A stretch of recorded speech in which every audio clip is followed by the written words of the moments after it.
The story opens with a scene shrouded in dense fog. Below lies a young woman. Lying in front of a car, she remains motionless, her body covered in bloodstains. Another girl stands beside her, screaming in utter terror. How can you run her down so brutally like that? If she dies, who composes music for me? The man in the car steps out and replies, as if I do it on purpose. Should we just let her leave? She threatens to reveal everything we do to everyone. The dying girl breathes faintly. She murmurs to herself, when does it even begin? My sister and my brother. Approaching footsteps echo. He speaks with contempt. How disgraceful. Gazes at him, thinking, and even. My husband, he continues, to end like this is truly petty. What? I once truly have feelings for you, even when you are endlessly dull. Her shameless husband raps, his arm around her sister's shoulders. But how can I restrain myself when a woman appears with a face identical to yours, yet shines so brightly and seduces me? Forgive me, darling, but your sister is simply exquisite.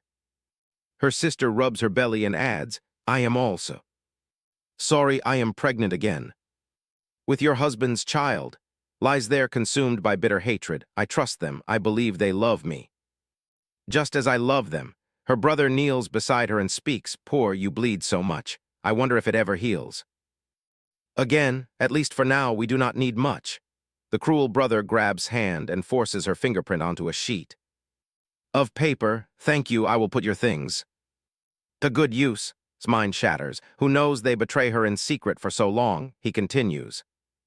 Do not worry at your funeral. I will surely play the music you compose. Thinks to herself, if only I am granted a second chance to live. Her eyes close tight and she grows still. The scenery suddenly shifts, gasps for air. In her shock, she drops a plate of pastries, shattering it completely. A maid rushes over, calling out anxiously, Young miss, are you all right? I tell you to let me handle it. Asks, what is happening? Do you not remember, my lady? You say that since Marquis attends the tea party, you wish to prepare them yourself. Marquis, are you talking about my husband? Oh dear, you call him husband even before the wedding takes place. How romantic. He is in the garden right now. You should go out to meet him. Young miss gasps in silent shock. What is she talking about? I marry 5 years ago, and does he not already? Walking outside, she wonders if this is a dream or if she is reliving her final moments before death. As she walks, voices echo, causing her to pause. Stop it, please. Honestly, I am not in the mood today. Do you and sister not already set a wedding date? You have no idea how angry I am right now.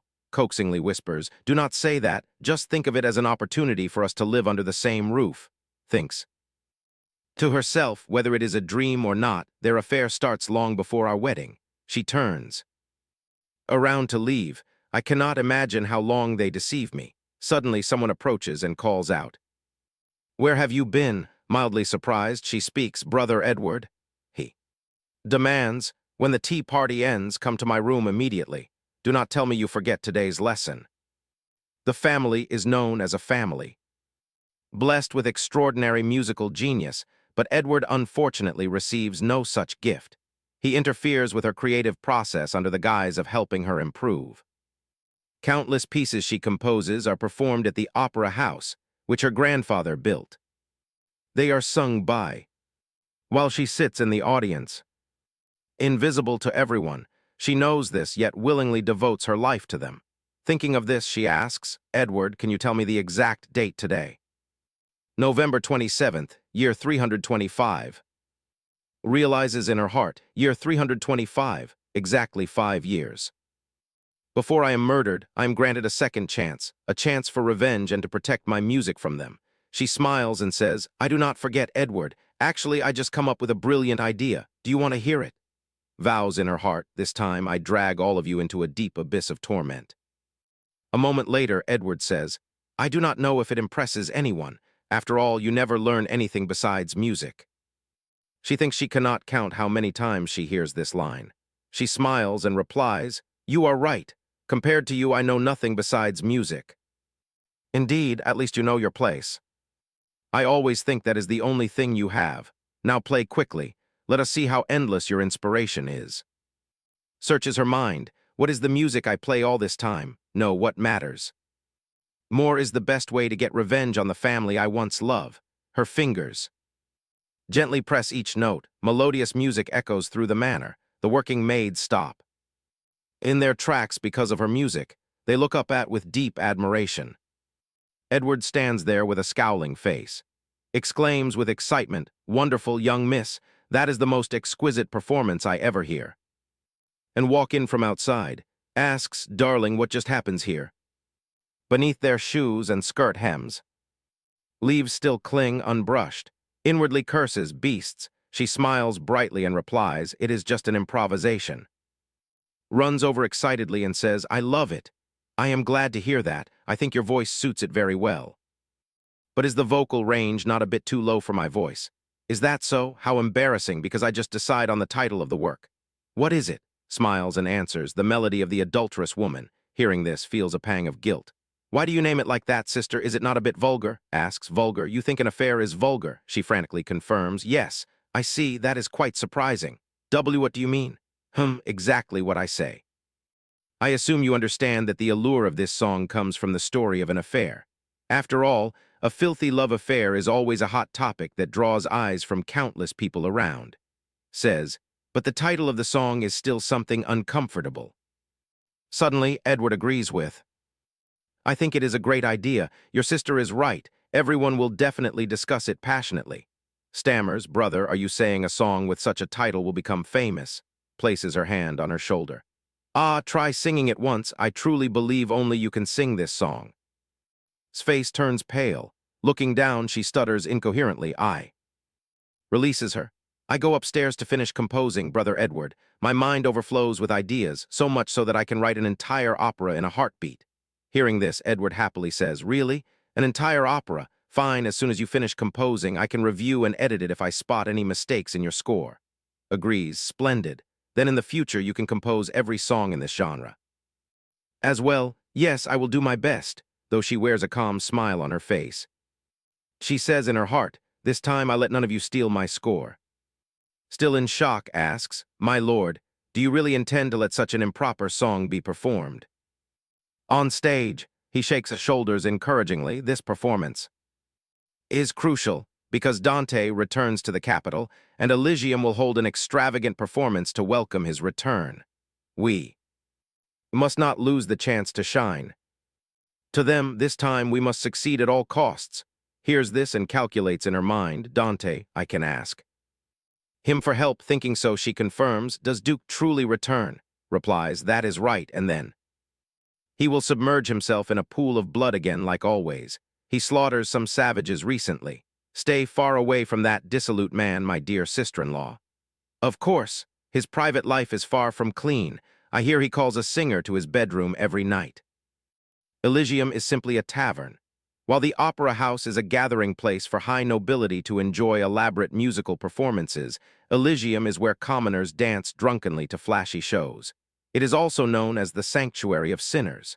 Dante is not only its owner, but also a hero emerging from war. Recalls Dante once saying to her, "Why do you use your talent to stuff gold coins down the throats of fools who do not care for your true worth? Stop making excuses and come to me. Who knows, perhaps I may cherish you like a rare gem."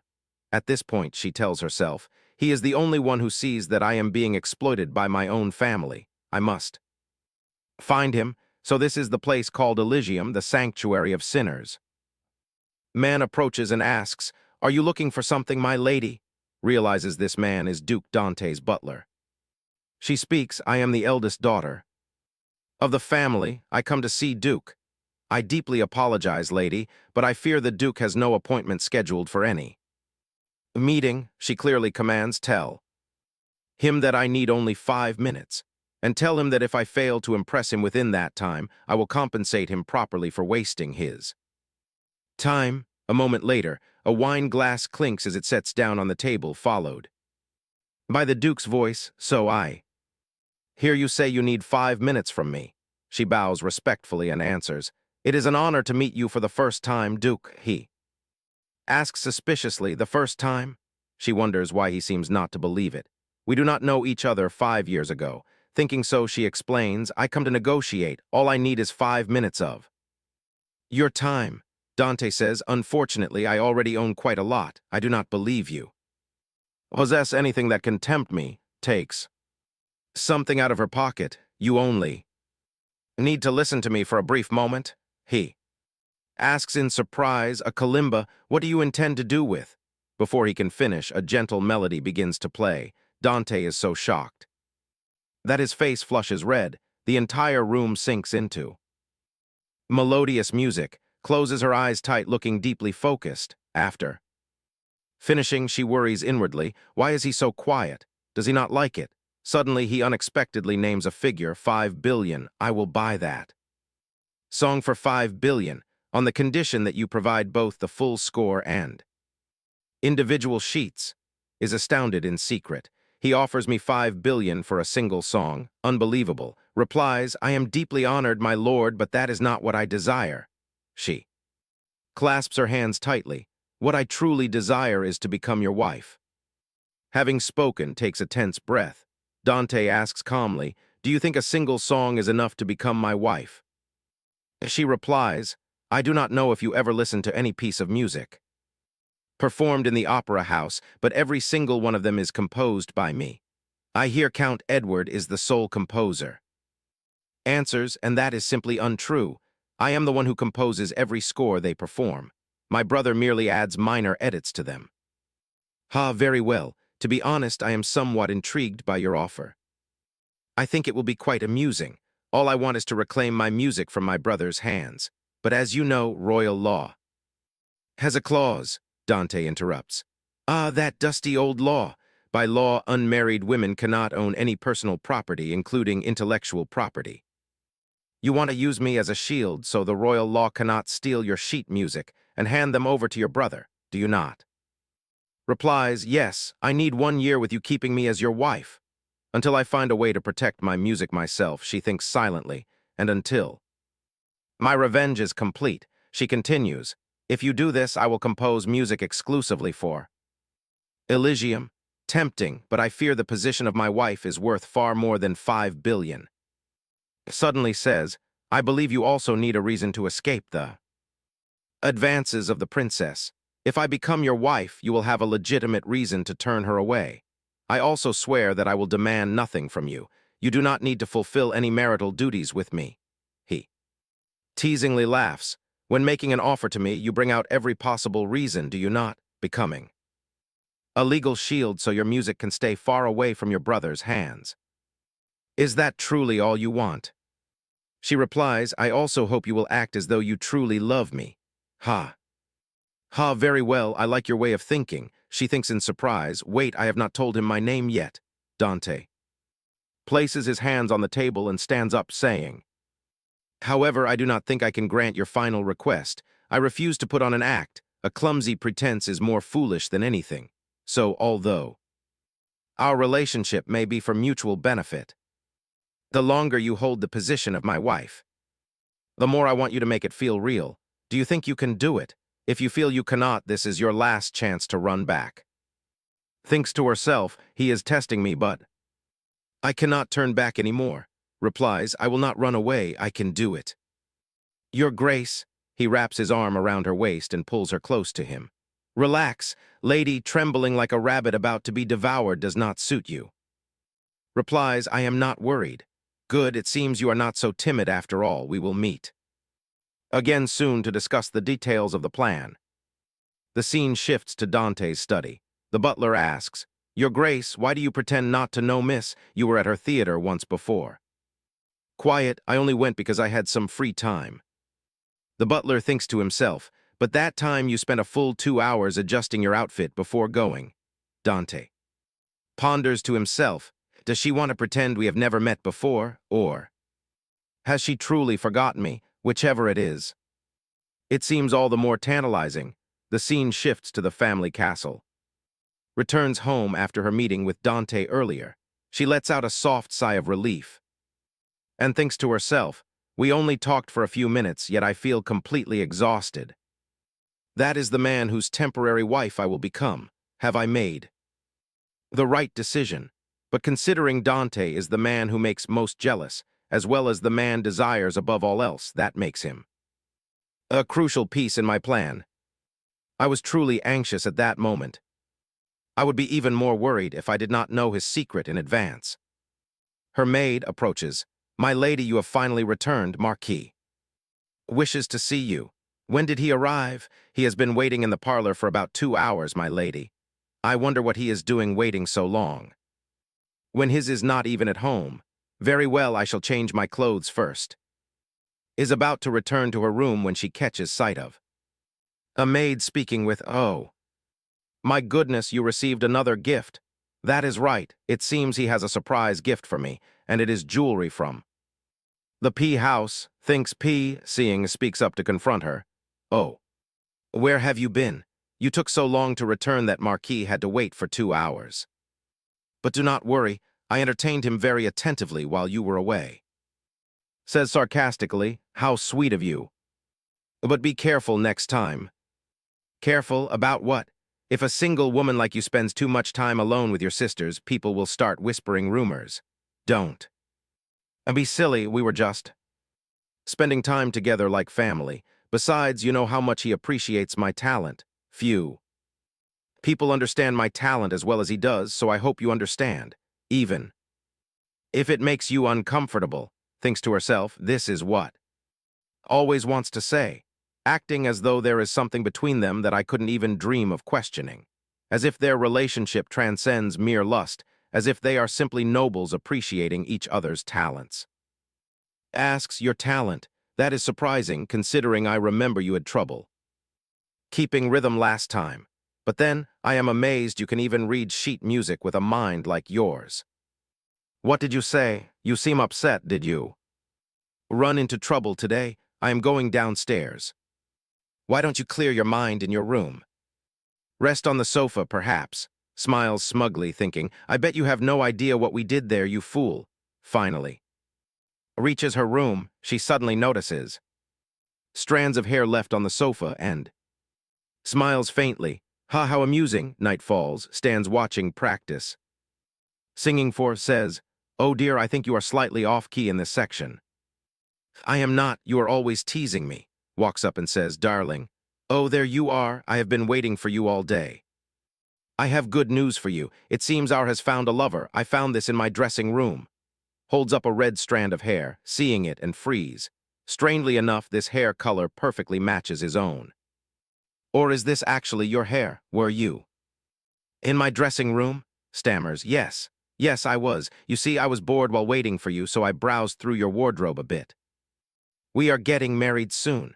As your future husband, I wanted to see what kind of dresses you have. I know you always love the latest gown designs, though I did rummage around a bit too much. I will buy you the loveliest dress as a wedding gift, along with a few jewelry pieces. How does that sound? How wonderful, how interesting. Does he think he can divert my attention to dresses and jewelry? Thinking this, she feigns excitement and asks, will you really buy them for me? Of course, you are about to become the Marchioness. You ought to receive gifts fitting for your future status. Suddenly the butler approaches, my lady the jeweler. From P is here. Wait, P, did you already order jewelry to be brought for me? Replies, yes, that's right, of course I did. Smiles and says, I am so happy. Meanwhile, stands behind them with a dark, brooding face. Biting her lip in silent fury, inside is a jewelry box featuring sparkling blue gemstones. We are delighted they suit you, my lady. We also engraved the initials as requested. Beneath the pendant, the initials AL are engraved, which actually stand for. Thinks to herself, I knew it, those are initials. She feigns a gasp. Oh my, they even have my initials on them. Did you do all this for me? What a wonderful gift, thank you so much, thinks to himself. I didn't know she could smile like that. I thought her face was just pretty enough, even if a bit dull, but now I might have changed my mind. Yes, I prepared this necklace for you. It is worth every penny just to see you happy. What are those items beside it? Do you mean the bracelet? And earrings? They look quite striking when paired with the topaz necklace, do they not? Replies. Indeed, they look beautiful. My lady truly has exquisite taste. The truth is, these pieces come as a set. You bought not just the necklace, but the bracelet and earrings too? You are so kind to me. Of course, take whatever you like, it shows how much I treasure you. But inside, he screams, how much is all of this going to cost, that damned merchant? Cannot bear it any longer. She stands up. Excuse me, I must prepare for my performance, turns and slams the door behind her, sighs in exhaustion. Satisfying two women at once is harder than I thought. Well, I bet will cling to me again if I just give her a necklace or something. Looks at with a triumphant smile. How strange. I never even dreamed of owning such expensive jewelry when I was Marchioness. Even when I asked for money to buy essential items, it was so hard to get him to open his wallet for me. She recalls him saying back then, "Do you want to pay the servants again? We just paid their wages last month." Suddenly asks Butler, how much do you think I can get if I sell all of this? I am not sure, perhaps 50 million, but why do you ask, my lady? Replies, I want to sell them. You wish to sell the jewelry Marquis bought for you. Yes, keep it a secret, and find an information guild for me as well. The scene shifts to a shop in the middle of the street. The shopkeeper says, my apologies, but today we are closed because the owner. Before finishing his sentence, he catches sight of, he thinks to himself, that is young miss. Is that lady, why is she here? What is she doing here? Says, I want a place. A request, but are you closed today? The man asks. What request would young miss like to make? Why don't you take a seat first? Is secretly surprised. And why does his tone sound higher than before? He hesitates. My name is, yes, I am, the master of this guild, he whispers guiltily. Since this guild actually belongs to Duke but is kept secret, he feels he must hide his identity from lady. Thinking this, he asks, so what would you like us to do, my lady? Replies, my is having an affair, I need proof of his infidelity. Hearing this, is startled, your is having an affair? Yes, he is having an affair with my younger sister. I intend to use the evidence provided by the guild to annul the engagement. And your younger sister? Thinks to herself, why is he so shocked? Isn't investigating affairs one of their main lines of business? Says, I see, so that is why you came to us. It shouldn't be difficult to gather evidence since their actions are as clear as day. They even do it in places like the garden or my private dressing room. I also heard that this place uses cameras. Around this time, it has not been long since cameras were introduced, though later on they become insanely popular. Most people avoid using them right now because of rumors that capturing a person with a camera traps their soul inside forever, which works out well and will have no idea that their wicked deeds are being recorded by me. Says, please take photographs of the two of them. Is 1 month enough? I need to cancel the wedding and focus on my new marriage after. This asks a new marriage. I see, replacing the old with the new. Is that right? That is indeed a wise decision. I bet your future husband is the finest man in the empire. Having a warm, loving family will be the perfect revenge against your former young miss. Replies, I am afraid that is not possible. You see, my new husband is incapable of having children. Yes, just as you think, my husband is infertile. Replies, I understand. I shall fulfill your request in less than a month. The scene shifts elsewhere. Master, when did you arrive? Our guild has a new client. Take a look when you have time. A new client, but that was supposed to be my assignment. Why is Dante stepping out from inside? The two of them are startled. Your Grace, how long have you been standing there? I didn't notice you. Did you say infertile? I wonder why she thinks that, Dante murmurs. Replies, I am not sure either, Your Grace. I have no idea what goes on in Lady's mind. Dante recalls words, I am not worried. So her lack of worry stems from thinking that he will never do anything to her. Well, how interesting. The scene shifts too. As she walks, she thinks, I have set the trap for that treacherous couple. Now it is time to truly step into the fray. I have 3 things to accomplish today. First, visit the Information Guild. Done. Next, meet with Duke to discuss the marriage in detail, and finally, find a soprano. The last one is the most crucial. I plan to completely ruin the family and their opera house to ensure they can never dream of reclaiming their former glory. The music I create is my weapon against them. It holds no value if it only exists on paper, while emerges as a perfect soprano. Over the next 5 years, she becomes the Empire's top soprano, having no rivals even now, except for one person.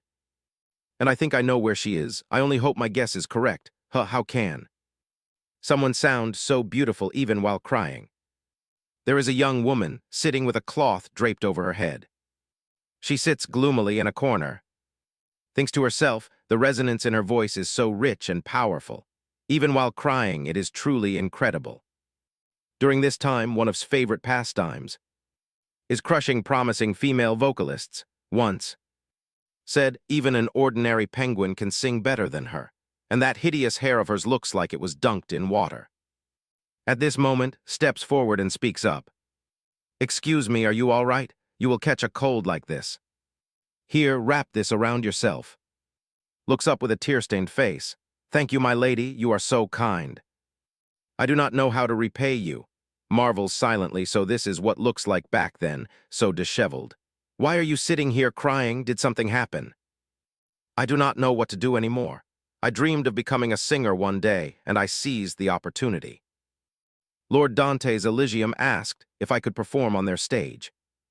It was such a wonderful night. I even met a famous soprano at the time. Then, walked by and asked, "Are you two lovers? Your boyfriend seems to be a talented musician, but compared to his playing, I fear your singing falls short."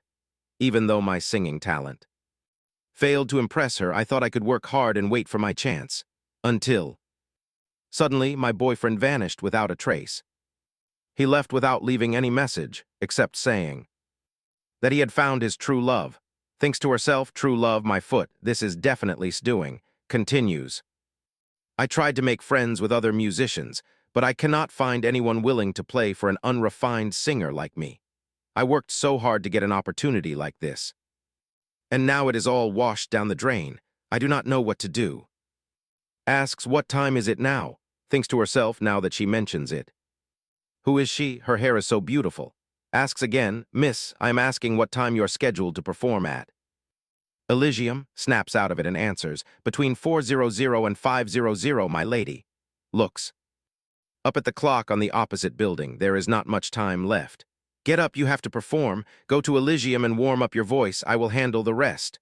Asks, what do you intend to do, my lady? I mean, I am going to be your accompanist, so go get ready to sing. Asks in surprise, you can do that, but the song I prepared is an original piece. Is it too difficult to play? Ah, yes, it is. It requires many complex techniques. Thinks to herself, I shouldn't have said anything. Someone finally agreed to accompany me, but what if she refuses because the song is too hard? Maybe I should change the song. Yes, I will tell her that a simple song like a folk song is fine too, as long as I can perform on stage. Thinking this, says, it is fine if you want to play a different piece, my lady. You can choose an easier one. Replies, no, let us play your song. Original compositions are typical arias that usually sell out performances, with the opera house holding an absolute monopoly. They are difficult to accompany because they require the singer to adjust their voice. And an aria requires constant emotional transitions, is thoroughly astonished upon hearing this. Do you really want to play that song? Yes, as you see. I am the one who wrote it. Afterwards, arrives at Elysium. She stands there looking up at the stage and thinks, so Elysium looks like this back then. The stage is a complete disaster. Makes sense since Elysium isn't an auditorium, but it is surprising because Elysium becomes the voice of the Empire in 5 years, and rumors say Lord Dante was never supposed to invest in Elysium. People say he is never tired of opera or performances, but the music itself is a different story. Either way, we cannot perform on a stage like this. At this point, she speaks up. Excuse me, I want to change the stage arrangement a little. The maids are bewildered hearing this. Continues, the seats are too close to the edge of the stage and the lighting board is placed incorrectly too. And look over there, who uses lighting like that, over there as well. This makes it uncomfortable for the singer, the audience, and everyone else. Seeing this, the maids ask each other, who is that? I heard she is the accompanist. Does that mean the singer is that country girl over there? Why is her nose so red? Snorts. Goodness, just let them do whatever they want. If the performance is terrible, just kick them off the stage. I hear a new singer Is performing today. Never heard of her, must be another. Amateur stands on stage nervously, thinking to herself, I finally have the chance to sing in front of such a large audience. She is so overjoyed that her eyes glisten. I must do my best with everything I have. I won't let her down. Nods at her, indicating she is ready. Begins playing the very first notes. Turns around, thinking to herself. With just a few notes, I can tell her piano skill is extraordinary. It inspires me. Starts to sing. Your gaze, your breath are all that I desire to possess. This is the melody of a heroine. A famously captivating woman, singing inside a chapel she happens to visit, where she falls in love with the priest inside. It is the scene where she joyfully realizes that her possessiveness over precious jewels and handsome men finally awakens. In overwhelming ecstasy, she cries out that she does not care if these things lose their brilliant sparkle. As long as you are mine and I belong to you, yet you say that we cannot be together. Hearing this, the crowd reacts intensely. Good heavens, who is that? That girl can actually sing. Yes, her voice is incredible and the piano accompaniment is flawless. The hall, which initially had only 2 seated viewers, is now packed with people. Thinks happily more and more people are sitting down to enjoy our performance. Next comes the most important part of the song, where the heroine embraces passionate fervency with all her heart, declaring, when you are mine. Suddenly pauses. It hurts so much. What is wrong with my throat? Is it because I sat in that cold corner for too long? What should I do? The bridge is coming up, the highest part of the song. Once the bridge ends, my voice will definitely crack. Suddenly transitions into a different melody, gasps in surprise. Oh, this is not the main melody, winks playfully, making realize she is buying time. For her, it is so beautiful. How can she be so thoughtfully perceptive? I can do this. I must sing for myself, for my benefactor. Begins to sing again. I send an eternal farewell with regret, only when I am the sole one who comes to your side. Finishes her performance. She anxiously awaits everyone's reaction. A sing clap sounds out from below the stage. Then everyone stands up as one, applauding enthusiastically for the performance by, and smiles brightly with joy. Sitting there also feels happy for her. The crowd below chatters lively. That performance is so enchanting. Who is that singer? Her voice is truly beyond reproach. Agreed, only someone like Lady can hit high notes like that. But wait. Isn't the bridge section a little slower than usual? I am surprised at first too, but now I cannot get it out of my head. Who is the accompanist? I do not know. Her face is covered with a veil. Someone's voice calls out coloratura. Thinks to herself, she said she composed this song herself. Does that mean? Asks her, are you Edward? No, my name is a pair of footsteps. Approaches, standing to watch and chatting. Turns around in surprise. It turns out to be Lord Dante. I take it she is the one. The muse you are looking for. You use my stage to promote your muse. Thinks to herself, he is right. To make her a soprano capable of rivaling, I need people to at least remember what her name is. With that thought, she speaks apologetically. I am sorry, my lord, for performing without permission. If I have offended you, Dante interrupts. No, you should make full use of what I have. He wraps his arm around her waist, lifts her effortlessly, and sets her atop the piano. He continues, because I intend to do the same with you. Flushes red in astonishment at the sight. Everyone below whispers, is that Duke? Then who is that woman? He whispers into her ear. So, are you still not afraid?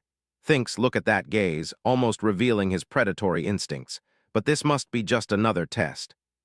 She replies, no, I am not afraid at all. You have nerves of steel. I am pondering how to make you pay for your impudence. He softly kisses her forehead, but I fear it is still too early, especially since we just got engaged. I cannot wait until we are truly married. The scene shifts to the family castle. Edward is playing cards merrily with everyone. Grinning broadly, he says, you know what? Good luck is on my side today, all in. Suddenly, someone approaches and calls, Count. Edward calls back in surprise, Marquis. Moments later, the two move to a quiet spot. The Marquis says, I believe tomorrow is the first rehearsal for the opera to be performed. On feast day, yet here you are leisurely enjoying yourself.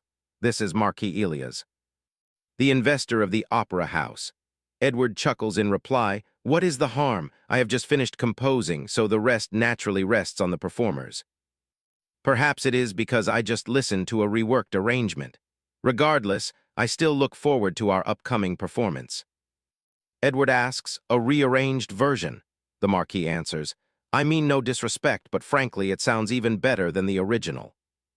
Edward is stunned. "What? The original is brilliant, of course, but the second movement without the flute is absurd." The reworked version stripped away all those redundant parts and replaced them with a longer bridge than usual. Edward thinks angrily, "What? I composed that flute piece. How dare he compare one of my original compositions to an unnecessary vocal variation? Just wait until our opera house reaches even greater heights." The next morning suddenly screams out, "What on earth is this? Duke kisses an unknown woman. Does the Duke finally find the love of his life? Who could that lucky woman be?" Trembling with rage, grips the newspaper tightly. "Who is this girl? He chooses this hideous girl over me. She is not even a princess. Then why did he back then?" Recalls the time she was performing at the opera house. Suddenly she saw Dante. "He comes again. That sharp gaze must mean he comes for me. I told my servant to invite him to the after party so he would appear as my personal guest, but then he completely ignored me, not even bothering to send a reply letter." The crowd below gossiped excitedly. "Didn't say Duke would dance with her.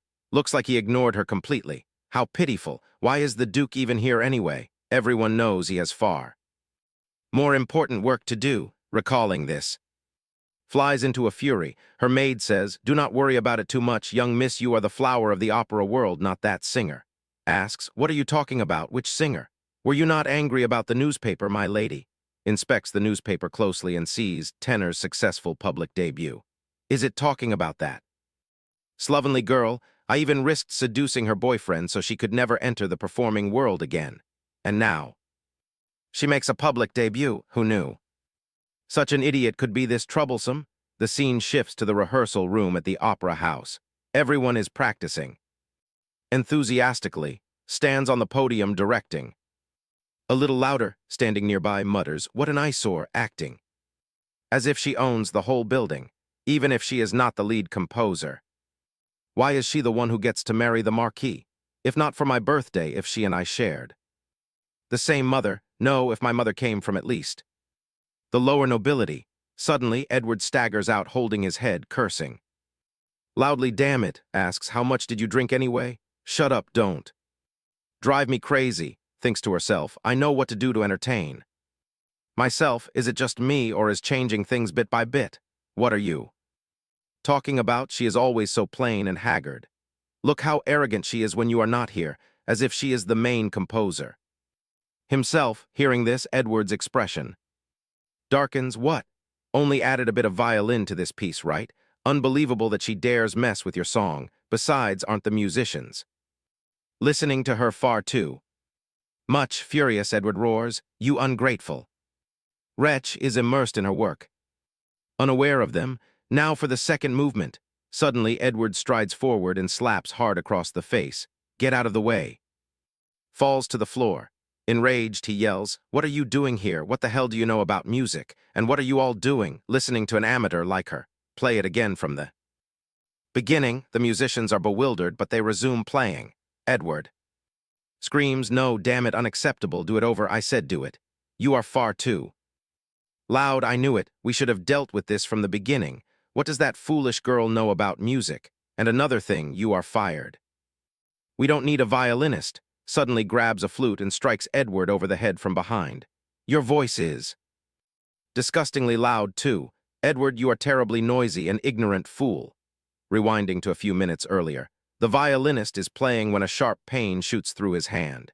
He inwardly cries out, "The back of my hand hurts so much. I can't go to the hospital. My family doesn't even have money to repair our house.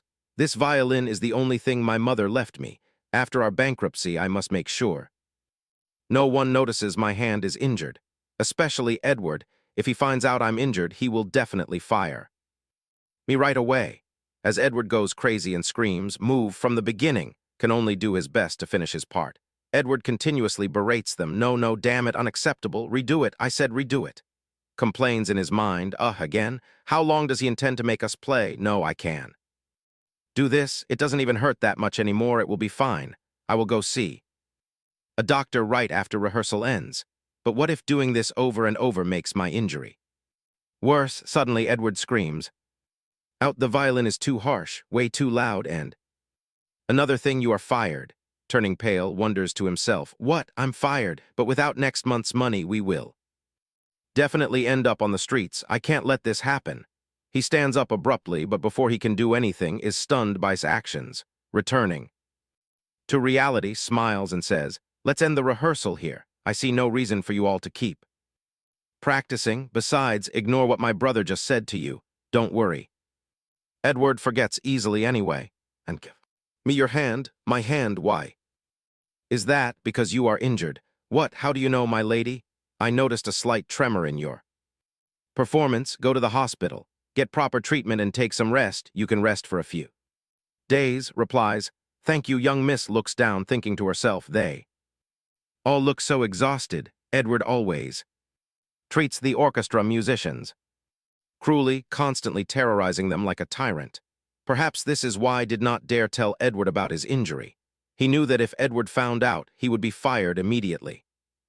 Talented musicians like them deserve so much more than this. I will not stand by and do nothing. Speaks, "Everyone, are you satisfied with how the opera house treats you?" "Right." Everyone looks at each other in silence. Continues, "The truth is, I am the real composer behind the music that made this opera house famous." "Ha, what do you mean?" "The melody of the adulterous woman earlier is merely a revised version. This is the original." Plays a sample for everyone, thinks to himself in shock. Unbelievable. The original is indeed far superior. I never knew a person could convey such raw emotion through music. She is truly the genuine composer standing behind the famous pieces of the opera house. Speaks up, "I want to offer you all a new job. Please come and join my orchestra." She thinks, "I know I cannot win their trust immediately. I must do my absolute best to convince them." Continues, "Of course I pay you higher wages." A voice rings out, "I agree. I follow you, lady." This is Louis, the concertmaster of the string section of the orchestra. Raises his hand as well. "I want to join too. Please take me with you." Suddenly, everyone raises their hands in agreement. "Me too. Me as well. We want to play your music late." Smiles happily, overwhelmed that everyone trusts her so deeply. "What should we do with him now?" Speaks up, "We keep an eye on Count Edward for you, my lady." "That is right. We definitely clean up his mess for you. Leave the rest to us, my lady." "All right, thank you all so much." Standing outside the opera house, thinks quietly to herself. Every single member of the orchestra says they want to follow me. Fortunately, I now have an orchestra of my own, but I still cannot rest just yet. Euro, that information guild, sends me a letter. Red means the mission is complete, right? I wonder how they managed to take those photographs. They are all passionate kissing photos. They look ready to jump into bed together. Sets the photographs down on the table. There are so many. There is no denying that the Euro Guild does excellent work as information brokers. However, this also means those two do not even bother hiding this disgraceful affair. The agent from the Euro Guild says, "We also uncover additional information. Is spotted visiting an apothecary. A woman in a filthy affair. Frequently visits an apothecary. She recalls the moment claimed to be pregnant with and asks, is it for contraception? If so, can we easily gather the receipts as evidence of their affair?" "I fear the truth is quite the opposite," the agent replies. Receives a prescription to help herself conceive. Gasps in surprise. "What?" Later that evening walks while deep in thought, so tries to get pregnant. She plans everything long ago, the lies, the seduction of all, just to carry his child. Well, a family willing to slaughter their own flesh and blood is capable of anything. Suddenly a voice speaks out, startling. It seems my enjoys evening walks very much. It turns out to be Duke. She greets him with a polite good evening. Who is that person over there?" "Ah, this. Why, do you not know you have a stalker?" Panics, a stalker. You mean this person is following me? She thinks I didn't. No, did you do this to him, your grace? A woman with wealth and power like you easily becomes a target for many, Dante remarks, especially when you hold such invisible power. Forgive me, your grace, I will not make this mistake. A second time. Then why are you crying? Touches her cheek. I am not crying, am. You are mistaken, I am just a bit tired. Preparing for the wedding is more complicated than I thought. I can. Imagine how difficult it must be. When you have not just one, but two. Grooms, while we are in a relationship like this, when do you plan to leave that useless piece of trash? Replies, I intend to complete all my wedding arrangements with as planned, then abandon him at the altar on the day of the wedding. I would do far more than that if I were. Do you want my help? For instance, I can crash your wedding. And shout that I object to this wedding, or I can grab your wrist and kiss you. In front of everyone, why not be a little honest with me? You are afraid of going to the altar alone, aren't you? You are not confident that you can leave there safely. Thinks to herself, he is right, I am afraid. Who knows what we'll do if he flies into a rage? But inviting the Duke to the wedding is too much for me. She says, thank you, your grace, but I am fine on my own. Dante releases hand. Very well, if you say so, then. So be it. The next day takes two. Buy jewelry.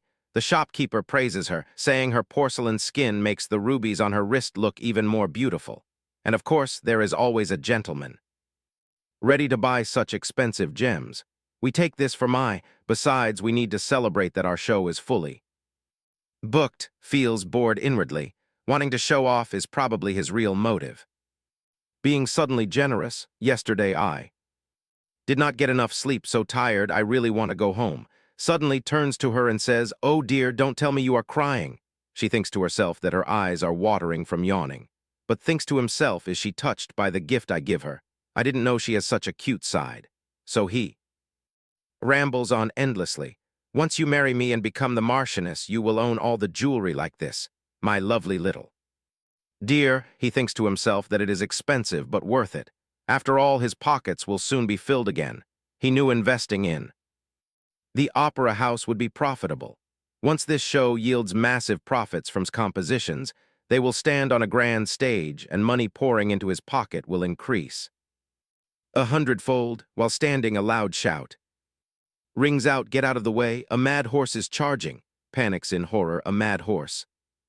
Then he runs away and bumps into, causing her to fall onto the ground. The mad horse wildly charges toward her, a hand of someone catches just in time, helping her escape the mad horse. It turns out to be Duke. Are you all right? Are you hurt anywhere? He ruffles his hair, scolding himself. I cannot take my eyes off you for even a minute, can I? Does lady still decline my offer of help? All you need to do is say you need help. Stop doing everything alone.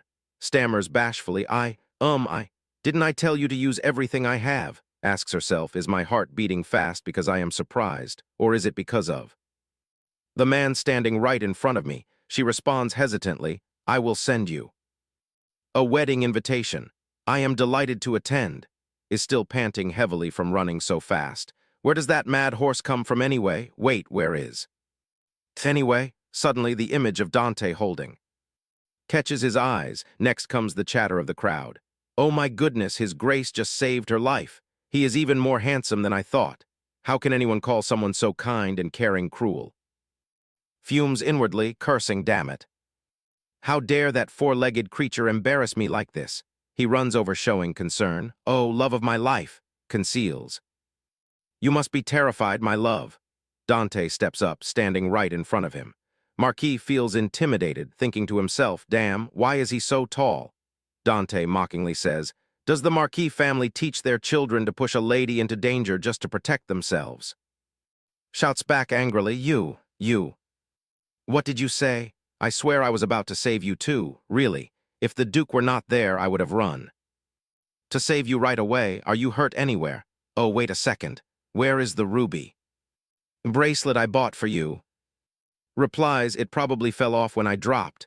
Yells, that gem is huge. Why don't I see it anywhere? Oh, here it is. He can only lament inwardly. Bastard, this costs a fortune. Dante says to I buy you a new bracelet. Lady, his grace does not need to buy jewelry for don't worry, I buy you a new one. Saying that, thinks inside, this already cost me an arm and a leg, and now I have to buy a new one. Approaches to urge him. Your grace, we need to depart immediately. If we stay here any longer, we will not be able to meet the royal prince. Dante gently holds hand. Lady, if that incident leaves you with any injury, please feel free to tell me. Thank you, your grace, for saving my life. Then take care of your health, lady. We see each other again soon. Saying that, he kisses the back of her hand, causing his face to distort in rage. What on earth is this? How dare he flirt openly with as if I do not know when a man desires a woman? Well, it is true that is indeed pretty. Looking closely, she is even prettier than I have never had such a strong urge to possess like this. I can understand why the Duke falls in love with at first sight, but too bad for his grace is mine. Thinking this, he whispers into her ear, I sleep over at your place after taking you home, all right? Then at dusk I can go to your room. Asks in shock, what? She thinks to herself, does that horse kick this guy's humanity right out of him? She tries to remain calm and gently replies, forgive me, but my shoulder still hurts after you push me down to avoid that horse. I prefer going home alone. All right, if you are hurt, you must rest, of course. Go home carefully. He thinks to himself, what is this? Why does her mocking smile not make me feel angry?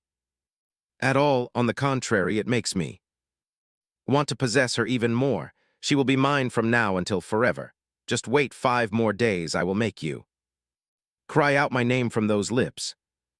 Dear, the wedding day finally arrives. Wears a pure white dress. Sophie gasps in admiration. You are so beautiful, my lady. Thank you, Sophie. It is true, but I worry that greasy guy might fall in love with you all over again. Thinks to herself, Sophie is really angry on my behalf. A few days ago, Sophie screamed, really? Lady and master are having an affair. Yes, that is why I do not intend to marry him. Of course. My lady, you had better not marry him. Instead, I intend to marry Duke, even if it is only temporary. My lady, what do you mean?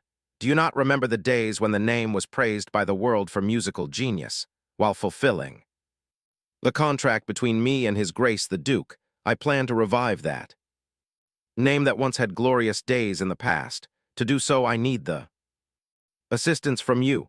The scene shifts to the present. Sophie says, I will always stay by your side, my lady. Now let me comb your hair.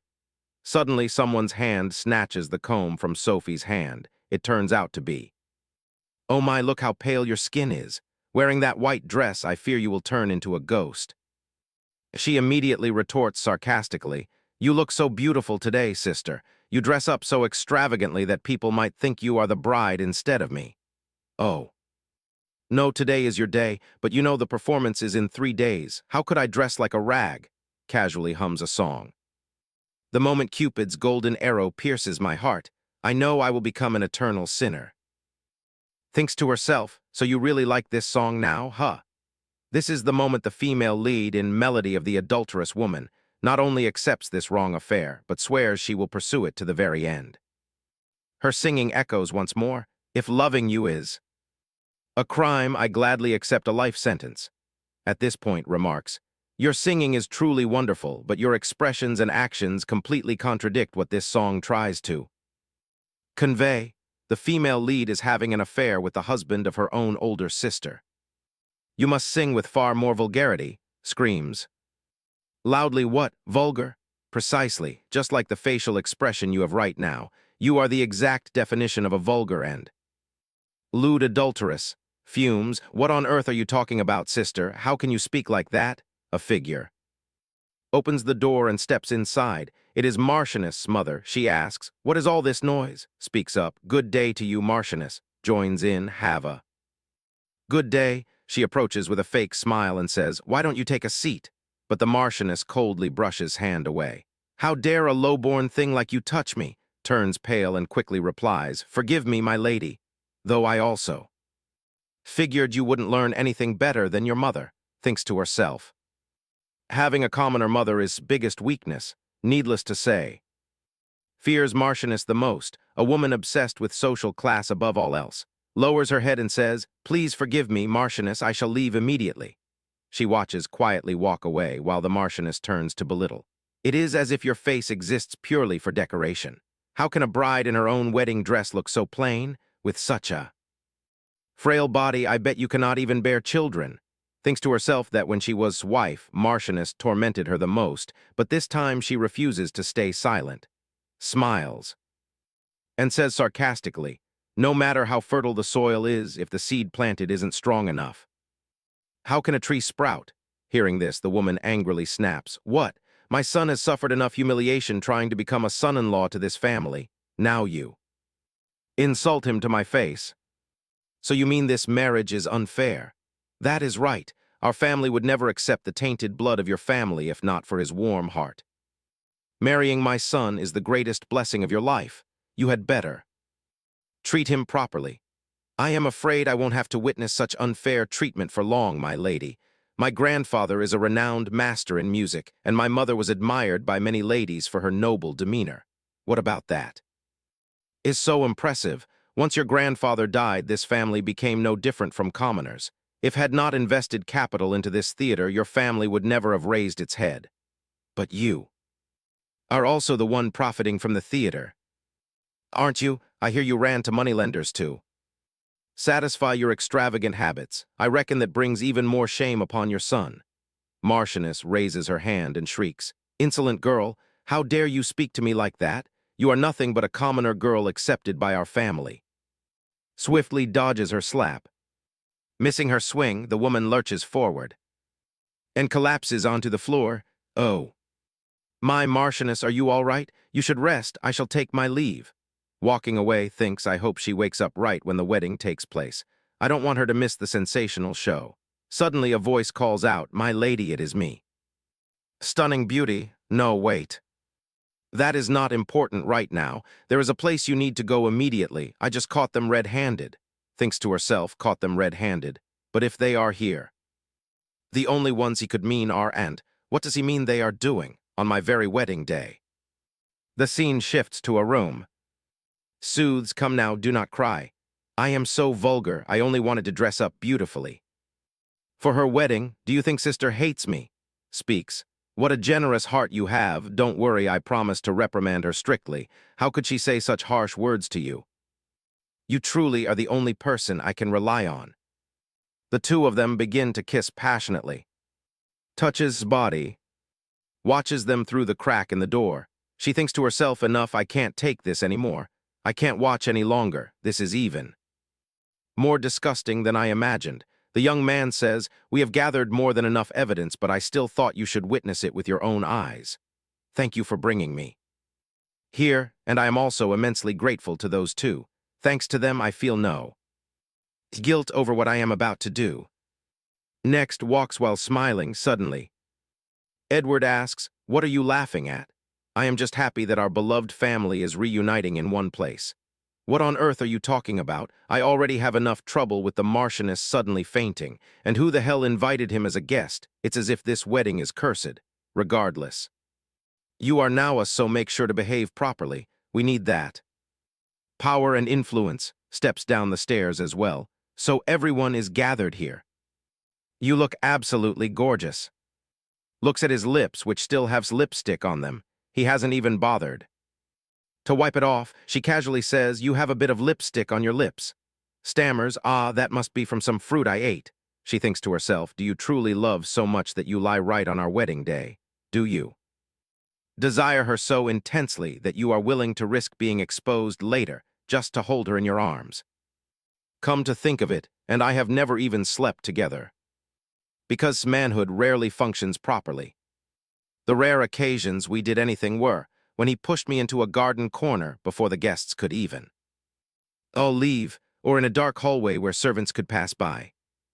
At any moment, looking back, all those moments share one thing in common. They are all high-risk situations where it is easy to be caught by others, like doing it in crowded places or having an affair with his wife's sister. This man, my ex-husband, must be so impotent that he can't get excited unless it is in such thrill-seeking circumstances, and once he actually gets excited, remarks, oh my, that came out quickly. Stammers, what do you mean, what came out so quickly? Thinks to herself, what do you think? Pathetic creature with bizarre perversions. Of course, smiles and says, why ask, my Marquis? You know exactly what I mean. Thinks, what is going on? How does she know? The scene shifts to who is thinking, just as I expected. The Marquis is completely mine. Even though today is sweating day, he couldn't restrain his intense urge when standing before me. That alone satisfies me. Huh, what is he doing here? Why is Duke, the Emperor's enemy, appearing at this wedding when is on the Emperor's side? Could he have come to see me? Yes, of course. After all, he still came to my performance. Perhaps he turned me down back then because he had an urgent matter, walks over and sits next to Dante. Good day to you, Lord Duke. I am the younger sister of today's bride. He replies meaningfully, ah, so. You are that person. Thinks to herself, he knows who I am. I knew it. He really likes me. That scent of lily. The masculine charm of a dangerous man. Today is the perfect opportunity for me to get close to him. The wedding officiant speaks. The groom shall now enter the sanctuary. Everyone, please give a grand round of applause. Walks down the aisle with confidence, and now, the magnificent appearance of our bride. Please welcome her with a warm applause. Gorgeous steps radiantly down the aisle. Is that the elder daughter of the family? She is far more beautiful than I imagined. Thinks furiously, why is everyone shifting their attention to her? I hate this.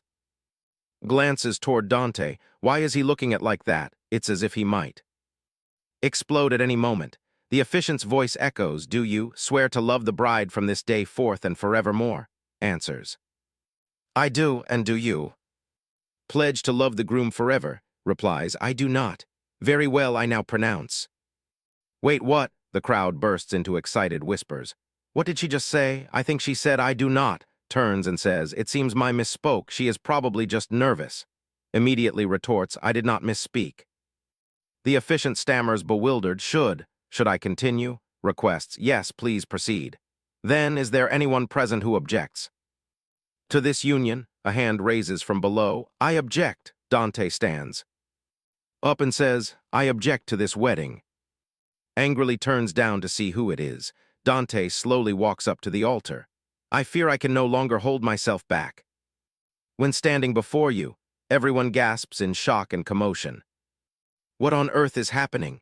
The young man from the guild cannot hide his surprise. I had no idea the Duke was also part of Miss' plan. A few minutes before the wedding. So today is the day you release the photos and cancel the wedding, correct? Replies, I will cancel the wedding, but I won't use those photos yet because I want to sing the melody of an adulteress in front of everyone. That is when I will need those photos. The song will resonate powerfully once people learn the truth behind it.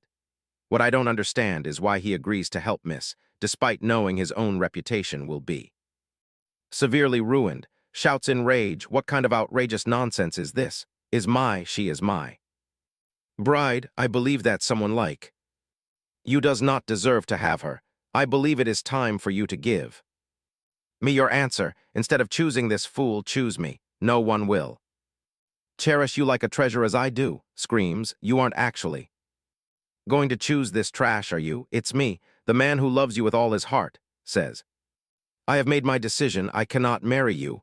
What is this? Do you mean you are calling off this wedding right in the middle of the ceremony? Yes, I would rather die than marry someone like you, a disgusting scoundrel who dares to mess around with my own younger sister. Turning pale, thinks she knows about it. Since when? Why does it have to be today and not any other day? Yells loudly, that is not is the truth. I can explain. Let's talk in private. Don't. Slaps hard across the face. Don't you dare dream of touching her with those filthy fingers. So you choose me. Right, even if you don't, I will take you away from here at all costs, because from the very first moment I saw you. Thinks to herself, is that look an act or is it real? Dante whispers, I had no intention of letting you go. Dante suddenly bestows a passionate kiss upon the scene. Shifts to a moving carriage. Inside, Edward shouts furiously, damn it, how does that wretched girl dare do that to us? Thanks to her, the wedding is completely cancelled. The guests leave in utter confusion and Lady has to be carried out on a stretcher. What if the Marquis grows angry over this? What if he decides to withdraw all his investment in the theater and take back all his money? Damn it, there are only days left. Until the performance, where did she suddenly run off to with Duke vanishing without a trace? Wait could have regained her memory. Already, impossible, 10 years have passed.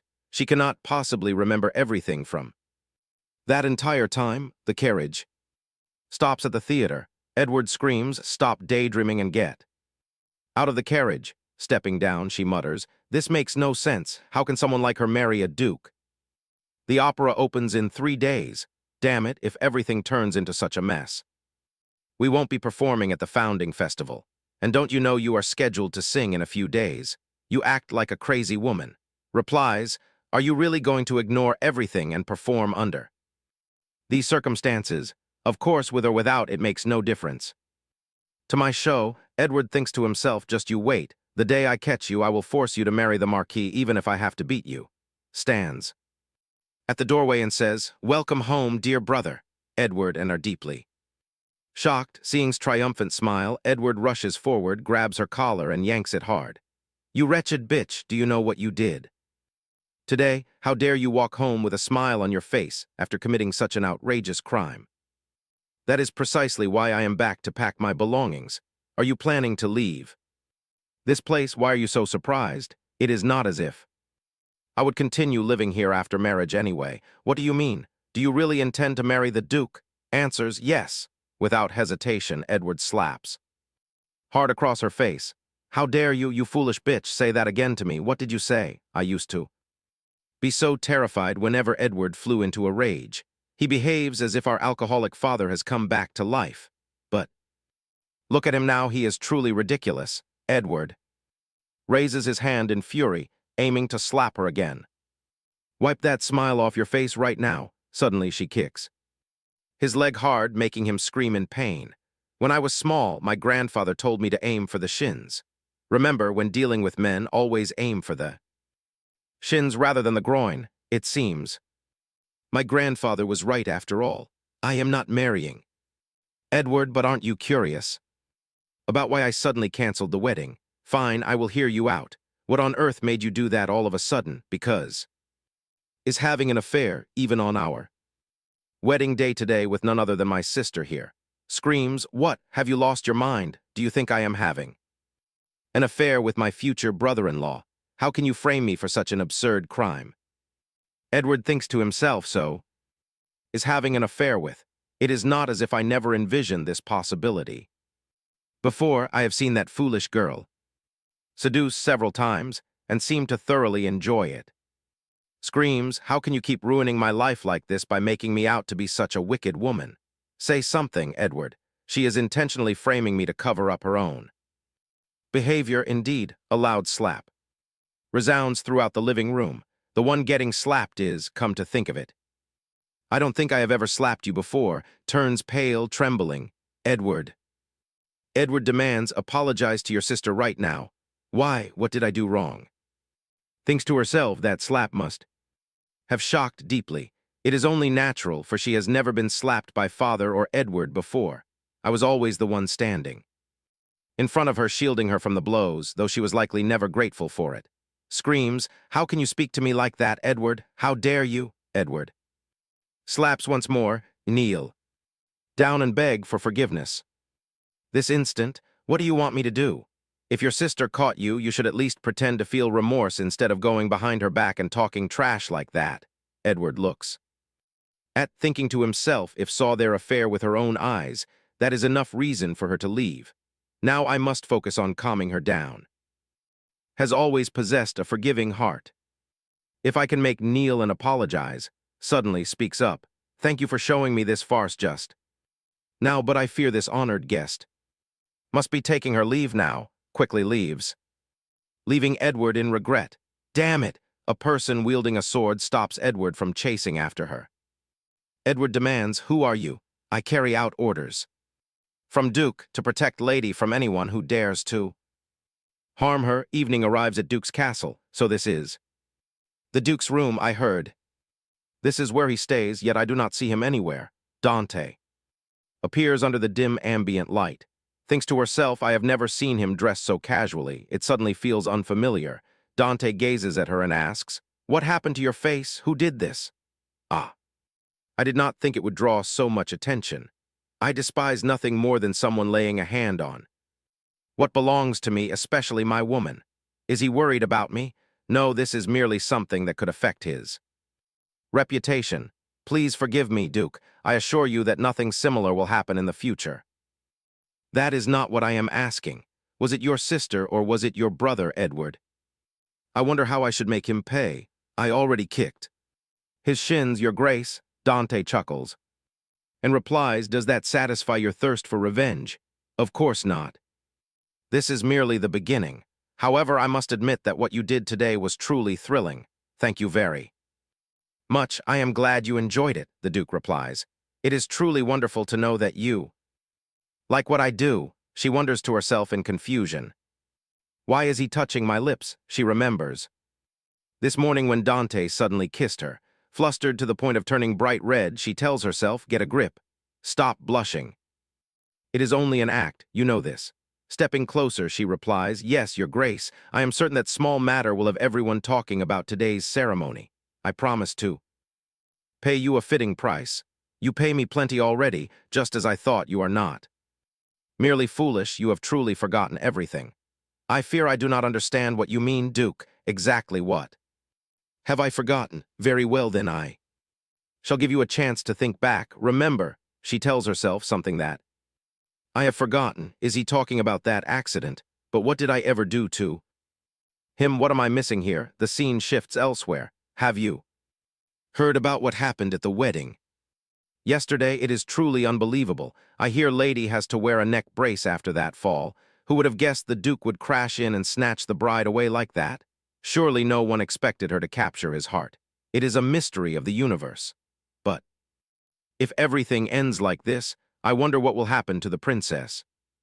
Elsewhere, the princess holds a newspaper with the headline, Dante crashes a wedding and abducts the bride. Royal princess exclaims in shock, Duke, is this the woman you want just to reject me? I shall take a closer look at you. The scene shifts to the opera house. Edward asks, are you sure this ledger is correct? Yes. Sir, good, we are fully booked for both the second and third days. I hear even the promotional tickets are sold out. I suppose this is what they call a blessing in disguise. The disgraceful scene that wretched girl caused us turns out to yield so many benefits. What is the total profit? 10 million. Loves you? Edward secretly thinks, a figure that even when his father headed the family was never reached. Contact all the renowned tailors and tell them to send their product catalogs. Here, now that I am rich, I should pamper myself with a few ultra expensive suits. Looks at the smug Edward with a gaze that seems to hold something hidden. A letter is sent to. She secretly thinks Edward ordered custom-made clothes to celebrate the sold-out tickets. Ah, I guess this is the unimaginable success that the opera house brings. He must be floating in the clouds right now. I hope he keeps dreaming higher and higher so that his eventual fall becomes all the more entertaining.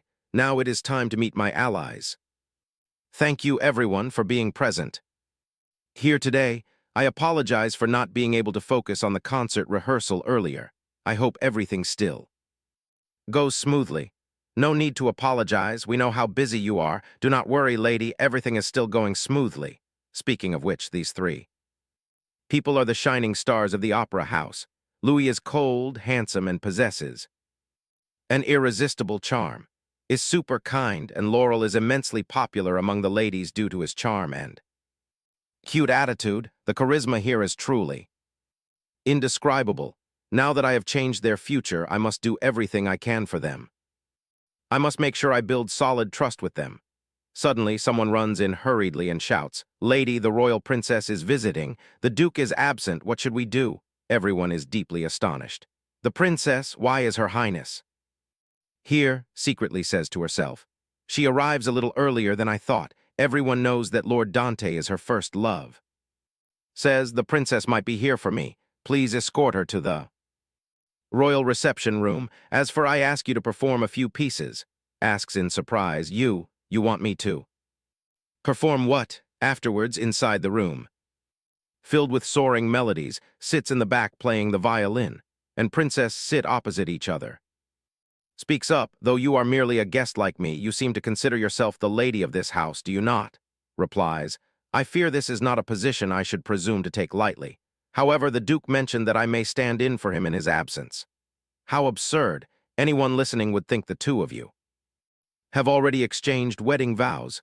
Sits silently without answering. Angrily thinks to herself, are they truly engaged already? Why are they so intimate all of a sudden? The headline of the article about what happened in Elysium was only published recently. Goodness. The person I asked to tail the two of them was knocked unconscious by the Duke before they could even gather information, but such a quick engagement makes no sense at all. I refuse to accept this. At this moment says, I know that in your Highness's eyes I still have many flaws and that someone better suited than I could fill the role of the lady of this house. For example, your Highness, what is this, suddenly complimenting me, though I suppose she is not wrong, thinks, continues, and the dress your Highness wears today? Asks, what about it? Why stop? Stammers, I mean it is so gorgeous and intricate. But saying so would be impolitely judging your Highness's attire. Suddenly covers her face with a fan. Secretly worries, oh no, I did not mean to make her angry.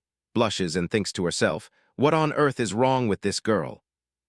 Why does she have such exquisite taste? Now that I notice, contrary to the bad rumors, her face resembles a virtuous young maiden from a noble family. She is so beautiful. Thinking this, clears her throat. You do have good taste. I designed this dress myself, so do not think you can buy an identical one from other tailors. So it is your design, your Highness? I knew it. No wonder the drawing style is so similar. You know about my drawing style. Of course, I have a few aesthetic books by your Highness. Aesthetic books, does she mean the things I made at the Royal Academy of Arts late that year? Asks, what is wrong, your Highness? I order you to discard that thing immediately. Pardon?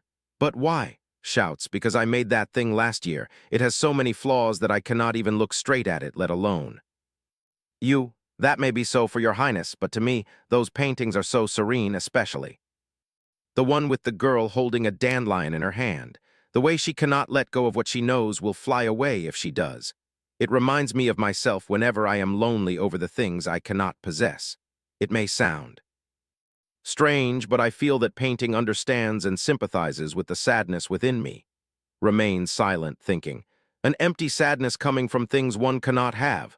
That is precisely what I thought when painting that artwork. No one has ever been able to feel the exact meaning of the paintings I drew before. No, snap out of it. There must be some scheme behind this. Do not forget why you are here. You have a good eye, but if you think I am touched by those words, you are mistaken. I refuse to just stand by and watch you continue this unsightly relationship with Duke. Secretly thinks, I know this is meaningless, there will never be a chance for a marriage between me and him. The power he holds is already immense. If fate makes him the heir to the throne, it could plunge the empire's once balanced political state into chaos. While deep in thought, suddenly notices the sound of the violin. This music has been played quite a few times, has it not? I can tell him to stop if your Highness wishes. That is not what I mean. I simply want to know what piece that is. Actually, this piece is inspired by the painting your Highness drew for the exhibition at the Founding Festival late last year. You mean? Yes, double-faced happiness. The song was created to convey the melancholy of that painting. Panics, thinking to herself, what on earth is happening? How does she understand my paintings so well? So who composed this piece? Replies, I did. Is stunned once again. What, you, a woman, wrote this? Yes, just like your Highness, a woman who creates works of art. So you had that cute violinist back there play this piece when you heard I was coming here. Now I see, so you are trying to flatter me. I will visit another time, take care of your health. Saying this, dashes off like the wind. Secretly thinks, it seems the rumors that the princess is weak to compliments are true. She might not even come to see me again, but my statement about loving her paintings is not false, and I truly was inspired by that painting. Double-faced happiness. I hope she hears my heartfelt thoughts. The scene shifts back to the opera house, where a line of people queues to enter the theater appears gorgeously. Everyone cheers, miss, you look as resplendent as ever, we are.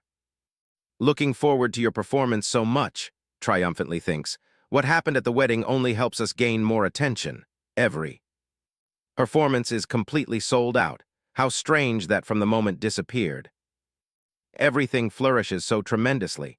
It is as if she was the source of all our misfortune. I still do not understand why Marquis keeps frantically searching for her. When she left, everything became completely fine.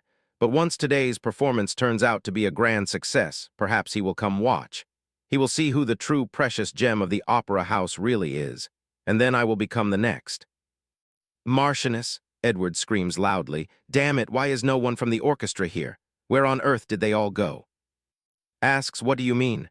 No one from the symphony orchestra is present here. The show is about to start. I mean. Just that, not a single one of them has shown up. How? How can they be late on such an important day? Your responsibility is to ensure they are all present here, even if you have to go to their houses and drag them by the neck. I went to their homes, but I found no one. It is as if they all evaporated together. So can we not hire anyone else? What foolish artist would agree to perform on such short notice? Suddenly a voice echoes. That means today's performance is cancelled. Edward immediately responds, do not worry, Marquis, I have hired a pianist. We will perform together. Edward drags arm and yells, go out there and buy us some.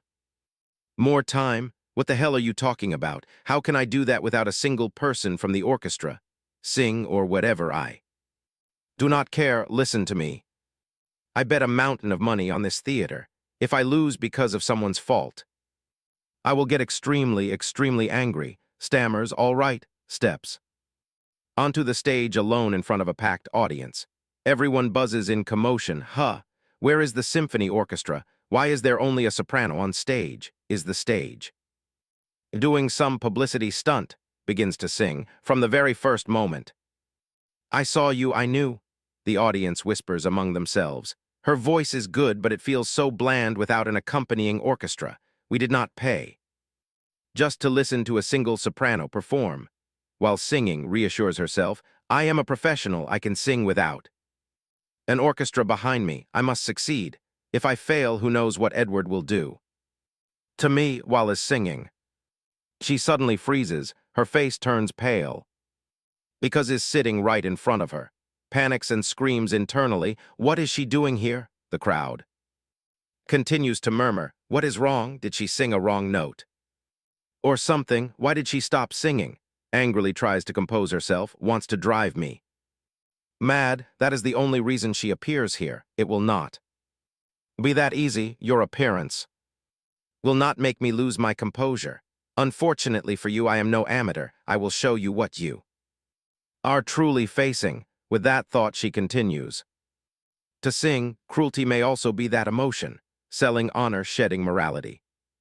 She whispers to herself, you cannot overthrow me. I am the only one who makes this stage ignite. Is immensely confident and smug, but suddenly she falls into panic again.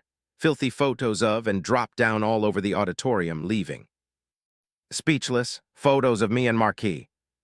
She knew she stalked me long before the wedding took place, hiding it all behind an innocent face as if nothing happened, waiting for the right moment to release the evidence. Now speaks up. What is wrong? Keep singing. It is your melody after all. Stands in shock, realizing it is the melody about the unfaithful woman. She recalls what said earlier, because I just came up with a title for this song. It is the melody of the unfaithful woman, she grits her teeth in fury. Wrote that song to mock her. At this moment, the crowd shouts in unison, what a waste of money. Truly a historical rock bottom. We sold our luck to get tickets, not to listen to a single girl sing everything by herself. We thought we were in for something grand. We should demand a refund. They cannot just take our money to put on third-rate performances like this. What? I completely agree. It is a shame that everyone wasted a beautiful afternoon on such a pathetic performance. Though I heard someone is preparing a high-class performance at Square, and it is free of charge. We should go check it out. How is it over at Square? Let's go see. Rushes over, praying she is not late. A dense crowd gathers outside the square, an entire symphony orchestra. What are they doing here? My goodness, why is that violin so huge? Thinks nervously I am so anxious, I wonder. If I can pull this off, suddenly she hears someone calling her name. She turns around to see and replies joyfully, "My lady," reassures her, "just do as we practiced. We have practiced for an entire month just for today. It does not mean our practice is enough, but I am certain everyone will do their absolute best today. Our time and effort will not betray us." And Louis exchange a glance to give the signal. Louis begins conducting the orchestra. The resonant notes of the violins fill the air. Nearby young women whisper, "Good heavens, the conductor is so handsome," lifts her voice in song. "From the very first moment I meet you, I know you will consume me with forbidden desires." Everyone in the crowd asks, "Who is that singer? I have never seen her before." Her delicate voice is exquisite. Thinks to herself, "You do so well," earlier said. "I want to do better than lady." This may sound a bit pretentious, but I think there must be a reason why you offer to sponsor me, especially when the opera house already possesses a brilliant soprano like lady. I do not know all the details, but I believe you are trying to reclaim the songs stolen by that family, the ones that rightfully belong to your copyright. That is why I am willing to risk everything just to perform this piece. I want to repay the chance you give me." Back in the present, sings with all her heart. "Hiding from the watchful eyes of the world, I entice you with my charm. After all, forbidden fruit is always the sweetest." The crowd gasps. Her tone is breathtaking and so powerful, but aren't the lyrics a bit? His voice echoes out once more. "Even with my friend by my side, you cast seductive glances at me. Danger only brings a thrilling rush." Whispers break out through the crowd. "Huh, you mean trying to seduce her?" "Friends love her," the melody soars with her singing. "All we must do is avoid getting caught in the act." Lies falling like soft white snowflakes. A young woman reacts sharply to the song's lyrics. "So beautifully delusional, why do adulterers never think they are in the wrong?" Continues her performance, deeply immersed in the melody. "Come to me, my love, in the garden down the hallway in your friend's dressing room," someone gasps, covering their mouth in shock. "In the garden, why is it so shameless? And in her friend's dressing room, are they beasts?" Continues singing. "Sweet, sinful love, but if so, I willingly accept a life sentence." And Edward stand in the crowd with scowling faces. So this is why everyone rushes to the square, that wretched, and these lyrics directly target me, and speaks joyfully. "Thank you all for enjoying our performance. Allow me to present our composer, Miss Furious seethes. You will pay the price for this," bows gracefully and speaks. "Thank you all so very much." The audience erupts into whispers. "Hey, I recognize her. She's the one from the paper, the runaway bride. Is she the one who composed the music we just heard?" "Such a young lady. Incredible!" Edward shouts from the crowd. "How dare you steal my stage? Brother Edward and Marquis, what surprise!" However, I believe the proper word is reclaiming, not stealing. "How dare you lie, you wretched girl?" "Regardless, I am the true author of those pieces." The crowd below buzzes in confusion. "Reclaiming her music? What is she talking about?" Suddenly charges forward. "Damn you, where have you been? How dare you ignore all my attempts to contact you after humiliating me like that? I do not believe you hold the right to ask such a question. My right, as if you have the right to humiliate me. You are the unfaithful one here, not me. Since when have you been carrying on an affair with him? Tell me the truth." How pathetic. You try to shift the blame onto me just to cover up what you have done. Are you playing dumb after everything you pulled in front of everyone that day? Seethes inwardly. How dare she guard her purity from me, only to offer herself to Duke behind my back. I will make her pay dearly for this. I fear your noble life is coming to an end. Nothing ruins a gentlewoman faster than an allegation of adultery. Do you not realize you are trying to make a fool of me once more? Such petty accusations will never tear me down." Glances at the gathering audience and projects his voice. "You abandon me, you're faithful, to throw yourself at the Duke. Merely comforted me in my deep despair. How can you slander us with such vile, vulgar lies? How many times must I tell you to stop your delusions? I know how easily you turn jealous even when I merely look at another woman, but I never expect your jealousy to turn so unhinged. The moment caught my affair with, the first thing I do is visit her doctor. and forge a medical certificate stating she suffers from severe delusions and paranoia. The family may not be what it once was, but it can still crush a low-ranking noblewoman. You will regret crossing the line. I know we should treat your condition sooner. I'm so worried about you, my dear. Responds coolly, paranoia and delusional jealousy. Is that truly the best counterblow you can conjure? Forgive me, but you are even more pathetic than I imagine. I simply mean I could never act as brilliantly as you do if I were paying off a gambling-addicted physician to fabricate a medical diagnosis. In truth, I never waste my precious fortune on something so utterly fruitless from the beginning. Onlookers murmur among themselves. So he bribed a doctor. He must be trying to make that young lady over there seem genuinely delusional. Honestly, she appears completely sane, just like anyone else standing here. Snarls loudly. That still does not alter the fact that you carry on an affair with the Duke. I bet you cannot deny it. In the end, you are the one clinging to his coattails. Now that I mention it, it seems is absent today, then I bet you have never heard about this, have you? Allow me to share what I showed her. The crowd gasps. Goodness gracious, what are those? Are those photographs if a marital breach occurs, the injured party possesses every right to seek a dissolution, regardless of the spouse's consent. And for anything that transpires afterward, they bear zero responsibility, which means from the exact moment you engaged in an affair with my sister, I hold full right to become the lover of anyone I choose. Holds the photographs in his hands, trembling violently. How long have you known? The onlookers gasp. Good heavens, everything she says is the absolute truth. Does that mean the song is based on a true story? Consumed with rage, grits his teeth. You are truly a vile, wicked woman. No wonder I feel sickened by you. You feign innocence and sweetness, yet behind my back you scheme to tear me down.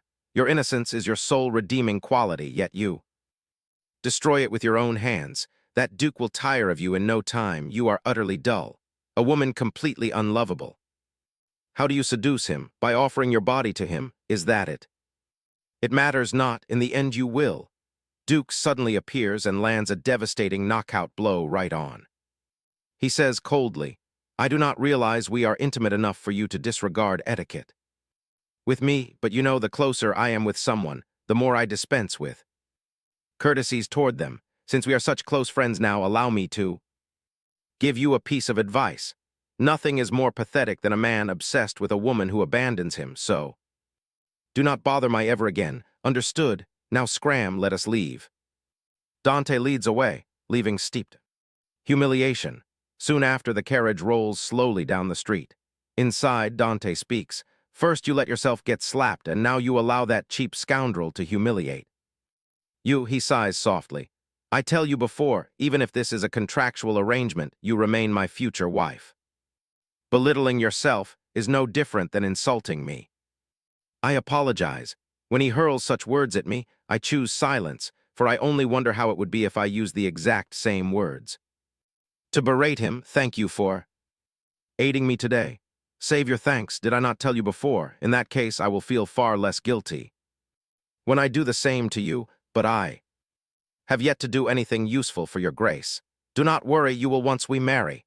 Wonders in confusion, does he mean what I am thinking? But is that not supposed to be impossible for him? Suddenly he calls out to her. Your face is quite flushed. I understand that as an artist, your imagination is far wilder than most, but do try to restrain it. A little shyly protests, I do no such thing. The next day sits deep in thought. I cannot wait to see what they publish in the press. Marquis caught red-handed in affair with soprano. Marquis exposed for affair with sister. After I exposed and's affair yesterday, it seems I receive a little favor from the 3 most prominent press houses in the land, including the photographs of, and the articles turn out even better than I anticipate.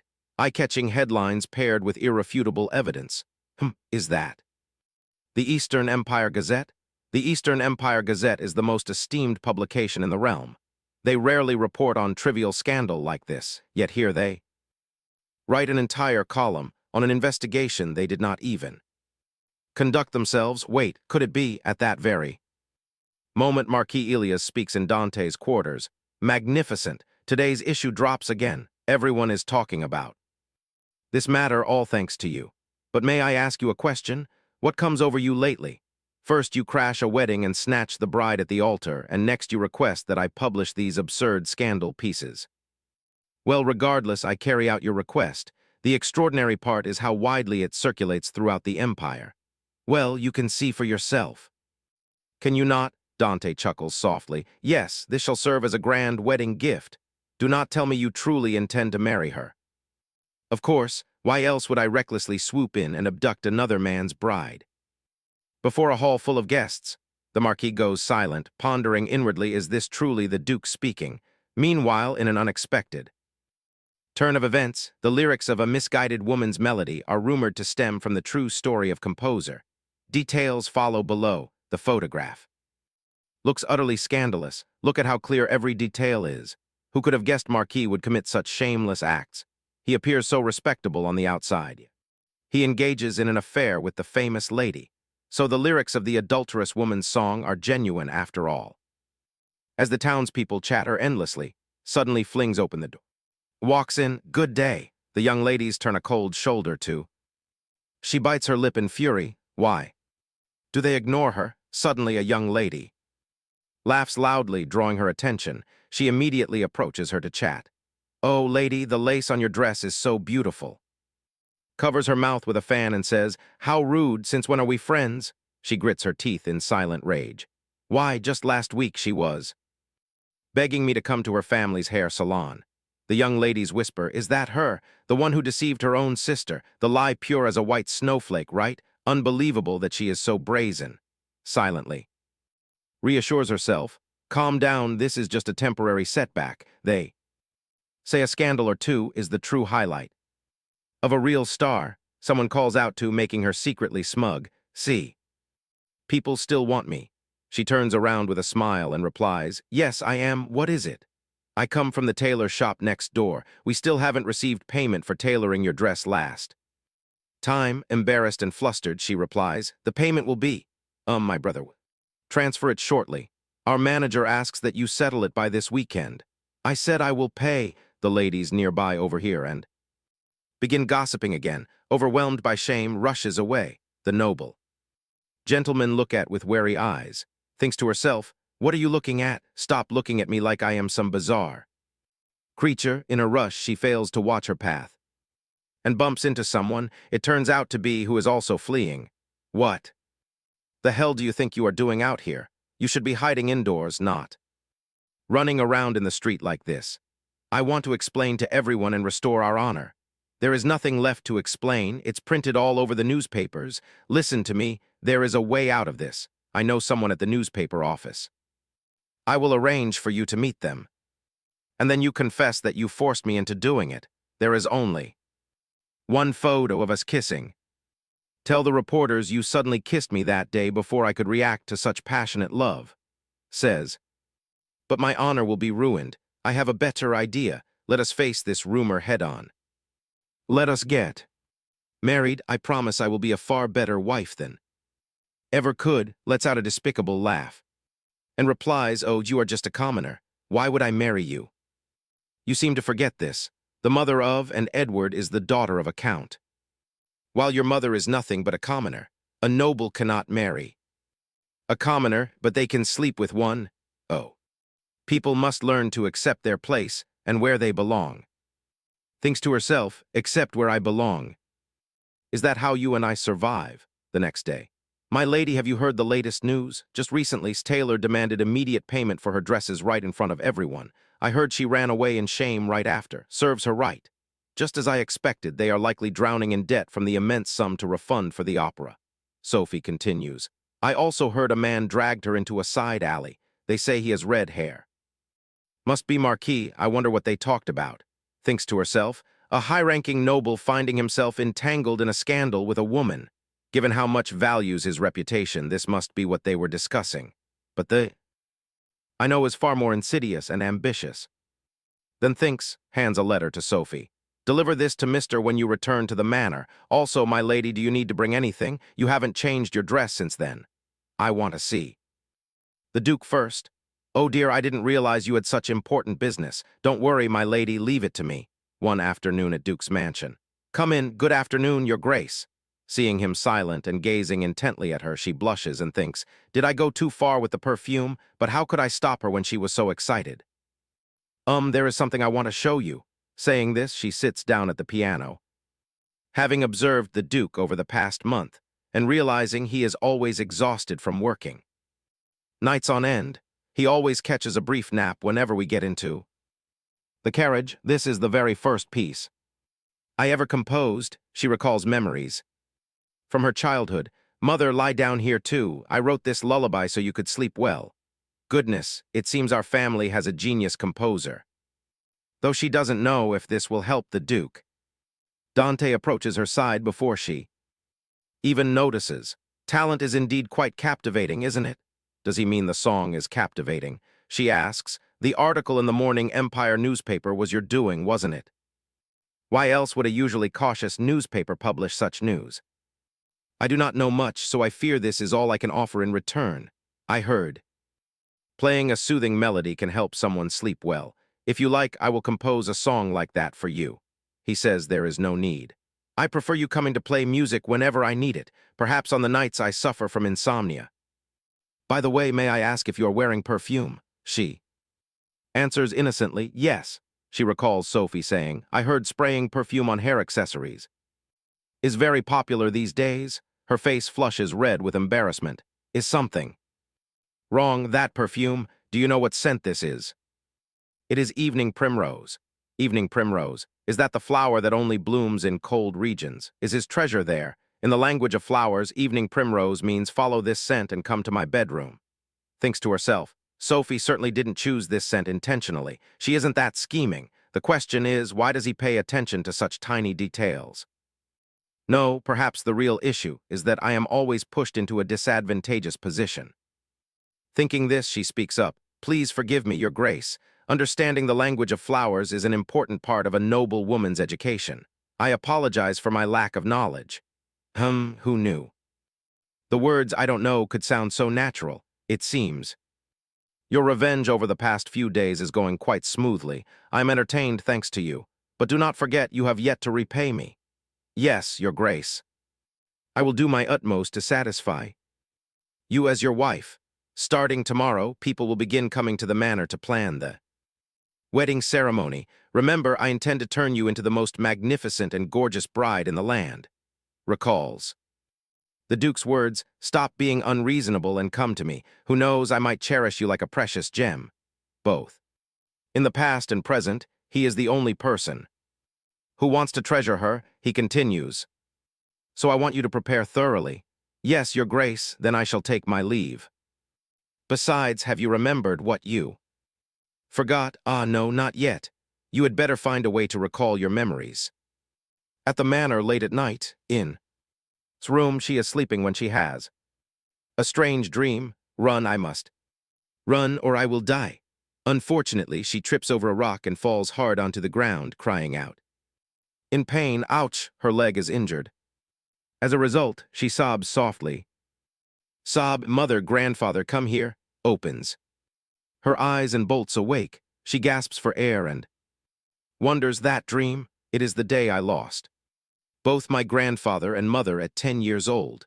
Every time I try to remember what happened back then, I suffer a terrible headache and stop dreaming. So why did I dream of it today? Is it because the Duke pushed me to remember? Could there be something important that I have forgotten? The next day at the manor. Wow, I still cannot believe it. Who would have thought that someone ignored like Lady would one day become the Duchess? Yes, indeed. Lady has always been the prominent one. Speaking of Lady, has she still refused to leave her room? I just saw Mr. go up to her room. Mr. stands outside's room. I heard you have been locking yourself inside and refusing to come out since leaving town. She yells, if you're here to lecture me, get lost. Is it because you met Marquis? Did he tell you to take all the blame upon yourself? Yes, he wants me to say I forced him. He claims if I do, he'll find me a better husband in another country. What a cheap scum. He is, lady, the moment you leave this country, your life will be in danger. What are you talking about? Marquis does not intend to let this matter end here, and he knows that if you disappear, no one will ever find out. The truth panics. What are you saying? Intends to kill me? Not necessarily, but, recalls words, why would I marry you? He might actually do it. Do something, I am a just like Edward, and as the family butler, are you just going to stand there and watch? I have no intention of merely watching, my lady. There is a way for you to rise up again from this. At Duke's castle sits with someone, the woman thinks to herself. I cannot believe I am sitting across from the love of the Duke's life. If I am chosen to design her wedding dress, Madame will become world famous, not to mention the Duke is a lavish spender. Says, all the designs here are lovely. I think I prefer this style, but I wonder if the price is too price. It seems no one has told you yet. The budget cap is set at 50 million, Madame rejoices. 50 million, that is practically unlimited. It is quite fine, my lady. All the dresses featured in the catalog are under 50 million. Oh dear, I am still worried it might not be enough. Pardon. Is there a problem? Replies, the dress must exceed 50 million. The Duke will not allow me to buy a dress below that price. Madame is stunned by words. A budget limit doesn't mean a cap, but what is the minimum limit? Even so, all the jewelry in our shop combined doesn't reach 100 million, thinks to herself. Madame is doing exactly what I need. The shopkeeper's expression from yesterday. I do not realize that turning into the most dazzling bride in the land of his is literal, says, I know I am asking for too much, I will find another shop. Madam interrupts. Silk we still have silk imported from the East. We will add as much as possible beneath the dress. We will also add tiny diamonds to the corset section. So the price will rise. I see, that is fine. Just leave it to me. Young Miss Madam thinks with joy that she cannot let this golden opportunity slip away over a price issue. Money, I am truly looking forward to when the dress is finished, madam. It seems the Duke is truly deeply in love with you, young miss. Do you think so? Just look at the way he treasures you. Even I feel moved. Thank you, madam. He must be your greatest source of comfort through all the unpleasant things you have to go through, right? Madam thinks to herself that she must know everything, wondering what other sweet details exist between them. Replies, that is true, he brings me much comfort through these difficult days. The Duke offers words of encouragement to young miss. I must remember this. I assume it is because of the recent incident, if you are speaking of the affair of my ex, then yes. At first he is very disappointed in me when he learns that I tried to marry a man having an affair behind my back. Young Miss' marriage enraged the Duke. This must also be noted. He saves me from that tragic marriage. Although his methods are a bit aggressive, it helps me regain my emotions immensely. Now I am truly grateful to him for saving me. So that is what happened. I knew it. Do not cry, my love. Your tears are like daggers piercing directly into my heart. He comforts a woman betrayed by love. If that is not falling into love's trap, what is? I will save you, and he accepts having his reputation ruined just to save her from family breakdown. Above all, he refrains from telling everyone about this affair. He says he does not want anyone to know about my pain. Heavens, so if young miss does not speak the truth, yes, the Duke will be the sole person bearing the fallout of ruining the wedding. Madam feels moved to tears. Oh my, what a touching love story. And the main character is sitting right across from me. On top of that, she wants to buy a wedding dress from my shop. Madam suddenly stands up. I will create the most exquisite and magnificent wedding gown in the world. I swear to do my utmost to be worthy of the trust you bestow upon me, young miss. Thank you. I feel inspiration surging within me. Thinks silently, hoping the woman does well in spreading the rumor. She said the exact same thing to the merchant she met while preparing for the previous wedding, so one way or another it will spread. Outside, the luckier she gets, the more she can make up for the distance in her relationship with Lord Dante. This marriage must appear as a perfect love story until the contract ends. The day of the wedding between and Dante arrives. People whisper, so this is the famous mansion. I am amazed that the Duke opens the mansion gates for the wedding like this. Is that the orchestra playing at Square? Over there, Madam is still bursting with excitement. I cannot wait to see what piece they play today to suit the wedding best. At this moment, a booming voice announces, the bride and groom will now enter the aisle. Goodness, I cannot believe she is so stunningly beautiful. Dante and hold hands as they walk down the aisle together. Madam proudly says, "This is the greatest day of my life." Thinks secretly, "Why am I so nervous? This is not my first time marrying." The officiant speaks, "Do you, Duke Dante, swear to cherish and love the bride from this day forth forevermore?" Dante looks at, smiling as he replies, "I swear." "And do you, young miss, swear to love the groom until the end of your days?" Everyone below waits with bated breath for response. She gently says, "Yes, I swear." Dante turns to take her hand. "Do not forget, you brought this upon yourself." With those words, he presses a passionate kiss upon her lips. Her cheeks flush bright crimson in response. Before everyone's eyes, a dreamlike, breathtaking wedding unfolds. After the ceremony, the reception begins. Guests chatter merrily amidst melodic music. The gorgeous sound flowing from the violin renders atmosphere even more romantic and warm. Dante walks beside and says, "The music is wonderful. I wonder who composed it." Shyly covering her mouth, she intentionally turns her head away. "Please stop teasing me." "I am not teasing. Everyone is astonished when I tell them you composed it. They are likely eagerly anticipating your performance at your debut ceremony." "Do you truly think so?" "Of course, I myself am quite excited about something else as well." "Really? Do you still think?" "We will use a private room on our wedding night." Starts hastily dodging away from him, rubbing her bright red ears. She stammers in panic, Yes." A melodious voice suddenly echoes from afar. It is none other than. She slowly approaches. "You look so lovely, sister. Congratulations on the wedding. I'm so happy for you." Remains silent, thinking in her mind that she did not expect the girl to be thick-skinned enough to dare attend her wedding. Seeing this, the guests present cannot help but whisper among themselves, "Is that, how utterly shameless, who dares invite her to a place like this?"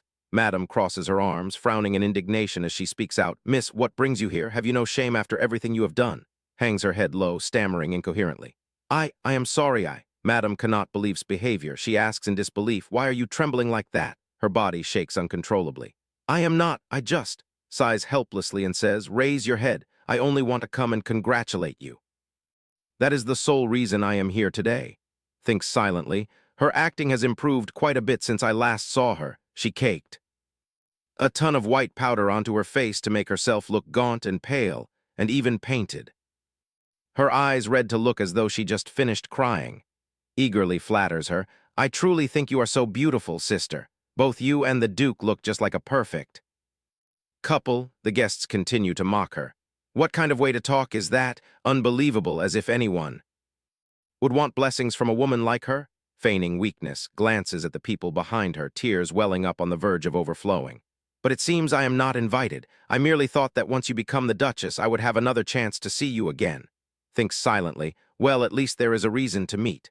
There is something I think you should know. I did not have the courage to tell you until now. So, what is it? Speak up." Stays on high alert to see what excuse she comes up with. "The only son of Viscount Smith. Where did he pop out from to protect? Miss is actually the victim. Everyone has completely misunderstood the situation." Freezes, wondering, "Why is Lord taking side?" He continues, "There is something you do not know, young miss. Miss is the true victim." A familiar, warm hand rests gently on shoulder. Dante speaks without a trace of emotion. "Smith, today is supposed to be the day my bride is the happiest person in the world. Is your matter so grave that you must shout in her face on a day like this?" His hands tremble, unable to control the overwhelming sensation. He stammers, "I." His head feels like a balloon stretched to bursting. The pressure is too immense, he cannot control it. Suddenly grabs his arm, speaking with an aggrieved look. "It is all right, Lord Smith. It seems my sister does not wish to see me anymore." Feels deep pity. "My poor, I must protect her at all costs." He clenches his hands into fists, declaring clearly word by word, "Yes, it is extremely important, Your Grace. Young Miss should not distance herself from her precious younger sister like this, all because of the lies of that venomous man." The banquet guests grow curious. "A venomous man? Who is he talking about?" Turns around sharply, shouting in fury, "Who else but he forced Miss in order to publicly declare his love for her." Miss was deeply shocked and terrified, but she had no choice.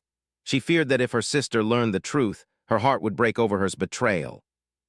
Two nearby guests, after witnessing all of this, darken their expressions, looking immensely disgusted. Says to herself, "How laughable they are. Do they truly think people will believe their words after everything that happened? Grits his teeth and roars, unbelievable. Miss and I have been in a relationship this entire time. We were even secretly engaged. The guests look at and holding hands, showing blatant contempt on their faces. And Smith, is that really true? Flashes a triumphant smile, thinking to herself, oh, sweet and naive, creating all this evidence for me without knowing that he himself is the one being played. Steps forward gently. Let me give you my most sincere piece of advice. Full of unease, asks back pardon. Leans close to her ear. I will only say this once, so listen carefully. That choice is a mistake. His face darkens, her eyes widening in confusion. Huh, what does she mean? A poor choice? She turns to look at, who remains utterly bewildered, unaware of what is going on. The Smith family to which belongs is one of the wealthiest noble families in the kingdom. Above all, he is fragile, easily moved to tears, and foolish. A few sweet words are enough to make him believe and hand over everything he possesses. As if I do not know you are jealous, forces a smile and speaks. What do you mean by that? She curls her lips, voicing calmly, I know. Then she glances at with a thoughtful look. Is the choice she deemed finest because she could easily manipulate him, but sooner or later will realize she has made a fatal error. The illegal cultivation and distribution of prohibited herbs, along with plots to kidnap, these crimes of his will soon be brought to light, casting him into prison. Furthermore, the maritime trading company his family invested in will soon turn out to be nothing more than a scam, leaving them bankrupt. First a cheating pervert and now a future convict. It seems your true talent lies in picking the absolute scum of society. Tears up, piteously saying, I dare not hope you will believe me, sister. I know it always troubles you that I am the only one who can soften the Marquis's heart. At this point, she silently sneers. Just wait and see why today. The person they hate will be you, not me. Covers her mouth as tears stream down like rain. She stammers, barely able to speak. Every time he visited, you told me to wipe off my makeup and dress as shabbily as possible. Truly deludes herself into thinking victory is within her grasp, after all. Human sympathy is vast. She sobs in agony, pleading desperately, but I swear I never intended to seduce him. The guests feel no sympathy for her at all. On the contrary, they judge her mercilessly. Lady being jealous of a girl like her, someone like her cannot even dream that. Sweetly, in an instant, falls into sheer panic. Why are they acting like this? Why do they keep pitying her instead of me? Cannot help but burst into laughter, leaving stunned, frozen. Is she laughing at me? Speaks up. So this is how you respond to my advice, I see. Flinches. Why are you acting so strange all of a sudden? Maintains the dignified grace of a noble lady. But is what you just said true? Did truly force you to do everything, even when the two of you engaged in foul acts inside my dressing room? Unconsciously bites her lip in fear. I do not recall what we did in there, but yes, I was forced to do what he said. I see. The Marquis appears to be craftier than I thought, then we must punish him right away. Perplexed, thinks to herself, does she actually believe me? But the Marquis holds immunity. Nods, right, that immunity keeps him from being thrown into prison or even investigated for minor offenses. However, that is not an insurmountable obstacle. A noble can still be indicted if enough people believe the accusation. Still fails to understand. Smiles gently and offers a suggestion. Then why do you not report to the authorities? I am certain they will help you. She asks the surrounding guests in a friendly tone, leaving completely bewildered. Isn't that right, everyone? They begin whispering among themselves. She wants us to report a noble, but pleasing a duchess is far better than shameless adherence to the house of which is currently on the verge of collapse. In this situation, Madame gives it little thought and immediately raises her hand. In support, I will help. Following her, a growing crowd raises their hands in agreement, speaking out one after another. Me too, I will as well. Smiles with satisfaction, holding immunity pales in comparison to having so many supporters. Like this, astonished, grits her teeth tightly, thinking, what is going on? Why is this happening? I never wanted to complicate things by reporting him. I only wanted to change the public's perception. Having no other choice, she tries to find an excuse to evade.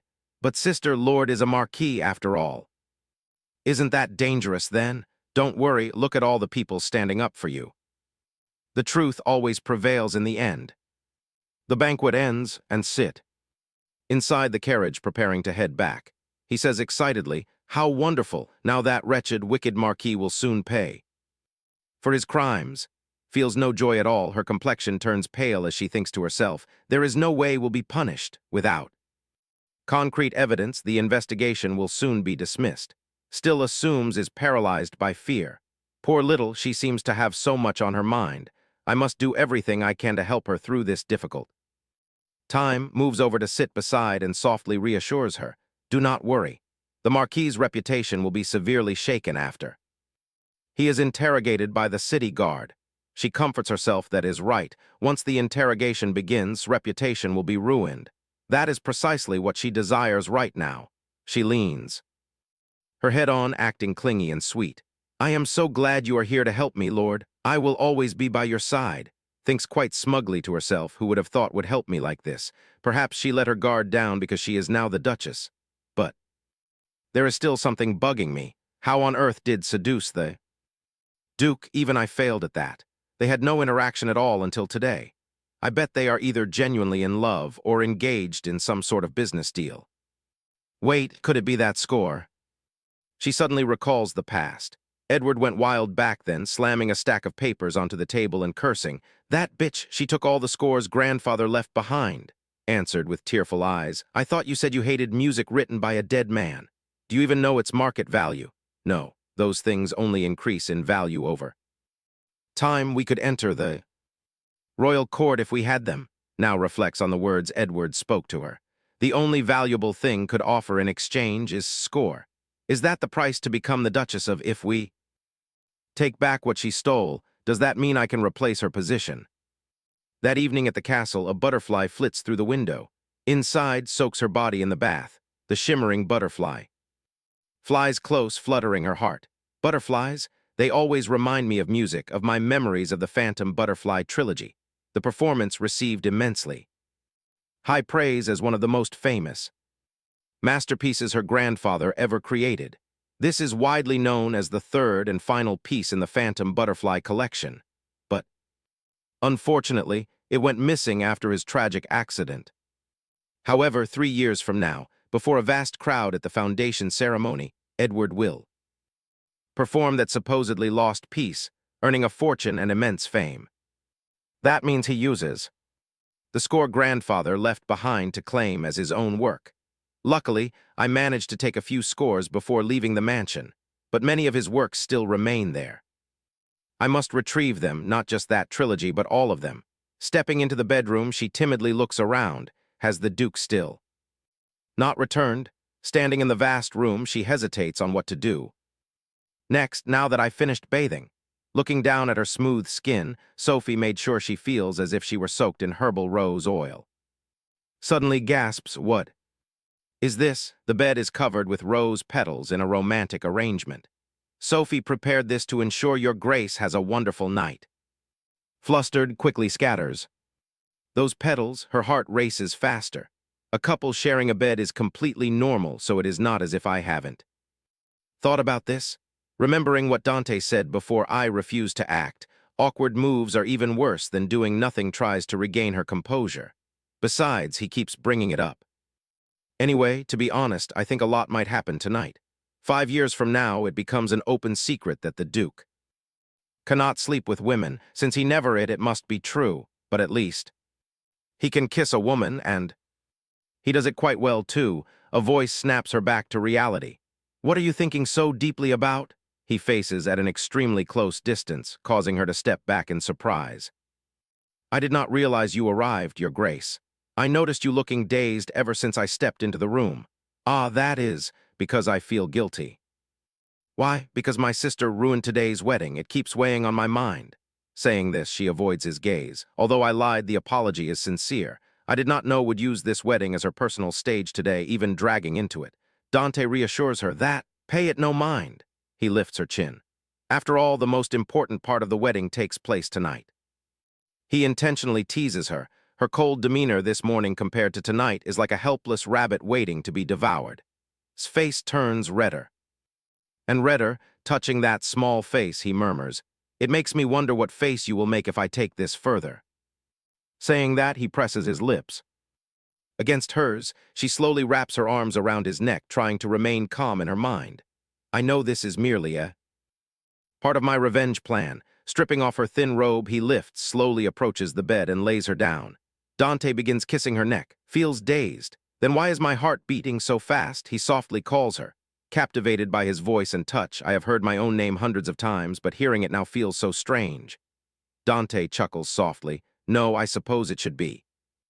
Now he presses his body close, continuing to kiss her lips, worries what if. He hears my heartbeat.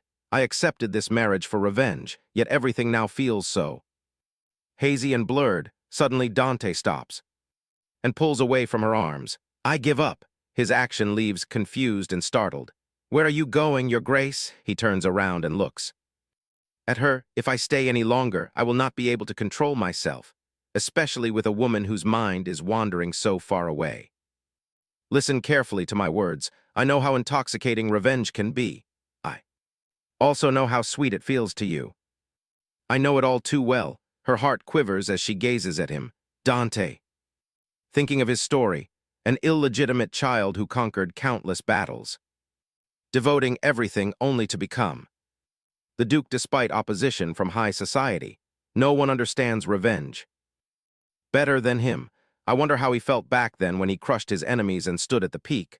Was it exhilaration or merely emptiness? She unconsciously touches his face. Dante, surprised, softly whispers. Her voice is tender. I want to know more about you, snapping out of her emotional trance. She gasps in shock. Wait, what on earth did I just say? He looks into her bewildered eyes. To anyone listening, these words would sound like you are seducing me. Avoiding his gaze, stammers in embarrassment. That is not, I just thought. It is true that I don't know much about you, so he lets out a smile and says, I know. Looking at her beautiful face, he gently calls her name. You must understand that from now on, reality stands right in front of Dante. Only then will I know who holds power. The next morning, sits on the balcony sipping tea. She sighs. In the end, I didn't get a single wink of sleep. His words from yesterday, if I stay any longer, I fear I will not be able to control myself. What did he mean by that? And isn't he usually like that anyway? Or is he trying to hide the truth? No, now is not the time to think about such things. My revenge is far from over. There is still a long way to go, and I must focus. Besides, I owe him yet another favor. That sentence, only then will I know who holds power. Gradually begins to understand. Who holds power? I must strive to achieve it. Making those who betrayed me pay the fitting price is my sole goal. I want those people to return everything they owe me. I have never thought about what to do once it is all over. Looking at the news report of her wedding yesterday, feels a surge of anxiety. Once everything ends, what will become of this relationship? At another mansion, a teacup shatters along with furious cursing. Damn it, how dare she actually marry another man? I thought she was just playing hard to get. I never expected her to genuinely pull a trick like this on me. The image of Dante flashes in his mind.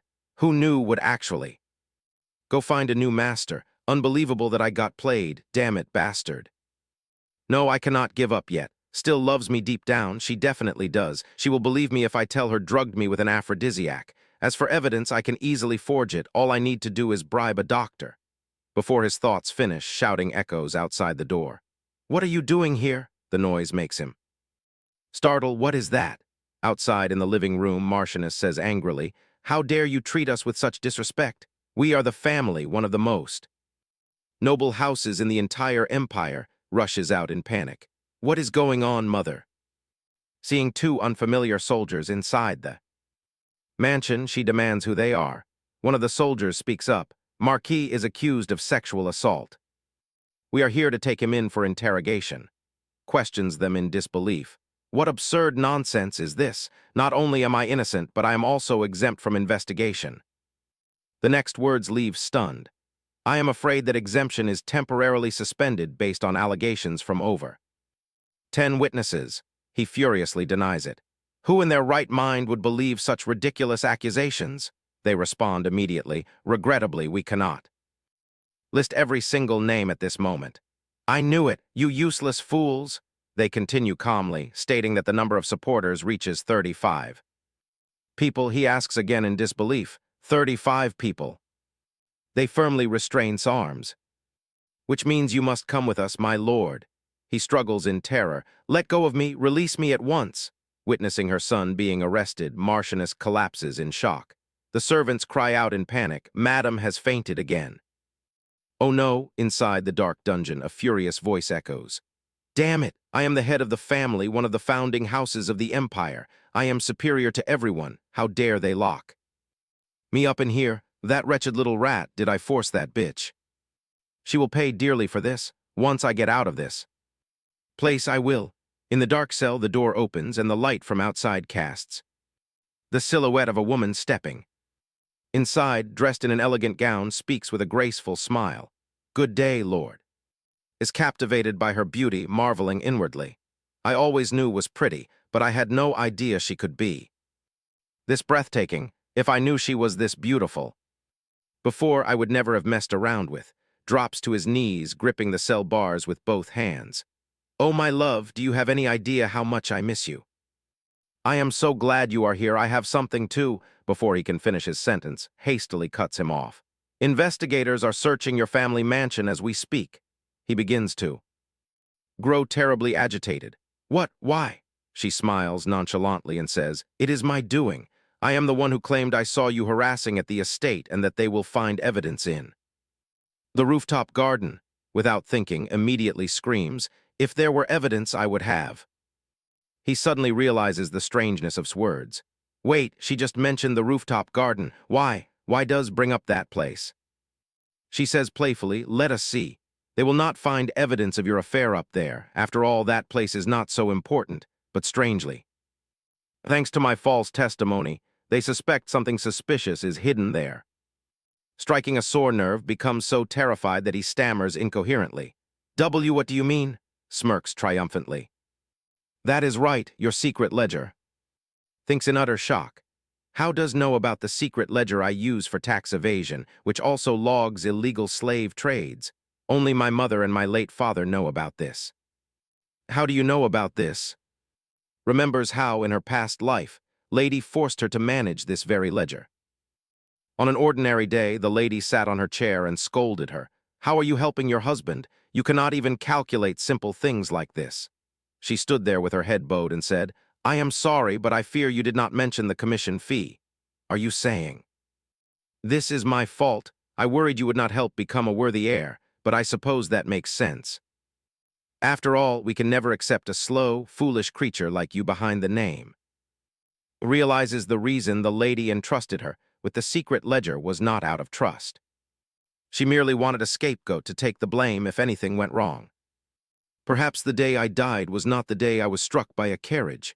Perhaps I died long before that. Returning to the present, she looks at him cold-heartedly. What a fool, screams. I am not foolish. You are the one tarnishing our family's honor with your cunning lies. You will not get away with this. Provokes him. Are you afraid your mother's illegal loan sharking has been exposed? Now you drag my mother into this too. You see, even the family has nothing left to lose. If they want to survive, they must adapt to new trends. Impossible. My mother is the wisest woman I know. She sneers disdainfully. Right, your mother is clever but terrible at business. If only she realized that financial sponsor was the Dawn Organization. What, the Dawn Organization, are they not? The ones who want to enthrone the disgraced crown prince. He falls into a panic. If they discover that a founding family of the empire receives backing from a group of traitors, what will happen to us? At the thought of such catastrophic consequences, his face pales. He cannot believe that a woman who once possessed talent only in music now knows not only about the secret ledger, but also his mother's illicit deals. Smiles and says, It is so wonderful to see you like this. This will make your future so much sweeter. Is the reason you changed. Because of him, did he order you to do all this? Unable to contain his rage, he punches the wall hard and screams, Dante, I was the first to recognize your talent. I was the one who saw you play the piano in the corner, sheltered from your brother's glare. I recognized your genius and gave you love before that bastard ever did. Finds it ridiculous and asks, Love, You gave me the sweetness of rotten fruit. There are things that appear beautiful and alluring on the outside, but inside, they are nothing more than a disgusting, slimy mess. Seeing her turn to leave, reaches out his hand, desperate to hold her back. Her retreating silhouette grows farther and farther away. He screams in futility. Meanwhile, inside the imperial palace, the emperor's voice resounds. This is utterly unacceptable. Slave trading, tax evasion. How can a founding family of this empire fall into such ruin? The emperor calls out to Dante. He respectfully replies, Yes, your majesty. It seems this butterfly effect has taken hold. The family was not always like this, yet they still had the nerve to disgrace the whole empire. If your lady had not emphasized the rooftop garden back then, we might never have uncovered this. Is this truly just a coincidence? He looks slightly bewildered. I fear I do not know, as I cannot even keep track of her movements. You know so little about the woman you married? As you can see, your majesty, she often brings surprises. That is why I love her. The emperor shakes his head helplessly. Smooth subject change as always. You cannot hide it from me. What happened between you two? He smiles. Bashfully, do you mean our intense passion, your majesty? The emperor fumes, unable to do anything. Goodness, it feels as if I am talking to myself. The emperor looks at him with proud eyes and thinks, It has been 10 years since the family sent Dante to the battlefield, seeking to abandon their adopted son. They thought it was a death sentence until Dante returned as a true hero. He possesses far too much power to simply walk away like this. He clears his throat to compose his voice. So, have you considered divorcing her and marrying my daughter? I did not realize your majesty had reached such an age to joke like that. The emperor sighs gloomily. I mean, even the crown prince would do, but that boy is too foolish. A vast empire like ours needs someone capable of leading it. He bows his head. I shall pretend I heard nothing of what your majesty just said. The emperor sighs. Are you truly not going to change your mind? My lady and I have decided to build a home together. It would be hard to call myself a man if I were unfaithful to her. The emperor displays his annoyance. Then do you know how to be a woman? Looking down at Dante's lower body, he adds, Rumor has it that you are severely lacking in experience in that department. Annoyed, Dante rubs his head. Who on earth spreads such baseless rumors? Suddenly, a messenger enters. Your Majesty, he reports, there is new information regarding the investigation. The emperor returns to a serious tone. Speak. The messenger replies, We received an anonymous letter regarding Lady receiving support from the Dawn Alliance. The emperor scowls in confusion. This grows stranger by the minute. A founding family receiving backing from traitors. Standing there, Dante also finds it peculiar. Meanwhile, as her carriage approaches the castle, sits inside, lost in thought. The investigators likely know by now, since I sent an anonymous letter detailing where every coin came and went. It will surely cause quite a stir for a while. She gazes out the window as the quiet streets blur past. Suddenly, a servant announces, We have arrived. A lady. The carriage door suddenly opens, startling her. She looks at him in surprise. Lord, his tone carries a hint of teasing. It seems the butterfly has been busy fluttering all over the place. Continues to gaze at him absent-mindedly. My Lord Duke.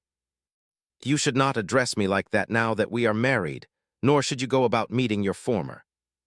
Sighs, I simply wish to inform him of how the family he took so much pride in is now ruined and drowned in debt. His next question startles her. Was that anonymous letter you're doing as well? How curious. I constantly feel as though you are hiding something from me. Pauses for a moment before finally admitting, You are right. I am the one who sent that anonymous letter. I knew that exposing Lady's illegal loan would deal a heavy blow to the family. Fascinating, but did you imagine that the mastermind behind it would be the Dawn Alliance? The Dawn Alliance? Yes, thanks to you, we found the pawnshop named Withered. That secretly funded them. I had no idea these two organizations were connected, she thinks. Of course I know, but there is no need to explain that to him. She recalls the days just before her tragic death in her past life. At that time, she was reading the newspaper. That was how she learned about the link between the Withered pawnshop and the Dawn Alliance just days before her demise. Rebel group Dawn Alliance exposed in plot with Withered pawnshop. Bows her head. And stays silent. deciding that remaining quiet is the best course of action. Dante continues, "This matter will reach a conclusion once we finish interrogating. Oh my, what a pity for him. Hearing you lament a noble's downfall would sound more convincing if you were not smiling. I suppose I must practice controlling my expressions more." Dante leans in close to, startling her. "You are quite adorable at times." Then he returns to his seat. "I will tell the driver to turn around. We are heading back to the Imperial Palace." Faced with his enigmatic smile, panics slightly. "What, the Imperial Palace, but why?" he informs her. That His Majesty wishes to see her, and soon after they enter the palace grounds. She wonders to herself, what could His Majesty possibly want from me? Bows respectfully according to protocol. "It is an honor to meet your Majesty." The Emperor speaks, You are indeed quite different from my daughter, so this is Duke's taste." Stands stunned. Meanwhile, Dante shifts uncomfortably, displeased by the Emperor's remarks. "You are saying unnecessary things to my wife, your Majesty. Do you not think you are being overly protective of her?" Then he turns to, "Lady, thanks to your information, we uncovered those plotting against the Empire. Thus, I wish to commend you. If you have any wish, I shall fulfill it in earnest." Thinks to herself, a personal wish granted by His Majesty. She suddenly raises her head. Then I boldly ask, "For one thing from your Majesty, when it comes to my dream, it would be a great honor if you allow me to perform at the Foundation Festival." The Emperor considers this for a moment. "Perform?" Then his eyes soften. "Ah, yes, I recall how the great master once visited the palace holding his young granddaughter's hand." An image appears of carefully guiding onto the stage. Back then, her singing voice echoed before the entire audience. Everyone showered her with praise. The Emperor's words surprise her deeply. It seems the little girl with the nightingale's melodious voice from back then has grown into a fine young maiden. Remembering the past sours mood. "Ah, yes, I remember those happy times." The Emperor says, "Very well. Since you displayed your talent before me that day, you may sing as much as you wish." "Wait, sing?" Perhaps he assumes she intends to sing. After all, women rarely participate directly in composing or stage directing. "Your Majesty, I am deeply grateful that you granted my wish. However, the performance I request does not involve me singing. My wish is to present that performance on stage as a composer."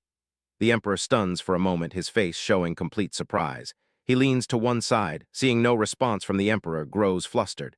"Perhaps I am asking for too much. After all, no woman has ever taken the stage at the Foundation Festival." Suddenly, Dante claps his hands and speaks up. "Congratulations, Your Majesty. You just saved 5 billion. The Emperor is puzzled. "What do you mean?"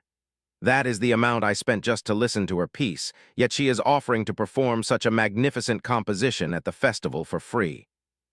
You saved 5 billion without spending a single coin." Hearing this, the Emperor lets out a chuckle.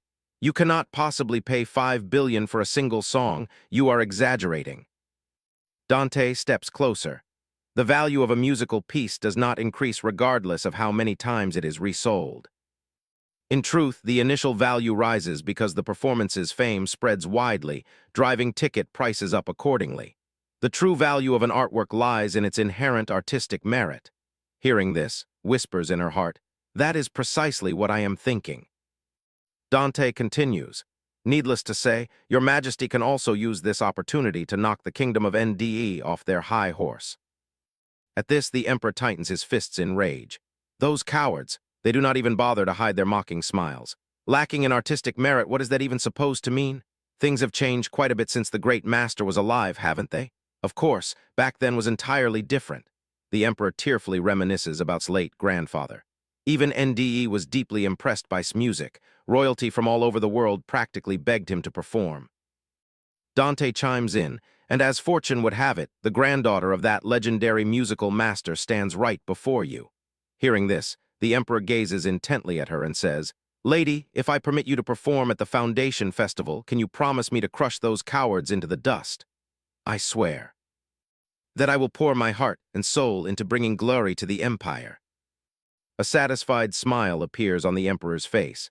"Ha ha, I like that answer. I suppose Duke is quite confident in your talent, so there is no reason for me to refuse. To let you perform, the final performance shall belong to you, is deeply grateful. Thank you, Your Majesty, I will not disappoint you." She looks at Dante and thinks, he helped me. He led the emperor to view me not as a woman who never formally studied composition, but as the true heir to supreme musical genius. Blushes softly, her shimmering eyes silently gazing at the man beside her. If not for the Duke, I doubt things would go this smoothly. Dante senses her gaze, leans down slightly, and whispers in her ear, My lady, I hope you only look at me with those eyes when we are alone. While turns bright red as if smoke might rise from her head, he looks thoroughly pleased with himself. The emperor watches them with amused contentment. People love to exclaim about the wonder of young love, but right now, the mood is completely the opposite. Inside the mansion, it is utterly gloomy. Damn it! Edward angrily throws furniture around his room. Why do I have to refund them? I only fire those who take money for nothing. From me, where do these extra expenses even come from? It is all because of that bitch who dares to steal my orchestra. If not for, I could be the great performer at the founding festival and make a fortune. At this moment, the butler enters and calls out, Young master, you have a guest. Tell them I have no time for guests. The thing is, because the guest says they wish to sponsor you. A mysterious figure offering sponsorship appears. Edward cries out in surprise, Is that true? Do you know me? The man wearing a hat replies, Yes, I have watched you ever since you were a student at the Royal Academy of Arts. I was certain you would one day become a grand composer. You can imagine how heart-wrenching it was for me to hear of your recent misfortunes. Ha ha, yes. And so the man offers, I can support you, Count. Support me? You seem to owe the Royal Bank a hefty sum, do you not? Allow me to pay it off for you. The offer causes Edward's heart to sway uncontrollably. I also want to help you secure a slot to perform at the founding festival as well. Such flattery sends him floating into the clouds. A person as talented as you must stand on such a grand stage, must you not? Yes, of course. Performing on the stage of the founding festival is the dream of every artist. If I get that chance, then all you need to do is display a fraction of your talent. Then your success as an artist be solidly cemented. There are far too many flaws in the mysterious man's words, but Edward fails to notice them entirely, lost in his own delusions. However, because I am giving you a substantial sum, the interest will be quite high, but I fear this is the only way for you to stand on such a grand stage. Yes, yes, thank you so much. Edward shows his delight openly without hiding a thing. I am certain the distinguished guests there possess enough refinement to recognize how talented you are. That is right. The only reason I cannot soar is because I am surrounded by fools. And when I have a stage, that bitch ruins everything. But it seems fate never truly abandons genuine talent. He turns cheerful once more and speaks up. Come to think of it, we have not introduced ourselves yet. May I ask what your name is? The man warmly offers his hand to shake Edward's. Oh, it is. Meanwhile, over at the mansion, a startled scream echoes out. Young miss, I mean madam. The maid reading the newspaper sees, looking completely exhausted, holding torn sheet music in her hands. Hello. Anxiously lifts her skirt and approaches. Good heavens, did you stay up all night composing? I told you doing that is so bad for your health. It is fine. What does the newspaper say? She takes the paper and reads. The wrongdoings of Count Edward exposed. As her maid recounts the details, does not seem overly surprised by what she hears. Do you know that the servants at the mansion were kicked out without a single coin of pay? It seems the article was written after receiving numerous complaints from those working under him. She looks up and asks, Then why didn't you leave that place? Pardon? These sincere words leave stunned for a moment. I want you to leave the estate and come here as my personal maid starting today. Bursts into tears of emotion. Are you serious, my lady? Why would I not be? I would love that. The two hold hands tightly. I am sorry for leaving you behind. Please do not say that, young miss, I mean madam. All right, then would you mind listening to the piece I just composed? I worked hard all night to finish it, and so sits before the piano. Gentle, melodious sound reverberates throughout the room, stares in utter enchantment. Oh my, it is so beautiful. Asks, between the two pieces, which do you prefer? Speaks her heart truthfully. The first song is quite lovely, but so is the second. No, the truth is both are wonderful. I cannot choose. Yet this does not satisfy her, seems to feel otherwise. Then they are both mediocre. You see, being good means neither leaves a lasting mark. Sobs in aggrieved protest. That is not what I meant. I truly love both pieces. I should have expanded my vocabulary. says thoughtfully, being merely beautiful is not enough. She closes her eyes, slowly feeling the music. I need a composition that makes every listener think, this is it. I need something that can stir the human soul. Unconsciously, her fingers glide across the keys once again. The genre my grandfather would create must have a way to be brought to life. Meanwhile, glances out the window. Huh, isn't that a line of carriages entering the mansion gates? Exclaims excitedly. The merchant's carriages are here, madam. His Grace the Duke must. Want to buy more jewelry and dresses for you again? Remains completely unmoved by this. I wonder if any dress will fit me. There is not much time left until the performance. The butler enters to announce, Madam, the Duke has summoned several musical instrument vendors for you. Would you mind stepping out for a moment? Yes, all right. It takes her a moment to digest his words before she stands up abruptly in shock. Did you say instrument vendors?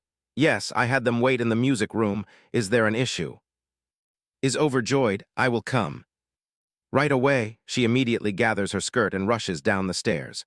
Her large eyes sparkle with thrill, unable to believe that they are actually here. She gently opens the door. Before her eyes lies an abundance of instruments that fills her with uncontrollable excitement. Pianos, violins, and even cellos.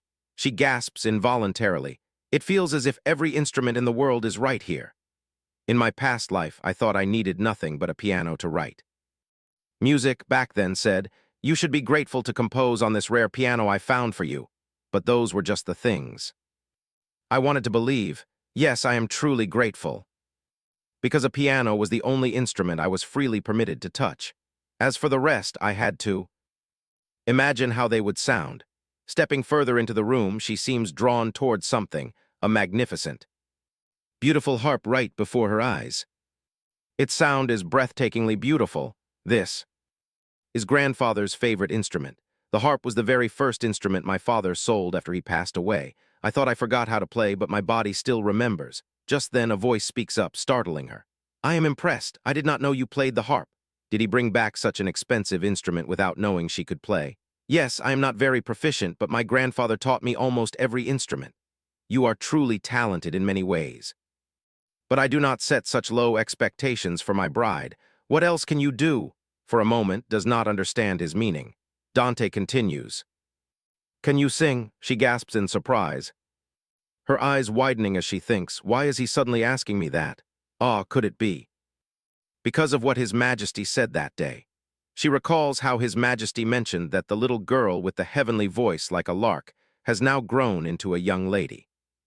Embarrassed and flustered, she bows her head low. I do not know if I can do it. I have never sung since that day. I will try, but thinking of how this is to repay these expensive instruments, it is not a high price to pay. His pupils dilate rapidly, and as she looks up, she clutches her neck in panic. I cannot breathe. Dante anxiously rushes over to support her. You are trembling. Are you all right? If you do not want to, you do not have to. I will not force you to do anything you dislike. She responds timidly. It is not that I dislike singing. I used to love it dearly. Is something wrong? Tell me. She bows her head, sighs, and recounts the story. Well, when I was 15 during my debut, due to certain reasons, my performance that day turned into a complete disaster. The audience whispered excitedly.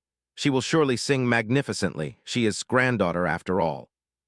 I cannot wait any longer. She anxiously clutched her hands to her chest at the scene before her. The opening note of the song was suddenly extremely high, and the rhythm of the accompanying music echoed everywhere, yet I held on until her eyes widened in panic. What is happening? I cannot breathe. Her whole body swelled up and she collapsed to the floor. What is wrong? Her body is swelling up. Is she sick? Damn it, what if it's contagious? An angry man dragged her away. I have a mild oyster allergy, but my symptoms that day were as if I had eaten a whole mountain of them. While the doctor examined her, a harsh voice roared, What the hell did you eat? How could you let yourself get into such a state? Do you have any idea how pathetic you looked on stage? You humiliated our family name, all because you could not even handle a simple performance. Screamed at, could only weep in silence. It is all your fault. Turning back to the present, the two sit side by side, leaning against the wall. Afterward, I realized had brought me a smoothie right before I went on stage. She must have put something In it, the more I hear, the more I despise. Your family, he is angry on my behalf. No one has ever treated me like this before. It makes my heart feel. Strange, she looks at him bashfully. I am sorry for rambling so much. My troubles, I know they are just things from long ago. From now on, I will surely. Suddenly she stops short. Her eyes welling with tears, he reaches out and pulls her into his embrace to comfort her. Do not give me.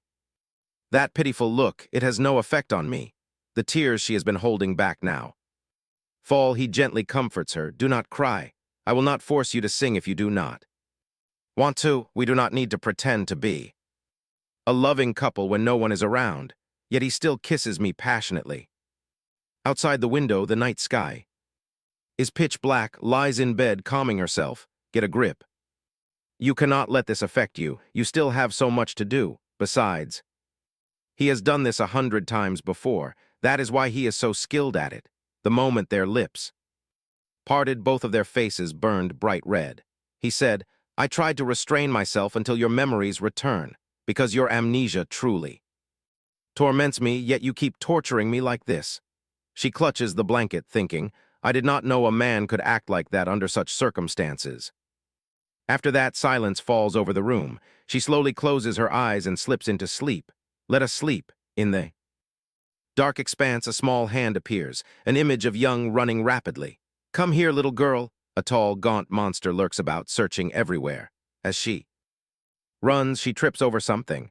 Ah! She instantly plunges into a lake. She sinks deeper and deeper, unable to swim up, reaching her hands high as if waiting for someone to save her. The faint silhouette of a boy appears, his voice calling out, Go! A loud shout startles her awake.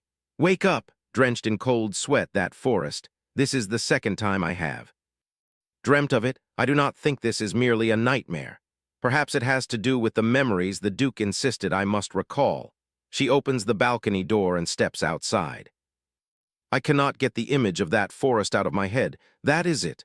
I think I know the answer now. I know what kind of music will be unforgettable, making their hearts flutter upon first hearing. Terrifying tales disturb sleep far more than fairy tales, just as nightmares linger in our minds longer than sweet dreams. Cold, magical forest at night will remain etched in their memories for a long time. Much later, at a ball held inside a grand castle decorated sumptuously with a bustling crowd of guests, someone murmurs, Who would have thought Count would host a banquet? Everyone is animatedly discussing. Did he not just fire all his servants due to poverty and dire straits? Have you not heard? He paid off all his debts, in a single lump sum down to the exact coin. Is that not the reason everyone is here? Confirming the rumor, a young man listening to them turns around and says, Personally, I think this is a very special gift. What special gift? The young man holds a piece of paper in his hand, looking at it with excitement. So this is the gift. On the small piece of paper are musical notes, a score written by the late Count. How surprising that they would give away such a precious keepsakes. Like this, everyone holds a paper with musical notes inside. They buzz with excitement. Look, mine has 2 double measures written. I already have an idea for a song title. How fascinating. Suddenly, someone clinks a glass, dissolving the noisy chatter. Edward appears and projects his voice. I see everyone seems very excited about the gift. This year marks 10 years since his passing. I prepared these gifts to honor his genius before you all. Some standing before me say this is squandering precious items, but I do not see it that way. If we keep hoarding them for ourselves, he will only be remembered by family. But through how to share them, his death is forever remembered by us. That is why I decide to plan the premiere of the 3rd movement of Phantasmagorical Butterfly for the upcoming founding festival. Upon hearing his speech, the crowd bursts into even greater chatter. Did he just say Phantasmagorical Butterfly, the grand final masterpiece created by the great composer? So the rumors are true. He finished writing the 3rd movement before he passed away. Edward continues, though he tragically dies before completing it, I undertake the rest. Though my skill cannot compare to his, I hope you all enjoy it. Edward secretly schemes. If I plan to rebuild the family reputation by capturing the spotlight at the founding festival, I must ensure that I capture enough attention. Suddenly a voice echoes, Madam is here. rushes forward, her voice bright with joy. Sister, she runs over and throws her arms around her in a tight hug. Thank you for coming. I am so glad you are here. Smiles, gently patting shoulder. The onlookers whisper. It seems those two reconciled. Then surely. What she says about is true. Hugs her sister, but her expression shifts as she thinks. Perhaps my efforts playing the pathetic victim finally pay off. Judging by her appearance here, it seems. Realizes the situation. With that thought, she pushes away slightly and scans the crowd. By the way, where is the Duke? Actually, I come alone. Puts on an innocent facade. Really? But wouldn't it be better if both of you come together? In her heart, however, she sneers. I knew it. He is already tired of her. After all, isn't today your first event as madam? It thinks to herself, ah, I know you would say that. She steps past and speaks calmly. I am merely visiting family. How can you call this attending an event? Ah, yes, you make a good point, sister, replies, continues. More importantly, fixes her gaze on, that tiara belongs to me, doesn't it? His face pales with panic and dread. I am glad to see you. Still make good use of it, but then again you always love reusing my things, don't you? Including men. His face flushes with fury. At those words, suddenly Edward rushes over. In her heart curses, how dare this thieving bastard show his face here? But with so many eyes on them, Edward maintains his composure and says softly, I am surprised to see you here. I do not send an invitation because I think you are too busy. Furrows her brow and questions him. When am I ever too busy? How dare you throw away grandfather's music like that? Edward loses his temper and barks. What? Everything in this house is my decision. You are no longer a, by what right do you judge me? Then give me a gift as well. I may no longer be a, but I am still a guest here.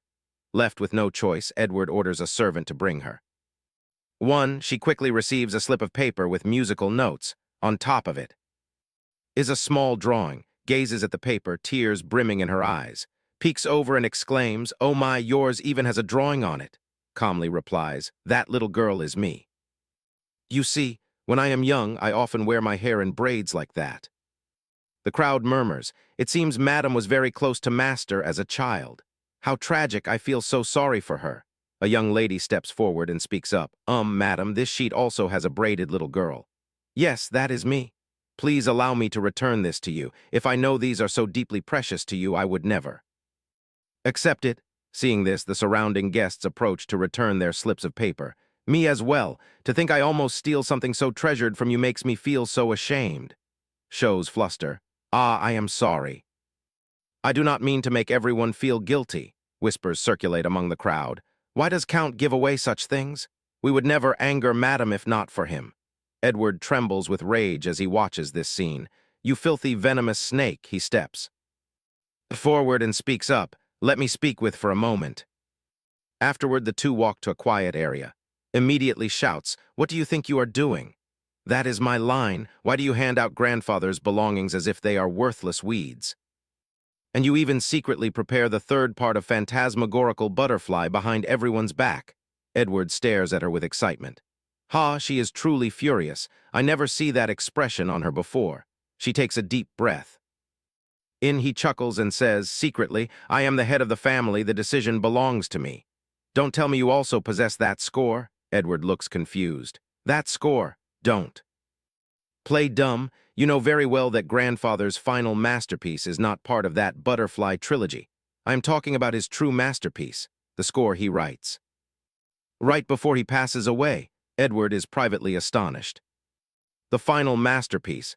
So that is what she seeks, that damned old man. I know he dotes on her, but who expects? He even writes an entire piece for her.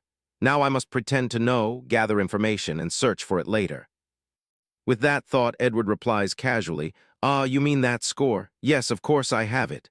She glares at him with a furious face. It belongs to me, give it back. Grandfather writes it based on the first music notes I play. That is my music. Turns around, her eyes frantically searching. If you don't return it, I will find it myself. Get out of my way, I must protect it. There is no score here, you fool, pushes Edward aside. Then I will turn the hidden compartment inside the safe upside down to find it. Edward feels a surge of excitement. What? There is a hidden compartment inside the safe? She stares at Edward and thinks to herself, that look is so familiar. It is the same look he has when he steals my compositions. The look of a greedy thief. This time I will force him to cast his eyes down, out in. The banquet hall. Dante approaches and asks aloud, I hear my wife is enjoying herself here, so who can tell me where she is? The crowd stirs with anxiety. Where is Madam? Did she not go into her brother's room earlier? Quick, go find her. Stares at him in disbelief, her face flushing red with rage. Is he truly here only for no, certainly not? Smith steps forward with a cheerful greeting. Your Grace, what an honor to meet you again. I am Smith we met at. Dante's face darkens, his voice cold as ice. I am in no mood for useless greetings. It feels like 10 hours since I last see my wife. Hearing this, the young ladies whisper in surprise. 10 hours. They say he doesn't care about his wife, but this is nothing like what we hear. Suddenly, Dante rests a hand on his shoulder. So where exactly is my wife? Stammers. Ma Madam went outside to talk privately with the Count. With the Count alone? Trembles in terror from head to toe as he replies. Why, yes, I believe so. Suddenly someone calls out, Your Grace, allow me to guide you to where Madam is. Meanwhile, Edward hears noises outside and says irritably, I am not finished yet. But as he turns around, sheer terror strikes him. Is also startled. Oh my, is this not my pathetic brother-in-law? Dante says then. His eyes shift to, seeing tear traces lingering on her face, Dante quickly steps forward and grabs Edward by his collar. Did you make my wife cry? Edward feels both furious and anxious. I thought he hates her. Does he not lock her up at home? This is not what I expect. Dante fixes Edward with a menacing glare. From now on, I suggest you watch your words and actions whenever you stand before. My wife may be generous enough to only kick your shins. But I am not. Edward stammers in panic. Why, yes, Your Grace. Afterwards, both of them step into the main hall, drawing admiration from everyone. Asks in confusion, what brings you here? Hearing you say that breaks my heart, Dante replies. Suddenly, he wraps his arm around her waist and pulls her close. Especially when you leave me no choice but to come meet you in person. The young ladies nearby squeal in delight. Oh my goodness, look at how he gazes at her. Even I am blushing. Says embarrassedly, I plan to return home before it gets too late. I expect nothing less than watching you play the piano tonight. Afterward, both return to the mansion. Welcome home, Your Grace and Madam. Would you like me to prepare a bath? No, I am going straight to the music room. Pouts, thinking not again, then sees the Duke walking right beside her, and the servants look on with satisfied smiles. So that is how it is. The two enter the music room, sits at the piano while Dante takes a chair nearby. She asks, Are you sitting there again tonight? He simply replies, Yes.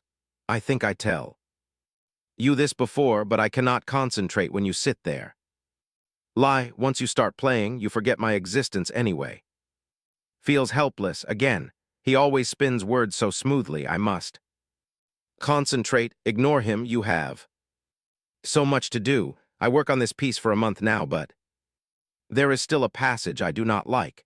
It is the scene where the main character, the young girl, immerses herself in the joy radiating from the festival. It needs more cheer and delicacy, yet at the same time she must feel the strange wonder, overwhelming bliss and excitement that in the end do not feel quite normal. Noticing her unusual expression, Dante walks over and asks, Are you stuck somewhere? She replies, The emotion gives me a bit of trouble. People often say extreme joy and intense sorrow can overlap. That is what I wish to convey. So you mean you want to know what it feels like to feel so good that you want to cry? Thinks to herself. Is that not a bit different from what I mean? He leans down and gently tilts her chin up.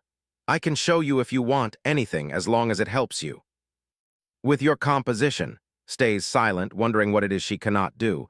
His teasing always flusters me so much. Suddenly she speaks up. Are you familiar with that kind of emotion? At least more than you. After all, I am older than you. Suddenly grabs his sleeve. Then show me, teach me how to feel it. He gazes at her with deep tenderness, then leans down to kiss her lips softly. On the other side, as Edward stands dejectedly, a voice speaks up. You seem tired, Count. He turns around and replies, Lord, I hear the news. You plan to perform the third part of Phantasmagorical Butterfly at the Founding Festival. Yes, it is the never-before-released final part of the trilogy. It will surely be a massive success. so you have no need for. Before he finishes his sentence, interrupts him, leaving him surprised. How disappointing. What? I look forward to your original work. Edward grits his teeth and thinks, does he think I don't want to? I spend 3 whole days sitting at my desk pondering what to compose, but for a delicate artistic soul like mine, nothing is more harmful than a strict deadline. With that thought, he asserts firmly, I am certain the audience will. Forgive me, Count, but if that is what you intend to perform, I hereby withdraw my patronage. What? But why? It is your artistic talent I wish to support, not the relics left behind by an old artist. I demand you repay the loan on time. Farewell. Edward steps forward to pull back. No, wait, then I will perform my own work. A moment later, the door slams shut with a loud thud. Edward ransacks the room searching for the safe. If what that bitch says is true, there must be a hidden spot in the safe. Seeing this, the butler asks, May I ask what you are doing, my lord? He turns around to glare at the butler. You, judging by your lack of surprise, you surely know about the safe. He throws a heavy punch right at the butler's face. How dare you hide something from the head of this family from me? Those are master's private treasures, none of them hold immense monetary value. Edward threatens, open it now or die, you better choose carefully, for I do not intend to grant you a peaceful death. I will open it, my lord. Good, hurry up. The butler steps forward to unlock the safe. The moment it opens, Edward rushes forward. Get out of the way, it is truly here, the grand composer's final masterpiece. This might be worth even more than the 3rd part of the Butterfly trilogy. Yes, this is it, this is it. At the mansion, Dante sits in deep thought, as if she merely asks to draw inspiration from things already ignored. That academic passion will inevitably become her final fortress anyway. Suddenly, a voice calls out from outside. My lord, come in. I just returned after finishing the task Madam and I agreed upon. Just as Madam predicts, Count changes his mind when I tell him I will only sponsor his original work. He declares that he will play his own self-composed piece at the founding festival. And with utter confidence at that, I am truly astounded by Madam's sharp brilliance, the way she anticipates her opponent's moves and plans her execution without a single hesitation. This is just my thought, but I believe Madam would make a brilliant strategist. Dante interrupts him somberly. Do not waste my time with pointless babble. Is that all for the report? Do you remember? The member of the Dawn organization we pursue? The one who ran for his life after his contact with the withered pawnshop was exposed. This morning, we capture one of them alive. However, he says something rather strange. What is it? He admits a group of assassins was sent to Forest that night. However, he was not among them. So, Madam has no reason to seek revenge against. That man, quite peculiar, isn't it? Dante thinks to himself. Forest is where grandfather and's mother die in an accident. The Dawn organization went there to execute an assassination that makes them think. Seeks revenge. With that thought, Dante offers his deduction. So they were killed. Under someone's orders, should we inform Milady of this? No, keep quiet for now and tell everyone. Not to lay a finger on him, but we still have not found anything useful. From now on, I will interrogate him personally. On the day of the Foundation Festival, everyone chatters animatedly and an endless line of carriages fills the road. Well, of course, this festival is the joy and pride of the Empire. The people from the kingdom of dress so strangely, don't they? Yes, but mark my words, that style will definitely be next year's trend in the capital. Look, that is the first prince of the kingdom of he is so cultured, and who would have thought he is so handsome too? What is that weird carriage? Over there, bounded by curiosity, they look toward the carriage and realize it is the delegation from the kingdom of. What are they doing here? I thought they were very reclusive. Maybe Duke invited them. I hear he forged an alliance with them during the war. Don't people from there keep snakes as pets? I even hear they use the skulls of slain savages as wine goblets. Ew, how gruesome. This man is Tommen, a high-ranking commander of. Suddenly he spots someone and calls out to the Duke. Hearing him, Dante and turn around. Tommen steps forward. It has been a long time. Dante replies, Greetings, Commander Tommen. I hope you have a pleasant journey. May I ask who this lady is? She is my wife. It is a pleasure to meet you. I hope you enjoy your time in the Empire. Before finishes her sentence, She pauses in surprise. Tommen drops to one knee, offering his hand. "My lady, will you grant me the honor of offering you?" "The oath of the desert," Dante growls in annoyance. "Stop right there. Why don't you halt before I kick you?" Commander Tommen smirks. "My apologies if I offend you, your grace. But as you see, the people reserve this oath only for the most beautiful person they have ever laid eyes on in their lives. And since Milady is the wife of Duke, our savior, it would be a great honor if you accept this oath." Dante's expression darkens, as if she would actually accept it. Oh dear, and as part of the foreign delegation. Worries internally. If this continues, people might say the Duke is overly arrogant because of his status. Thinking quickly, she looks at Tommen and speaks. "I hear is a beautiful nation. Your people are known as fierce warriors of overwhelming strength, but I know they are merely loyal souls who disdain discourtesy.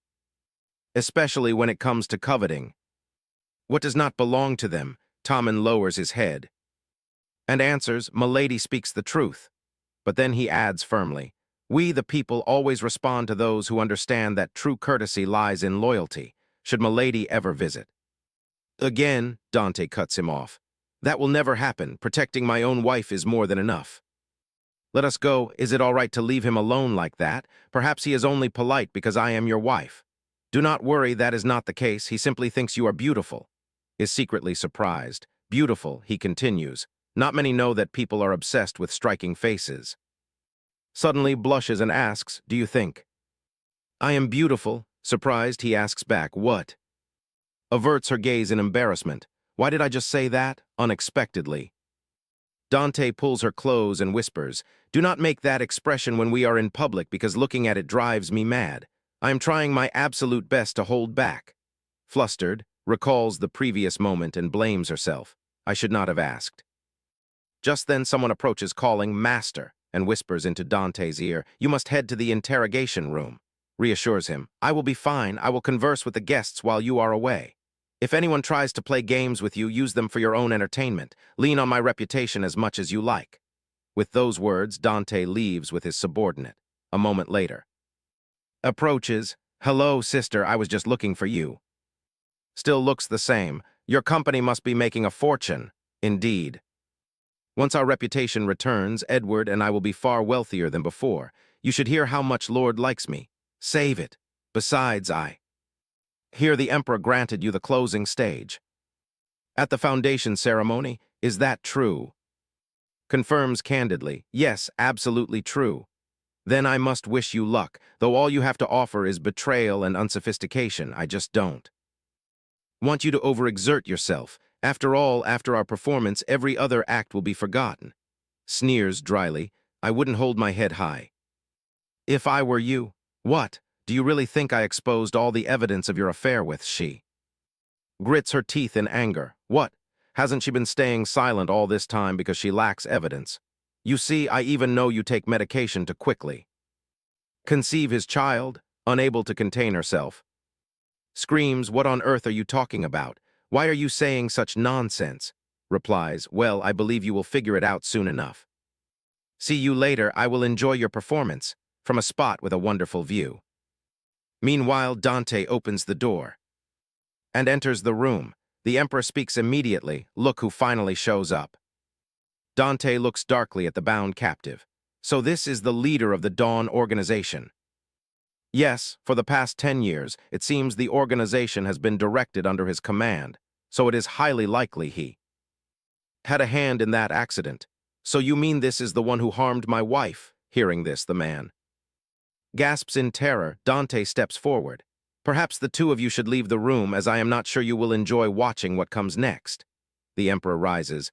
"Then I shall follow your advice and leave. My heart grows weaker with each passing year. I trust you will handle this well, Duke. Report to me once you finish." The Crown Prince speaks up. "I will stay behind. This man is a traitor to the crown. A member of the royal family must oversee his interrogation." Dante turns and says, "As you wish." The Crown Prince thinks bitterly, an illegitimate bastard who dares to be so arrogant. Just because father shows him favor, he never offers me an ounce of respect as the Crown Prince. Dante approaches the criminal and pulls off his gag. The man snaps, "Just kill me. I have nothing to say to you." Dante scoffs, revealing that another member of the organization already confessed last night about the assassination plot. He recalls the confession. Yes, it is true, 10 years ago our organization was hired to eliminate Count and his daughter, but I swear I had no part in it. You must believe me. Dante unsheathes his dagger. Tell me, who hired you to murder Count? The sharp blade instantly presses against his neck. The man would rather die than talk. Do it. Kill me. I have nothing to say to a monster like you, someone who willingly goes to war just to slaughter people. Dante plunges the blade deep. You are right. I had to kill enough men to earn that title, which also means I know exactly how to make you spill your deepest secret. I ask you once more, who hired you to kill the criminal? Is consumed by horror, thinking his gaze is terrifying, as if nothing in this world can ever daunt him. Dante's hand maintains a tight grip on the dagger, causing the man to tremble in dread. I will talk, it was FR, before he can finish. A hidden projectile whizzes through the air, striking his neck and killing him instantly on the spot. Outside the door, a dark shadow vanishes into thin air. Dante says indifferently, he is dead. The crown prince roars, guards, an intruder, how dare you allow an intruder to breach the royal palace? Meanwhile, Dante stands lost in thought, recalling the criminal's unfinished words. FR. He ponders silently. He surely meant's father, a commoner who became a through marriage. A week before the accident, was about to face divorce after his illicit affair and secret daughter were exposed. I always assumed hired assassins to kill his wife and father-in-law to avoid falling back into common status. But it seems he is not the only accomplice. The accomplice who wishes to hide the truth is still lurking inside the royal palace. Asks his master, what should we do? Will you pursue him? No, I am returning to. Where is? I was told Milady is at the art exhibition. Dante grows anxious. There are too many people. I don't know if assassins are hiding there. Seeing a crowd gathered nearby, Dante steps closer and is surprised to find a man stands before her, demanding loudly, what is the meaning of this?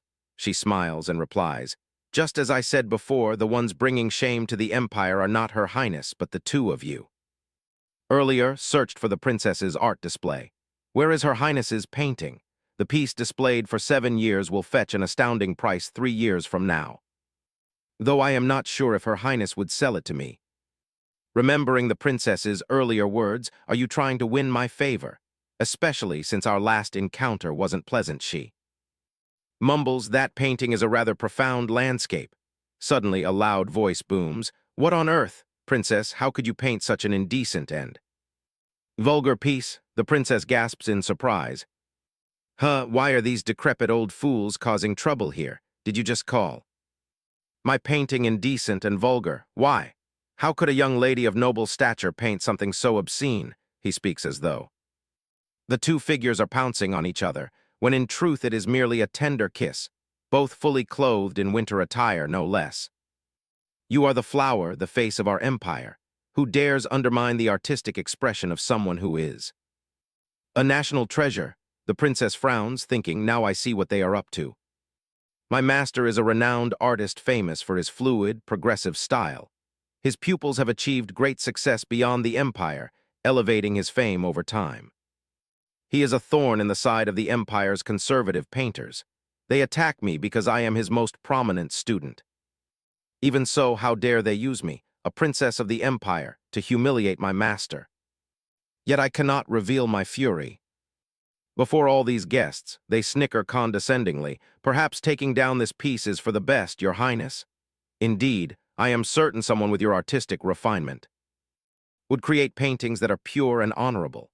At that moment, steps forward and interrupts. How ironic that a man who claims to cherish purity purchased a nude angel statue at last year's festival, if my memory serves me right. He shouts back. You know nothing of art. That statue is not a nude angel. It merely portrays the divine beauty bestowed by the Almighty.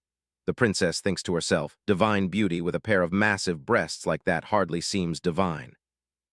Calmly counters, then isn't the snake wrapped around the statue's body quite vulgar? He stammers in defense. That symbolizes an angel fighting against evil embodied by the serpent. And at the previous art auction, I believe you purchased a painting depicting a nude man and woman at a street dance party. Slippery as ever, he insists.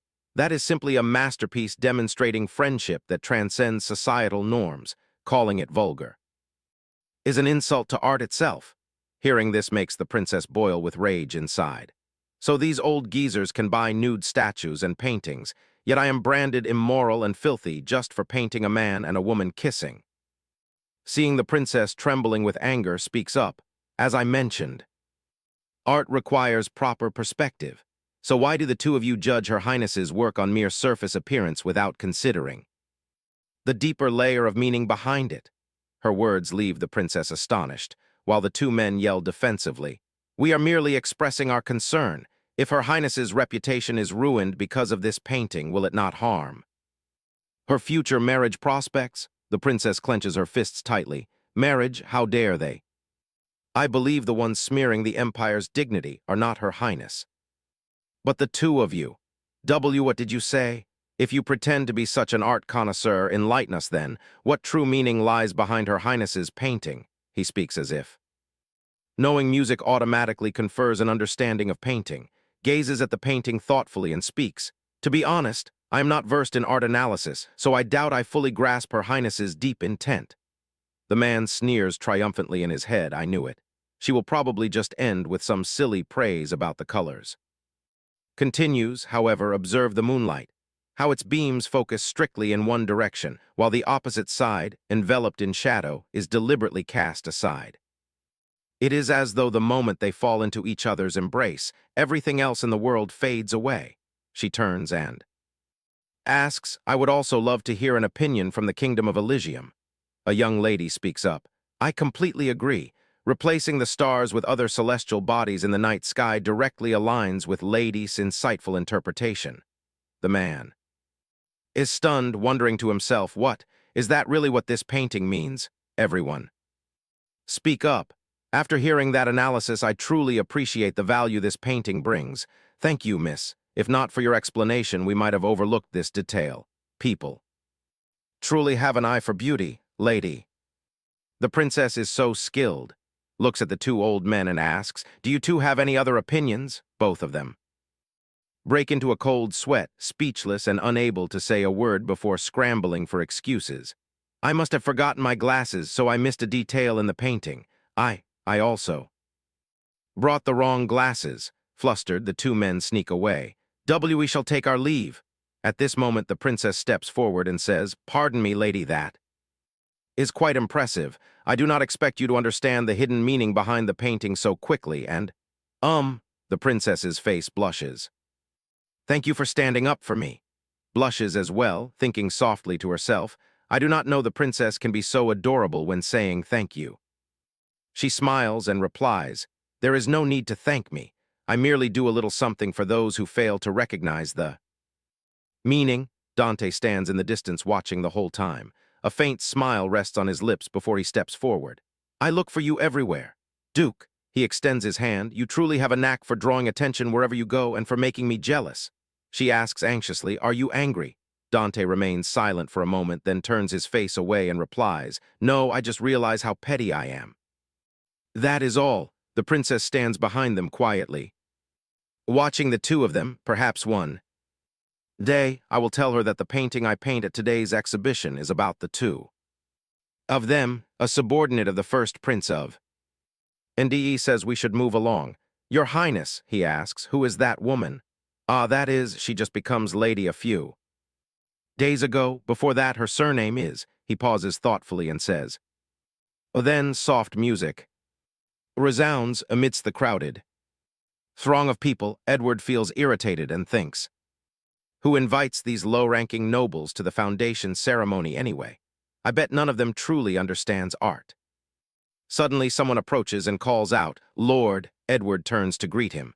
Good day, Marquis Roman. He recognizes that this man is once a sponsor for.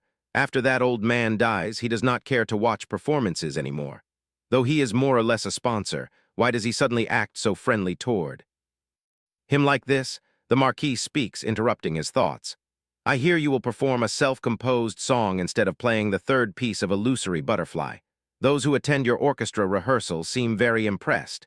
It raises my expectations high if you perform Successfully today, I will consider continuing to sponsor the family. Is that true? Things are turning out so well.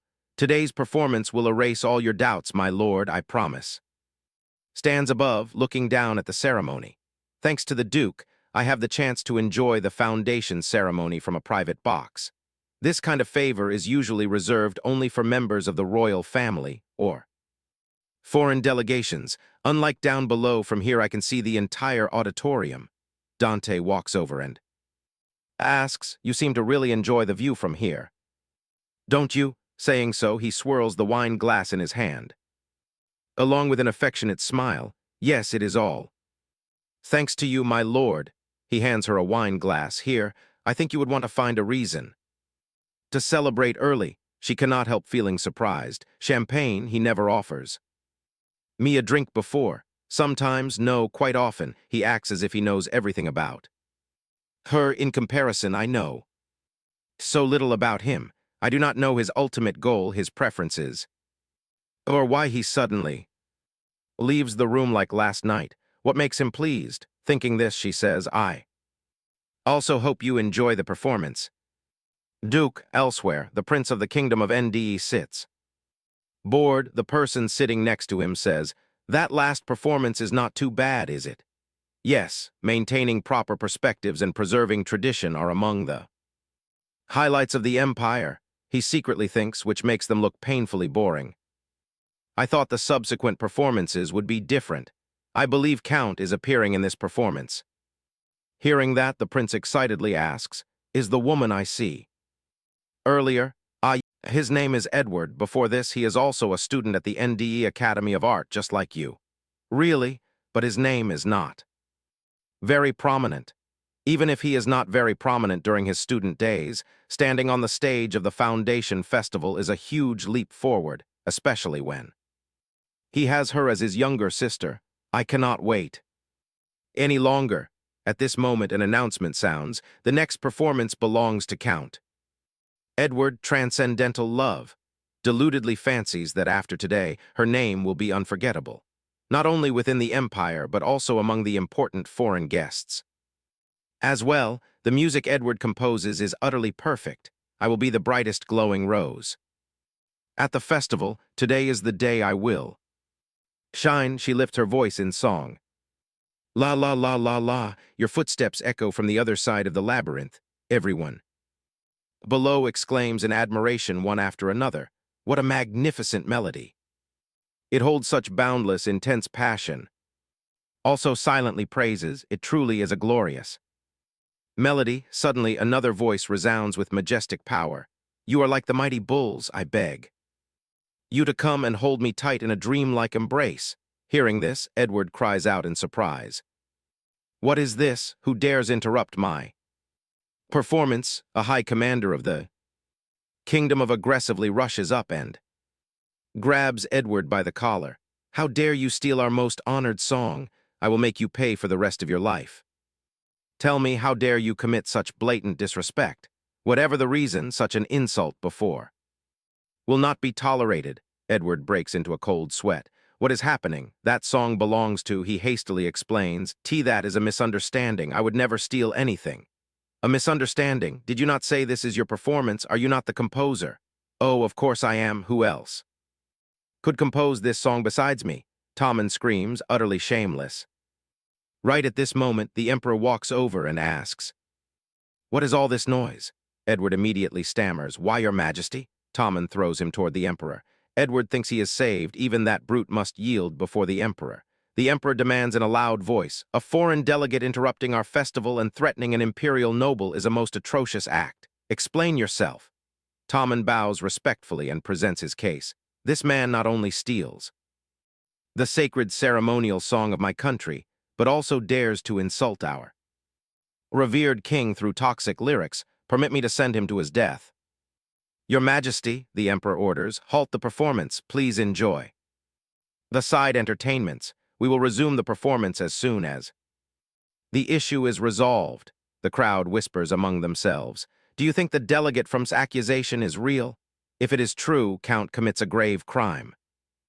Turns pale, thinking frantically, what is happening? How Can this happen? There must be a mistake somewhere. Edward will handle and fix everything. I am sure of it. On this side, the Emperor is reviewing the matter.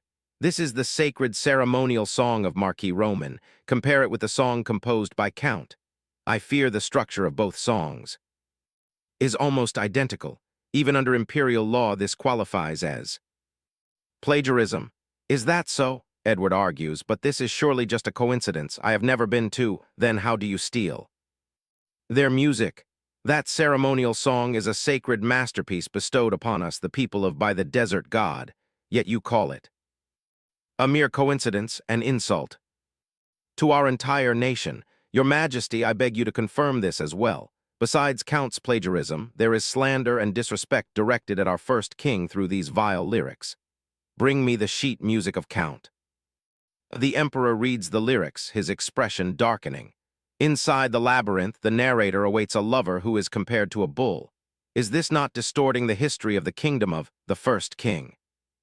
Of the people is a legendary hero whose final mission is to rescue a princess imprisoned in a maze. Despite a fearsome giant bull wandering the halls of the labyrinth, the hero saves the princess from her prison cell. Falling in love, they marry and establish what later becomes known as the Kingdom of. That is the original legend of the birth of the Kingdom of, however.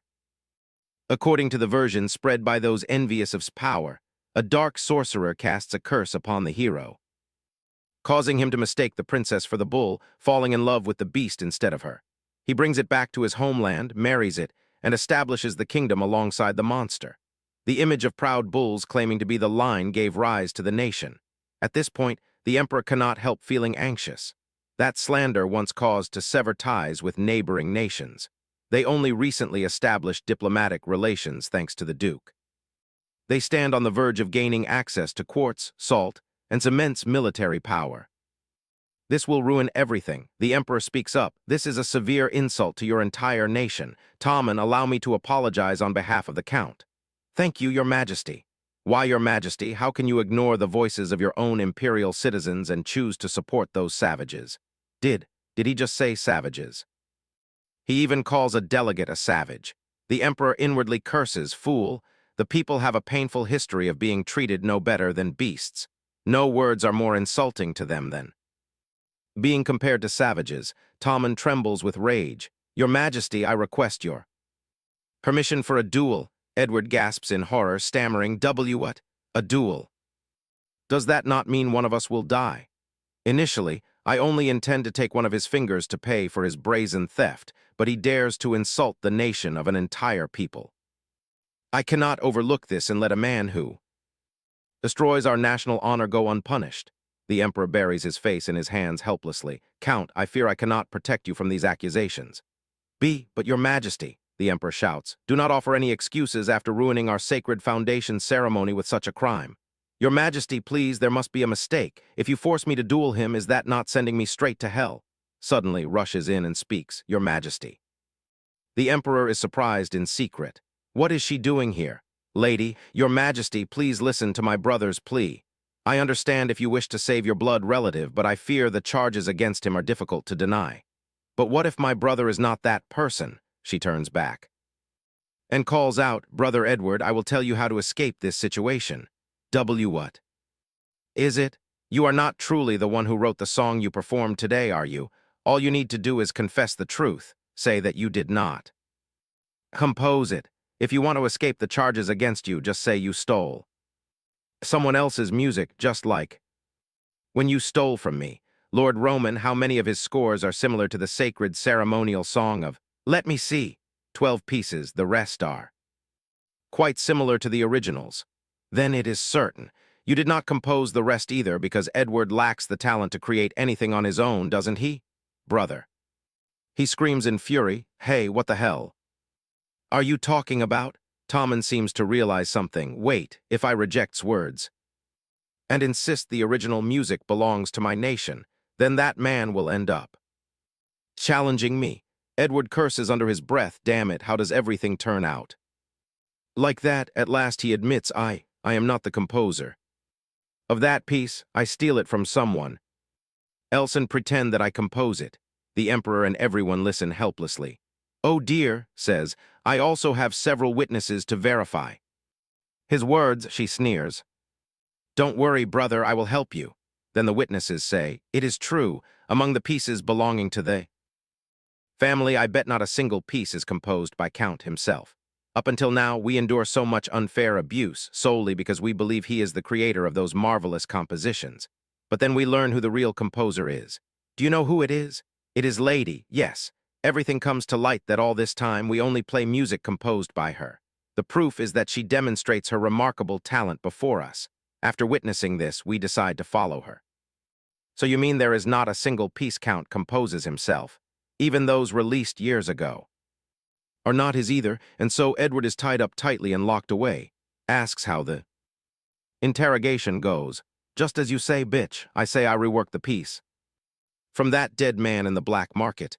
Very good, now everyone knows what. A pathetic thief you are. You wicked witch, you drag the whole family down into the mud, slams her hands on the table and stands up abruptly. I am not the one who does this. You are the one, Edward. You disgrace the honor and noble pride of an aristocrat. Even every musical value our father treasures, you are the one who drags the entire family's reputation into the mire. How dare you speak to your brother like that? You hide that score somewhere safe, don't you? She turns away. Who knows, I have so much to do. Myself, don't you dare step foot out of here. Word spreads quickly to everyone. My goodness, so is it really? A plagiarized work? Are all the original pieces truly composed by Lady? Yes, I even hear Count doesn't even know how to compose. Anything, you foresee this as well, after all you are still his younger sister. No, it cannot be true, Edward is a genius. Composer, are you denying that he plagiarized? What? No, that is not what I mean, she curses inwardly. What on earth is happening? A young lady announces that the music festival will resume shortly, and the final performance belongs to Lady is overcome with shock. What? Everyone at the festival whispers among themselves. Honestly, it is a bit hard to believe that every piece in the theater is created by her hand alone. I guess we will know the truth after listening to her performance. The final performance finally begins. Soft music resonates. A little girl loses her way in a dark forest, and suddenly a mysterious figure appears, frightening her. Everyone watching cannot tear their eyes away, even exclaiming in admiration, "Oh my goodness!" Next comes a girl dancing with angels. Sings with passion, showcasing her talent to her utmost capability. Everyone watches intently with sparkling eyes.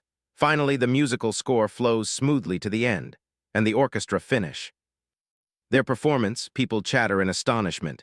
Is it over already? Why does it pass so quickly? Someone excitedly leaps to their feet. Magnificent! There is no longer any doubt about who truly creates those legendary compositions of the theater.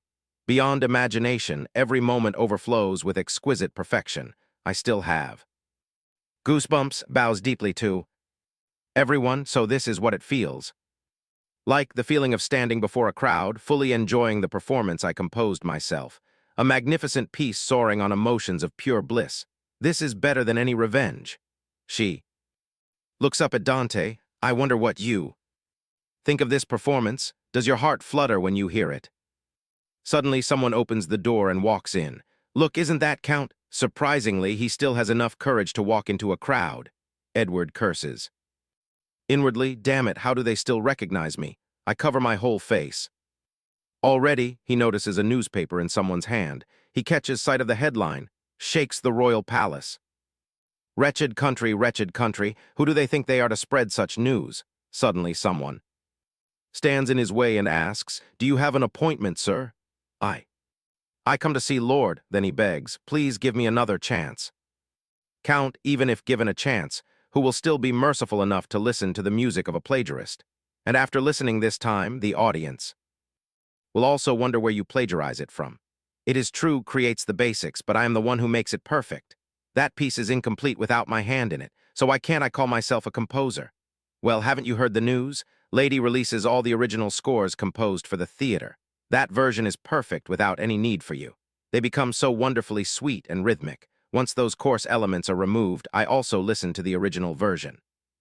It is truly astonishing how you managed to ruin such a magnificent piece. with just a few small added details. Perhaps the theater will be even more successful without your presence, Count. Hearing these words, he can only grit his teeth in furious anger. I want you to repay the loan I grant you by tomorrow. The total sum including interest as of today is 480 million. What? But I only borrow. Well, I tell you beforehand that I loan it at a higher interest rate than usual, do I not? If you cannot repay it by tomorrow, well, there are still many ways for me to retrieve that money. Edward inwardly wonders where he can get the money to pay it back. Before, he could use his reputation as collateral. But now he cannot, yet he still has one thing left. His noble title at the Duke's estate, or garden walk. Just as you predict, Edward puts his title of Count up for auction. Of course, with the growing number of merchants, it is only a matter of time before trading titles becomes commonplace. He thinks he can buy back his title because the merchant ship will return soon. How foolish. Now all I need to do is buy it back using the money grandfather leaves for me. Imperial law forbids unmarried women from inheriting property, so grandfather sets aside a fund for me at the royal bank that can only be accessed once I come of age. The money that Edward steals while I am left to die in a pool of muddy blood. This time I will not let him have his way. Walks along when she overhears the servants talking. Perhaps I should buy something before it is too late. You mean shares from that trading company? Aren't they said to be selling them at far too high a price? I can still buy a little with my savings. Didn't you say that is the money you set aside as a dowry for your younger sister? Yes, but if this venture fails, I will have to send her to a family with better living conditions. I would think it over more carefully for about 3 days if I were you. Hearing this, approaches and says, their prices are already very high, so waiting about 3 days will do no harm. I hope you remain patient for now. Yes, if milady says so. 3 days later, the merchant ship of the Eastern trading company sinks deep to the ocean floor. Above all the goods that are supposed to be on board disappear without a trace, raising suspicions that this is a staged spectacle from the very start. The maid exclaims in shock, oh my goodness, if I do not follow milady's advice, I lose a fortune investing in that ship. At the mansion of Count, Edward yells, bring more wine here. Why is no one answering me? Screams Edward. What should we do? Stop screaming. You give me a splitting headache. What a pathetic creature. Go to the country estate. It is a small plot of land located in a rural area, but if we raise taxes, perhaps we can live comfortably in a way. Before she finishes her thought, Edward says, estate. We have no estate at all. I sell my title. What? Are you joking? How can you sell our most precious possession, our title? Edward slams the wine bottle onto the floor. Shut up right now. It is all the fault of that bitch is the root of all this misfortune. If father just leaves her. What are you talking about? Shut your damn mouth. Stop bothering me and get out of my sight. Suddenly from outside comes an urgent call. Miss, it is me. Edward says, what are you standing there for? Go open the door for your husband. Oh, my beloved, thinks to himself, now that I am kicked out of my house without a single penny, my only hope is to become the brother-in-law of a count. With that thought, he says, I cannot imagine your despair having to endure such insulting words. What I hear on my way here is truly absurd. Currently, Duchess is the one holding the new title of Count. Of course, that sounds far-fetched, doesn't it? A woman receiving a noble title. Edward cannot contain his amazement. What? That title of Count is now in the hands of that brat. Also clutches her head and cries out, no, it cannot be. How can everything spiral down like this? I am once the most brilliant voice of the empire, living a life of glory and wealth among high society, Edward says. I will go and take back the title from her hands. At all costs, the scene shifts to a banquet where people chatter animatedly. Goodness, how romantic that sounds. I wonder if I can ask her permission to use that score at the banquet I host. It is truly an honor if I have the chance to converse with her. As walks arm in arm with Dante, a loud shout echoes, Count. How does he manage to barge into the palace like that? I hear he is no longer a count. Anyway, doesn't he sell off his title? The guard explains. Forgive me, your grace. He pushes past me and claims he wants to kneel and beg for your forgiveness, says it is fine. I hear you are protecting our family. I am so glad you reach out to salvage our reputation from falling into evil hands. Such sudden affection, especially when you are the one who sells off that title. That is because a massive debt falls upon my head. I have no other choice. They threaten to harm me if I do not pay immediately. Smiles coldly to herself. It is always everyone else who wrongs him. He begins to beg, I am so sorry. Looking back now, I have nothing left but regret. Please give me a chance to start over. We are family, aren't we? Flesh and blood do not part ways so easily. Suddenly glances over at someone. It is. She smiles and greets, sister. Only then does reply. Thank you for your apology, Edward. He hesitates, thank you. But I wonder what makes your heart suddenly change its mind like this. Don't tell me. That now, when I hold the title of Count of the family, you think you can entice me with sweet words.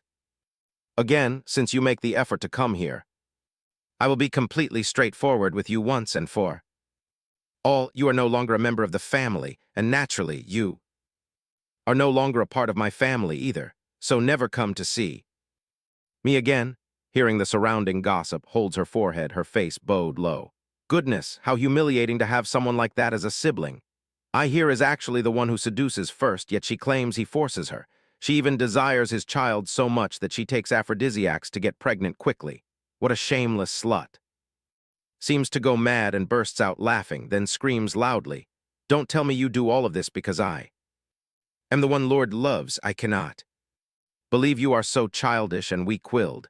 But do you think I am the only villain here, whoever has a sister like you? Just as you discussed yourself, ever since childhood, your illustrious noble lineage always makes me feel as though I am at the very bottom of society. The way your kind despises me simply because I do not know how to use a fork, the way you insult my dress at tea parties, and then bestow that very dress upon me with such condescension. You never let me forget that I am merely a commoner, while you are born a pure aristocrat from the very womb. Perhaps that is why Lord grows tired of you and turns to me. You exhaust people, you make them feel disgusted. By you, asks calmly, is that so? For the longest time she too shares similar thoughts. That perhaps the reason for cruelty stems from her disappointing him. That perhaps her family murders her because she is not good enough to them. Back then, no matter how hard she tries, she cannot find an answer. But now she knows. Thinking this, she speaks up. You seem to forget that, like me, Edward is also born and raised a noble. So why does he never make you feel so useless? Why am I the only one you hate? Because you secretly despise me. Interrupts. No, it is because you are the one who despises me. Stop playing innocent. You merely want everyone to view you as the victim. Turns pale and stammers. I. A clever and sharp girl like you, how could you ever care about me? I am the one without a voice in this house, so you target me and make me your plaything. It is not my fault. The fault lies in your rotten nature. With those words, turns and walks away, leaving trembling where she stands. It seems Edward is right when he says your very existence is a mistake. Hearing this, pauses in her tracks. What? Presses on. Edward once tells me that father wanted you to just drop dead. You don't even know that, do you? Edward tries to stop her, shouting, but she refuses to shut her mouth. Flesh and blood, yet no one cares for you. I am not the only one who hates you. Everyone does. Suddenly, a razor-sharp blade points directly at her face alongside a cold threat. Watch your tongue. Unlike my wife, I have no qualms about eradicating such vermin from existence. He commands coldly, escort them out. Understood. Stands frozen, dwelling on words. Father once wanted you to just drop dead. You don't even know that, do you? Does this mean there are still things she does not know? Lately her head aches so much, and today it worsens. Suddenly, dizziness overtakes her, and she collapses. Dante panics as he sees this and calls out in alarm. Later, the physician explains that Madame's collapse is due to severe overexertion. She also seems sleep-deprived lately. Is something troubling her? Madame devotes herself too much to work. It is all my fault. I should take better care of her. Her condition is not dire. As long as she avoids overworking, she will recover swiftly. For now, ensure Madame rests well and eats on schedule. Dante remains silent, saying nothing. He then sits by her side, gazing at her intently. I do not think I like seeing you so thin, reminds him of that fateful day once more. Visions of the past flood into Dante's mind, opens her eyes, waking. In an unfamiliar place, she begs, "Please do not go. You are the one who rescues me, are you not?" I have never been looked at with such eyes before. Gaze brimming with absolute faith, as though gazing upon a savior. "Wake up, you make your enemies pay enough now. Now it is my turn to be repaid for saving your life." Suddenly, a subordinate enters and reports, "Master, why is another assassin from the Dawn Guild captured again? Good, I shall interrogate him myself tomorrow." Not until late at night does awaken. She wonders internally, why am I in my bedroom? I remember fainting in the ballroom. I truly need rest, but I never expect to suddenly collapse like that. Sitting up. She cannot hold back her surprise. Wait, does he watch over me all day? Sleeping beneath the moonlight, he looks breathtaking, just like a sculpted statue. Even as a man, his eyelashes are so long, his nose bridge high and straight. And his physique is beyond perfection. She gently touches his lips. They are remarkably soft. Perhaps because he is asleep, he looks years younger, just like a child. Strangely enough, I feel as though I recognize this face from somewhere before. Suddenly, Dante awakens and asks what she is doing. Saying so, he pulls her close, bringing their faces inches apart, turns bright red in embarrassment. I am sorry, I do not mean to," he teases. "Why, stop, please continue." "No, no, that is not what I mean." Suddenly losing her balance, her head bumps right into his chest. "I never expect you to be so bold. I am merely trying to sit up, if your grace continues." Like this, suddenly he pins her gently onto the bed and straddles over her. "If I continue." "Like this, do you mean like this?" Her face flushes bright red as she cries out, "No, please forgive my earlier curiosity, your grace. I am half asleep then. Touch me. If you wish, after all, we are already married." She stammers, "That is true." He then slowly leans down, bestowing upon her a passionate kiss. His hand slips around her waist when suddenly Dante's voice echoes in her mind. "It is time you pay the price for me saving your life." She hastily pushes him away. I think a few fragments of my memories return to me. It turns out the forest in my performance at the founding festival is inspired by a place I visited in my childhood. I believe whatever happens in that forest connects to the memories the Duke keeps trying to remind me of. "Your Grace, is Elysium truly the first place where we meet?" The next morning, Madam feels much better. "What a relief. I suppose sleeping soundly and eating well yesterday helps restore your Highness's health."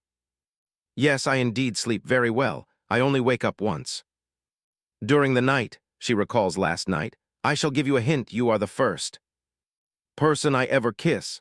How strange. How can that be a hint? When I ask him for another hint, he simply says, "I refuse. It is your fault for failing to remember anything from the start." Now he departs the mansion as if nothing happens. She asks, "I notice the Duke is absent early today. May I ask when he leaves?" "I believe he goes to the royal palace, or more accurately, beneath the palace." "Beneath the palace? Do you mean the dungeons? I wish to go out for a walk, if I may." "Just a stroll around town, madam." "Of course not. Shouldn't you be resting in bed?" "But didn't the doctor say getting some sun and light exercise benefits my health?" "Well, yes, as long as madam promises not to overexert yourself." "Then I shall take my leave."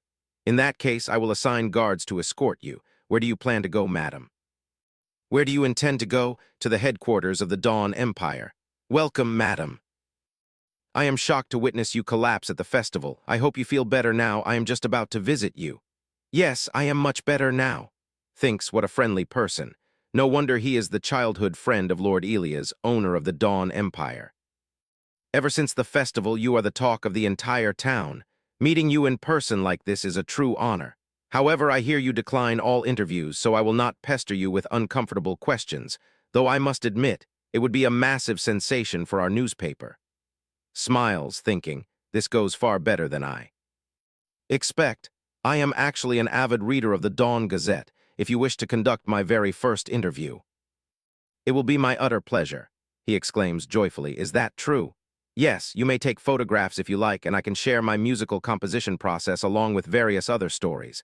"Goodness, that is beyond wonderful. In return, I have one small request first. Allow me to review your past newspaper editions." "Of course. Which issue do you wish to see?" I believe I have all the editions from last month right here. Do you happen to have the issue from when your press is founded in year 314?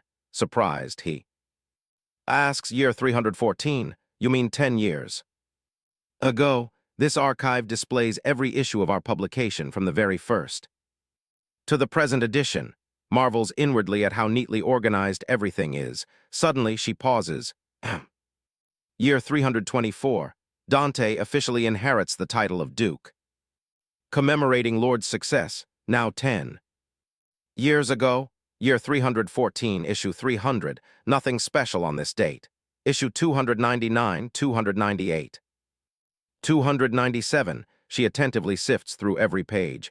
Ah, the youngest son of the family goes missing, suspected missing near the upper reaches of the river.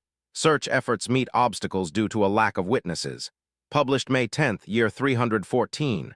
May 10th, that is the day she can never forget, the day she loses both her grandfather and mother in that tragic carriage accident. If you want to survive, keep your eyes wide open. You die if you lose consciousness now. Her intuition is correct, she possesses crucial memories regarding that day. Suddenly, Elias enters and asks, "How are you?" Before finishing his sentence, he rushes over in concern. "Madam, are you all right?" "Lord Elias, you are close friends with the Duke for a long time, correct?" "Yes, ever since we are children." "Could you tell me more about what happens to him during his childhood?" Puzzled, he takes hold of the newspaper clippings in her hand. "This article." She gazes up at him with pleading eyes. "Please." The truth is, Dante does not fall into the river by accident that day. His stepbrother pushes him. The abuse he endures back then is far worse than anything you can imagine. The sheer jealousy of that brother makes matters infinitely worse, simply because Dante excels in both intellect and martial skills. Even so, they go entirely too far that time. They deliberately trap Dante and throw him into the river. Not only do they harm him in the dead of winter, but they toss him into the river, a river notorious for its treacherous, rushing currents. No matter how many times I ponder it, his survival is truly a miracle. That is everything I know. Ponders internally, the lower reaches of the river border the forest, and that very forest is where grandfather and mother perish in the carriage crash. The clearer everything becomes, the more excruciating her headache grows, a sign that the truth is finally coming to light. She steps onto the carriage and instructs, "To the palace at once." A moment later, she returns with an exhausted air, rushes to her in distress. "Good heavens, madam, you ought to remain at home and rest." "Take me to the Duke." You wish to see his grace." "I hear he is currently beneath the palace dungeons." "Ah, right this way. Please wait here a moment while I inform his grace of your arrival." "Thank you." Sits, gazing around the dungeon interior. Suddenly, she gasps inwardly in surprise. This man. His skin is ghostly pale, his frame massive, his cheeks sunken deep. With dark, shadowed eyes, it is as if he wears a white porcelain mask. That is it. He is the white-masked figure from her dreams. The face leaves such a profound impression upon her that she even brings it onto the stage for her performance. She asks a nearby guard, "Pardon me, who is the wanted man in this portrait?" "He is the intruder who broke into the palace a few days ago. Rest assured he is captured last night. Your husband intends to interrogate him directly, so it will not be long before we uncover who stands behind him." Turns pale, her mind racing. Does he mean Dante is with him right now, just at this moment? Dante emerges and calls out, "What brings you here? You promised to eat properly, yet why do you look so frail today?" "Like that, my Lord Duke that wanted man, may I see him?" Dante hesitates for a brief moment before granting approval. "Follow me," says anxiously. "Master, the interrogation room contains various instruments. It is hard to say. I do not think the lady should enter. She is not that fragile." Then the door is pushed open by him. The criminal sits with his head bowed toward the ground, stands before him, extremely tense. She whispers to herself, "Oh, now that I see him as clear as day like this, it reminds me that I saw him once, a very, very long time ago. I cannot believe he deceived me, even after having such a sweet little daughter with me." She is mother. His grandfather reassures her. "My cry if you want. There is no one here. Except us. I do not want to cry at all, is still sleeping." Yes, she seems fast asleep. I want you to get a divorce. He does not deserve our wealth or status. Kick him out of the house without giving him a single penny. That will make people gossip. I will disgrace all the honor you built over the years. As long as you are happy, everything else does not matter, you and your daughter. I am sorry for dragging you into this trouble. Do not worry, just take good care of yourself. And at that moment a dark shadow glides outside the carriage. His eyes are sharp in the dark night. They surround the carriage. Thinks to herself, I should not have been present in that carriage that day. The trip was meant only for my mother and grandfather, but I snuck along when neither noticed. I pretended to sleep in case they would not let me come. But maybe I should stop sleeping and give Mother a hug.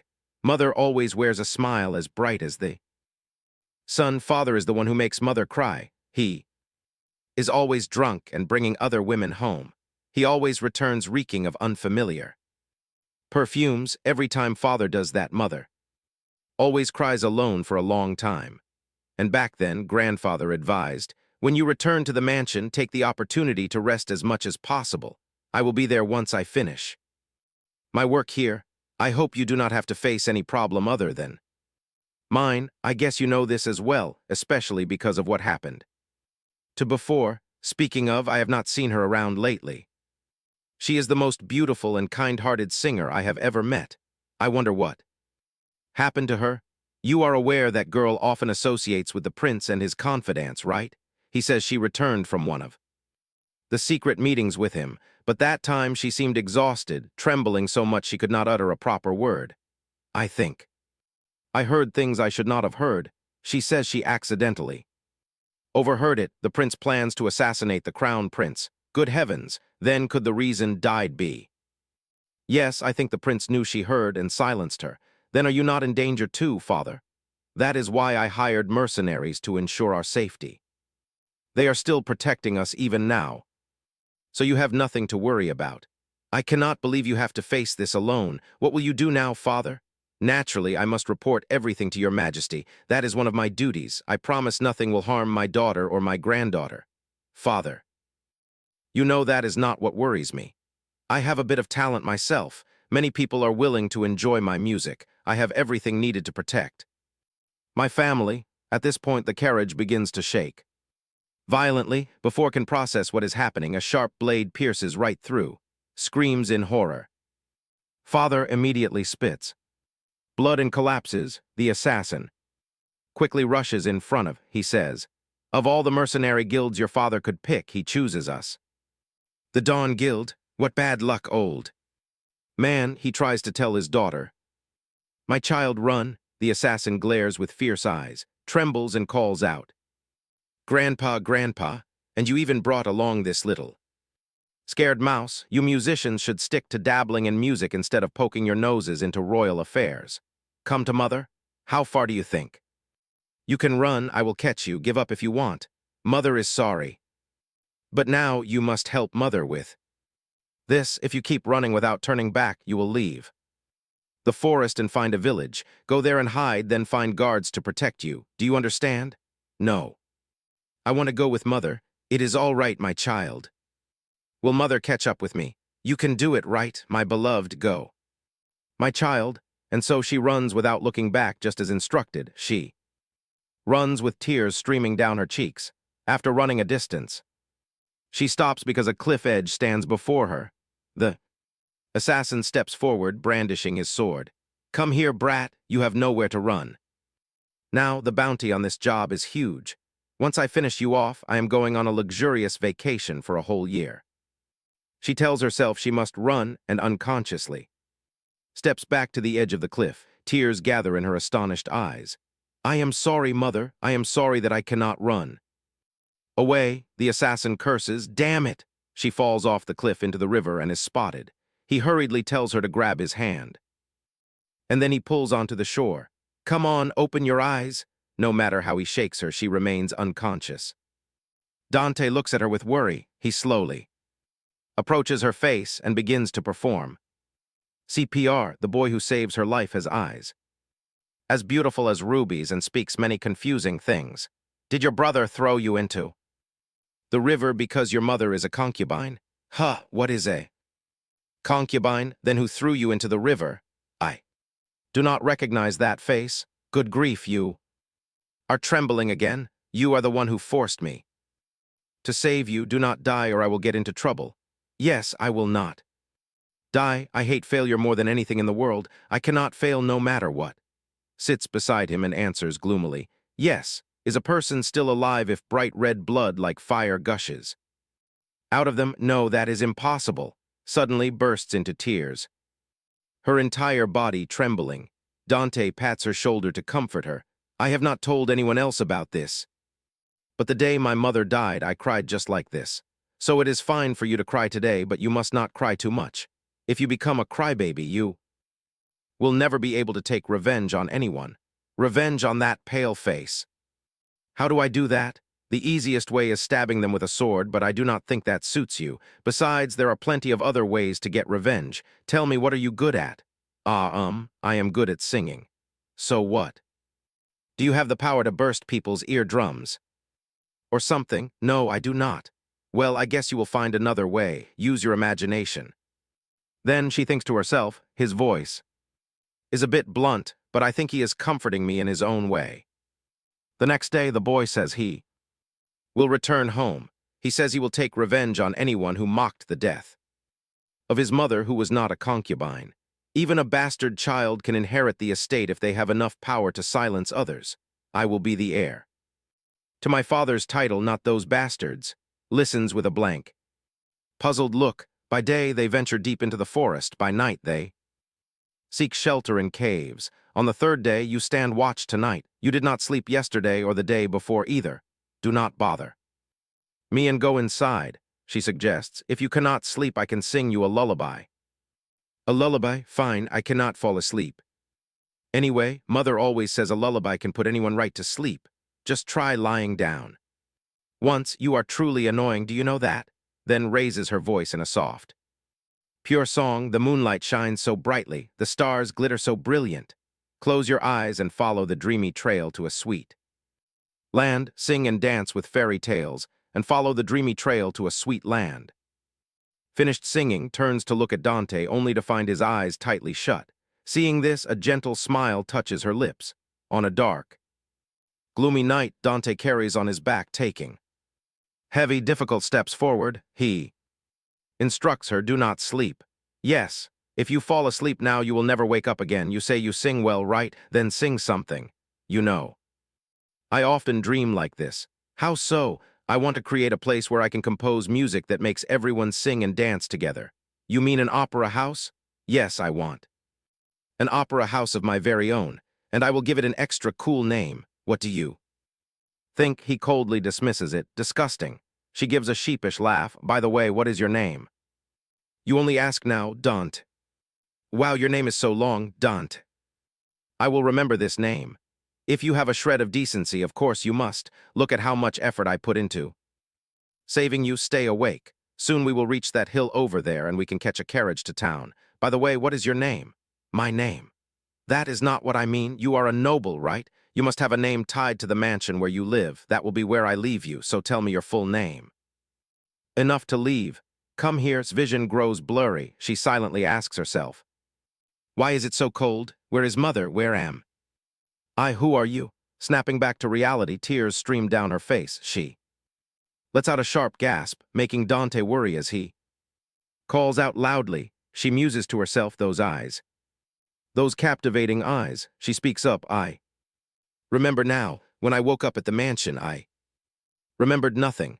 I forgot why mother and grandfather passed away. Hearing they were gone shocked me deeply. Why did your grace not tell me, especially when you remembered everything from the very start? As if I should say something to someone who forgot everything. I apologize and I thank you. I promise to never forget how you saved my life. Dante gazes at her with deep affection and intertwines his fingers with hers. He gently places a kiss on them. You are the only soul I rescue. Never forget that. I won't. I promise to devote my entire life to making it up to you. Is that so? How do you plan to do that? Pardon? Is it not obvious you owe your life to me, so you must pay me back with your entire lifetime? But right now, step by step, I take away your Breath, with those words, he kisses her lips. Feeling something, Dante pulls back and asks, "Why are you trembling?" She shyly avoids his gaze. Because you do that." "Wait, that is right, my Lord Duke, what is wrong? Do you want to go home? Are you thinking what I think you are thinking? You want to inspect the prisoner I just interrogated again. Very well, you need your revenge too." And so the dungeon door opens once more. "My wife wishes to give her warmest greetings to you. Treat her with respect and confess nothing." But the truth, thinks to herself, seeing him again, she realizes he is not that tall or strong. He is merely a man trembling. Miserably, nothing more than a hideous, pale face. Unbelievable that grandfather and mother lose their lives to such a wretched fool. Dante asks her, "What do you wish to do? If you want to kill him, just kill him," as he presses a dagger into her hand. "And if you do not want him to die so easily, feel free to torture him to your heart's content." The man cries out in terror, Madam, please have mercy. And forgive me," carefully deduces that this man is merely a pawn. The mastermind controlling him still roams free out there. Suddenly she chuckles and asks, "Oh, my kill him, please do not joke with me. My Lord Duke, interrogating the traitor is your duty, not mine. How could I possibly do such horrible things?" "That is right, be bewildered, be unsure whether I remember that night or not. You are not my target, the one who truly flees when hearing of your arrest, quaking in fear over whether you spill his identity. That is the true culprit." Suddenly, a messenger from the imperial palace arrives. "Good day, Duke and Duchess. I come bearing news from the palace and to ensure you two have proper lodging." The emblem of a falcon, this person receives orders directly from the royal family. He is sent by the Crown Prince. Perhaps the Crown Prince fears that Lord Dante's interrogation exposed the event from 10 years ago. The Crown Prince does not know that I am the one who sat in that carriage that night, otherwise he would have killed me back then. This also means he deliberately omits me when reporting to the culprit. Since his previous attempt to kill me failed, he decides to act as if I was not present, smiles and tells Dante, "Let us go home." Then she whispers into his ear, "I will discuss this later. You promised to take care of me all day. Let us go so we can continue our unfinished business." Seducing me, are you? You grow more cunning by the day. Fine, I do not know what goes through your mind, but I yield. You see, I have no choice but to end this interrogation here and return home with my wife. Saying that, the two leave in a luxurious carriage. Looking at Lost in silent thought, he asks, "I do not know what you plan to do, but let me take part in your scheme. Standing on the sidelines is not what I like to do. I wonder if you will still say that once you know what I intend to say, but I still want to tell him the truth." After pondering for a moment, she reveals, "The truth is, there is something mother and grandfather discussed before they were killed, something regarding the Crown Prince." Nods in confirmation. "I have my own suspicions, but I did not expect the Crown Prince to go this far. So you mean the Crown Prince is your new enemy?" "Yes, which is why it is best for you to break off with me here." "What did you just say?" "I know very well. Declaring the Crown Prince as an enemy is treason, which can dire consequences. That is why." Dante cuts her off. "I know. So you see, this makes it quite exciting. Treason is exciting to you? You bring me so many thrilling things to join in on, as if I could ever leave you behind. You never fail to amuse me. Very impressive." He leans his handsome face close, making her face flush crimson. "He is teasing me again? I hear that the Crown Prince inherited his title from his elder brother under suspicious circumstances. Is that so? On the battlefield, topics regarding the imperial family that people normally dare not speak of are freely discussed. But there is something. You are mistaken, my dear. The assassin I just interrogated is not someone hired by the Crown Prince, but rather by your father. Your mother is currently on her way to file for divorce. If she is not attacked that night, your father loses everything and returns to being a commoner. She realizes that is why the assassin must eliminate her mother as well. Because her father, refusing to accept the divorce, joins hands with the Crown Prince. He, too, wishes to remove her grandfather. All those years, she remains utterly oblivious. She merely tries to earn his affection just as she desperately strives to fulfill every demand from Edward, and who could have known that after all this time she suffers yet another bitter betrayal? Do not cry. We will make them pay the price. We must make them pay no matter what. The scene shifts to the Crown Prince's palace. According to my observations, His Grace likely notices nothing, except for focusing on interrogating the intruder who infiltrated the palace. On the other hand, my lady seems more eager to seek out her husband. The Crown Prince clicks his tongue in silence and pours himself wine, thinking bitterly, I hope that wretched brat, while running into the dungeon, does not remember what happened 10 years ago. An incident involving the Dawn organization will compel both the Duke and the Emperor to launch a full investigation, and then they will learn it is I who murdered the late Crown Prince. At this thought, he hurls the wine glass onto the tiled floor, cursing under his breath, damn it. I should not have merely killed those two, I should have exterminated their entire bloodline. What are you waiting for? Bring a new glass here. Yes, Your Highness, the greatest problem lies with the Duke. That shameless man constantly sticks his nose into affairs that do not concern him. Furthermore, if that girl discovers anything, she will undoubtedly seek the Duke's assistance, which means all I need to do is separate from that Duke. Later, inside the dungeon, stands with both hands tightly bound. As the jailer prepares to unlock the cell, he announces, Prisoner number 3615 you receive a temporary pardon. Whether you return to prison depends entirely on your master's command. Obey his orders without question. Hearing this, smirks with smug satisfaction. Elsewhere, lady. We serve under your command. Asks in bewilderment, where do they come from? Dante answers, from the shadows. Of course, they must be the shadow knights of the house. So this is their stealth technique. It feels almost like magic. Dante reminds her the Crown Prince stays on high alert and has even posted guards outside our prison cell. He will surely watch us for a long time. We will always protect you. My lady, by our master's order, we will also teach you basic hand signals. Now I feel much safer with them by my side. Seeing her joy lets a gentle smile touch her lips.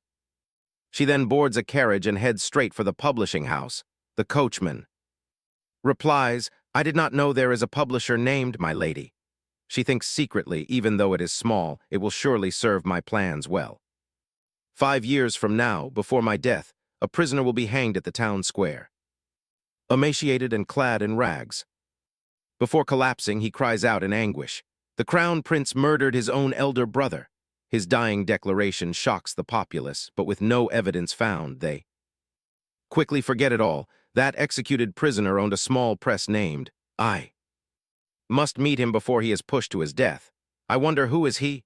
Who owns the press? Who is that condemned man and who despises the Crown Prince as intensely as I do? A man sitting inside calls out in welcome, yet in the very next breath his expression turns to astonishment, seeing that the person entering is, she whispers to herself, is this him? Is this the prisoner executed on that day? Suddenly he calls out, she gasps in surprise, thinking, the only ones who ever called me by that name were those who lived and worked at the estate during my grandfather's lifetime. Stepping forward, she asks, who are you? How do you know who I am? Haha, who in this town does not know lady? Her question catches him off guard. Did you once work at the theater? Yet I do not recall ever seeing this face. It looks so unfamiliar, almost as though he is wearing a mask. After a moment of contemplation, she asks, are you? Mr. is the sound engineer at the theater. He is also the father of the leading soprano at the theater. During her grandfather's lifetime, was the finest soprano in the entire house. Yet just as she reached the peak of her fame, she mysteriously vanished. Her body was later discovered inside an inn, a tragedy orchestrated entirely by the Crown Prince. No one knew how Mr. survived after that incident. She asks, I had no idea where you were. Why are you hiding your face? Step inside first, young miss. Once inside the room, he removes his disguise. To meet you again like this is truly an honor, young miss. I suppose I should now address you as lady. I wish we could sit down and converse properly, but I fear the circumstances that keep me in hiding. If you remain here, you too will soon be in grave danger. You must return quickly. She gasps silently at him, the condemned prisoner who tries to gather evidence about the Crown Prince murdering his royal brother, but in the end is captured and sentenced to death before achieving his goal, as someone filled with resentment. Against the crown prince just like her, that person is uncle who loses his daughter. To the crown prince, tears of emotion fall from her eyes. You know about grandfather and mothers. Deaths, don't you? How? Do you know? Don't worry, no one knows. You also gather evidence about the crown prince all this time just to seek revenge. For your beloved secret daughter, right? Astonished, he sinks heavily into his chair. How much do you know? All of it. I'm also planning revenge for grandfather, mother, and even sister. I will avenge the three of them against the crown prince. After that travels back in her carriage, suddenly. Another carriage blocks the path ahead, steps down and asks what is happening. She is secretly surprised, isn't that? A royal carriage, good evening. Madam, the crown prince requests a private audience with you. Sophie reminds her, please do not go, my lady. It is unsafe and the duke is not here. Silently agrees. Exactly, they calculate the perfect timing to act right at this moment, but if I refuse to meet the crown prince right now, I will likely fall into the crown prince's web of suspicion. She reassures Sophie, it is all right, I have the Shadow Knight following me. She tells herself that pretending to side with the crown prince is currently the best choice. Later at the palace, please wait outside for a moment. I should leave a signal just in case. She turns back and whispers, if I do not return within 10 minutes, come rescue me immediately. Afterward is brought to a room, when suddenly a familiar voice echoes. She turns pale, inwardly recognizing this voice. What is doing here? His Highness the Crown Prince gives me a grand opportunity. He says I will receive leniency if I talk directly and beg for forgiveness from you. The Crown Prince wants released. What is he planning? I am so sorry. I am so sorry. I am a stupid man who flirted with other women while having you by my side. I promise I will change, please. Give me another chance. Why should I? Arya, please do not use that affectionate name to call me. We no longer have any ties with each other. We are a perfect match. Don't you remember the happy times we spent together? I acknowledged your special talent, and you should be grateful to me for that. Mid-speech, he stops and stares at her. She feels anxious. Why is he suddenly looking at me like this? Is there something on my face? Just a small hickey mark, suddenly. He asks, so you slept with him, didn't you? Disgusting. What a bastard. Your decadent ways never change, do they? I never slept with you, no matter how many jewels I gave you. You didn't care about sleeping with me. Because of you, I had to go cheat with another woman later. He flies into a rage and charges forward. How could you do this to me? He pins her down to the floor. Why did you abandon me and sleep with him? Suddenly, he plunges a syringe right into her. Expression turns shocked. She asks in bewilderment, what are you doing? I cannot speak. I cannot move, bursts out laughing. In sheer delight, ha ha, you are mine. What drug did he inject me with? She lets out a weak cry. Ah, keep quiet, my love, no need to rush, there is only us here. I hear that guy Dante never gives a woman a second chance. How can a man like that forgive you, a woman defiled by her ex? Thinks to herself, I know he is insane. But I didn't expect his delusion to be this severe. But don't worry, I am not like him. Even if you were used by that guy, I am still generous enough to forgive you. She glances up at the clock. It's all right. I just need to hold on for a few more minutes. Then the Shadow Knight will come rescue me. Suddenly, he grows furious and tightly squeezes his face. What are you thinking about? Don't tell me it's your husband. Didn't you hear me say he will dump you in a corner, return to where everything begins? You are all I love you. His hand unbuttons her dress when suddenly, from behind, a sword thrusts right through. You cannot help but feel astonished, isn't that the crest of the ducal family? Right after comes a loud shout. Dante rushes to her side, asking anxiously, are you all right? But she cannot utter a single word. He turns to look at and curses, you piece of trash. He stammers, please, your sword. What about my sword? Yeah, fine, let me pull it out for you. Then a sharp scream echoes in agony. Dante drapes his coat over her and carries her away, leaving behind with the Shadow Knight. Suddenly a loud cry rings out, Your Grace, what are you doing? His Highness orders that no one enter. He tells them if they value their lives, move aside immediately. Instead of worrying about me, you should worry about that half-dead trash inside, because I will repay every single thing he has inflicted. What are you thinking? Why go in there alone? By yourself. Only now can she force her voice out. The Crown Prince, summon me, he snaps. In anger, shouting, You should refuse, you must make up an excuse, any reason, blame it on me or whatever, damn it, she looks down at his coat, embarrassed about her dress buttons. But if I refuse, the Crown Prince will suspect us even more. She reassures him, I am fine. You are fine? You still claim you are fine after what that bastard did? Why? Why are you? You want to know. Why? She looks into Dante's eyes and thinks they say eyes are the window to the soul. Even without a word, I know what he is thinking. At this moment, he regains his composure. Why are you so reckless? Never repeat this. A second time, I took you in and I will not let anyone dare to harm you. That night at the Duke's mansion, wakes up and wonders silently, how long do I sleep? Suddenly, a voice speaks up. Look who is finally awake.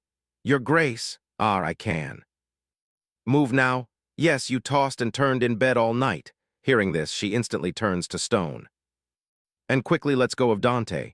He says, Fortunately, that drug is not potent enough to take full effect in just one injection. It only acts like this if you receive an excessive dose. How fortunate? Do you stay awake all night? I am forced to. You tortured me all night. Earlier. Outside, I was wearing something else. Did Sophie chain my clothes, or I only unbuttoned a little because I saw you were uncomfortable, and you are the one who kept clinging to me even after I placed you down on the bed 1,000 times.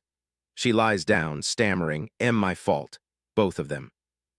Say nothing more. She realizes he doesn't look very good. Is he still angry about today, or is it simply because he cannot sleep? She turns to ask, Did you really stay awake all night? He nonchalantly replies, Yes. Then when is the last time you slept? I don't remember. Then why don't you try closing your eyes and getting a few hours of sleep until morning? I will watch over you. Suddenly, Dante remembers when they were young, she also said she would keep watch tonight. You didn't sleep yesterday or the day before either. Dante cannot help but let a smile blossom on his lips. He smiles. When you can't sleep at night, what do you usually do? He turns to look at her and brings his face closer. Do something naughty. Perhaps, she blushes deeply, thinking naughty. You know, drinking or smoking, that sort of thing. Well, that truly is naughty. There is something I always want to ask him. Everyone in the Empire knows that Dante often calls female singers to his bedroom. Now is a good chance to ask him about this. She asks, Then what about other things? He repeats, Other things, nothing. After all, you are a grown man. Who you call and what you do with them is none of my. Dante interrupts her. I think you misunderstand something. It is true that I sometimes call female singers to my private bedroom. However, I never do anything shady with them, though I can guess what you are thinking, as you see. I ask them to sing. I ask them to sing lullabies. You ask them to sing lullabies. That is correct, but the famous vocalists known throughout the land still lose to one little girl. If you cannot sleep, would you like me to sing a lullaby for you? What? If it can be of help to you. Suddenly he refuses. No need. I told you before, didn't I? I do not want you to do things you dislike. She counters. That is not something I dislike. Besides, when I was small, I actually loved singing in front of a crowd. Very much. It was only after being publicly humiliated that I did not dare stand before everyone to sing ever again. Thinking up to this point, she says, though I guess many years have passed since the last time I sang. She thinks to herself, the singers Lord Dante invites back must all be worthy of their fame. What if I don't sing as well as them? I shouldn't have made the offer. I was just too excited over the fact that he still remembers the lullaby I sang from so long ago. At this point, she tells him, please forget what I just said. I think I need to practice first. After that, he suddenly suggests, sing. Here, practice here, right now. She thinks in bewilderment, how can I practice with an audience here? Then her singing voice resounds, The moonlight shines bright, the stars glow clear. Close your eyes and walk the path to fairyland. Sing along with fairy tales. This lullaby brings nothing else. Chasing joy for herself, following the bright moon into the realm of dreams. Suddenly, Dante draws near and presses a kiss. Upon her lips, her face turns bright red. She kisses him back, and just like that, the two share a deeply sweet kiss. Only after a long moment does he release her. He rests his head upon her shoulder and curses softly. Damn. I really do not wish to do this to you tonight, especially after everything that happens today. Ah, he refers to what happens to me earlier with. I apologize. I shall let you rest and move to another room so you can. Suddenly she tugs on his sleeve. Don't go. I do not know what to say, but I do not want him to leave because of today's events. I need the exact opposite. The reason I can sleep deeply without any night. Mares, after all, that is because you are beside me, protecting me. So please stay with me, help me forget everything else. If you wish to take back your words, this is your last chance. It remains silent, without answering. Once again, Dante kisses her lips. He is the only one who gives me such an overwhelming sensation, wiping away every thought in my mind with just a single gentle touch. That is why I need Dante tonight. The next morning, she lies curled up languidly in bed, thinking silently. Strictly speaking, this is not my first time, but this feels entirely different from when I was the Marchioness, especially last night. I do not know how I can look at his face now. I wonder if he leaves already. She turns, but he is nowhere to be seen. Makes sense, the sun rises long ago. He is a man busy with 100 affairs. Before her thoughts finish, his voice rings out, startling her. Ah, I do not realize you wake up already. She stands dazed for a moment.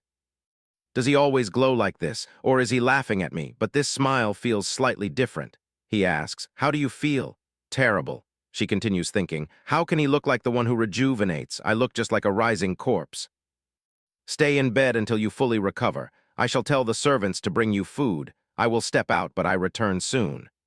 Does he not realize he exerts too much force yesterday? Does he come here just to tell me this? We are just like an ordinary married couple, a husband letting his wife know he goes out, seeing that Dante does not leave yet. She wonders, is he waiting for my response? She speaks up shyly. Where are you going? To the palace. The palace. Yes, I shall sit down with the emperor to discuss what his son does to my wife, then let me go with you. I do not think that is a wise idea. He turns her toward the mirror. I believe this explains why. She thinks to herself, did something bite me? Rest well, I return shortly.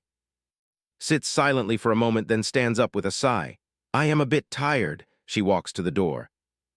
Looks outside, then approaches the cabinet in the room, pulls open a drawer and picks up a letter, she thinks secretly, from scene. Shifts to the imperial palace. Dante asks, does Your Majesty know what this is? It is an aphrodisiac. The weary emperor can only cradle his aching head. Dante continues, romanticizing it is a mistake, for it contains high doses of aphrodisiacs and sedatives. Essentially, it is a toxic chemical used only by brain-dead addicts in back alleys. This is precisely what is injected into my wife. The emperor remains silent. Meanwhile, the crown prince grits his teeth, inwardly cursing. You fool, I set the scene with an expensive compound for him, yet he ruins everything. Dante's tone grows cold, and the mastermind behind staging the scene for that bastard and my wife in that private room is you. The crown prince screams. How dare you pin such a filthy act on me? Did I not tell you I am innocent? Your Highness innocent. You even grant a temporary pardon to pull him out of prison, yet you still claim innocence. You ought to concoct a better excuse. Your Highness, if you are not a member of the imperial family, I would challenge you to a duel right here and right now. The emperor lowers his head, privately grasping Dante's true meaning. He claims he wants a duel, but in truth, he wants to kill the boy. The crown prince yells, how dare you speak to me with such an attitude? Your arrogance.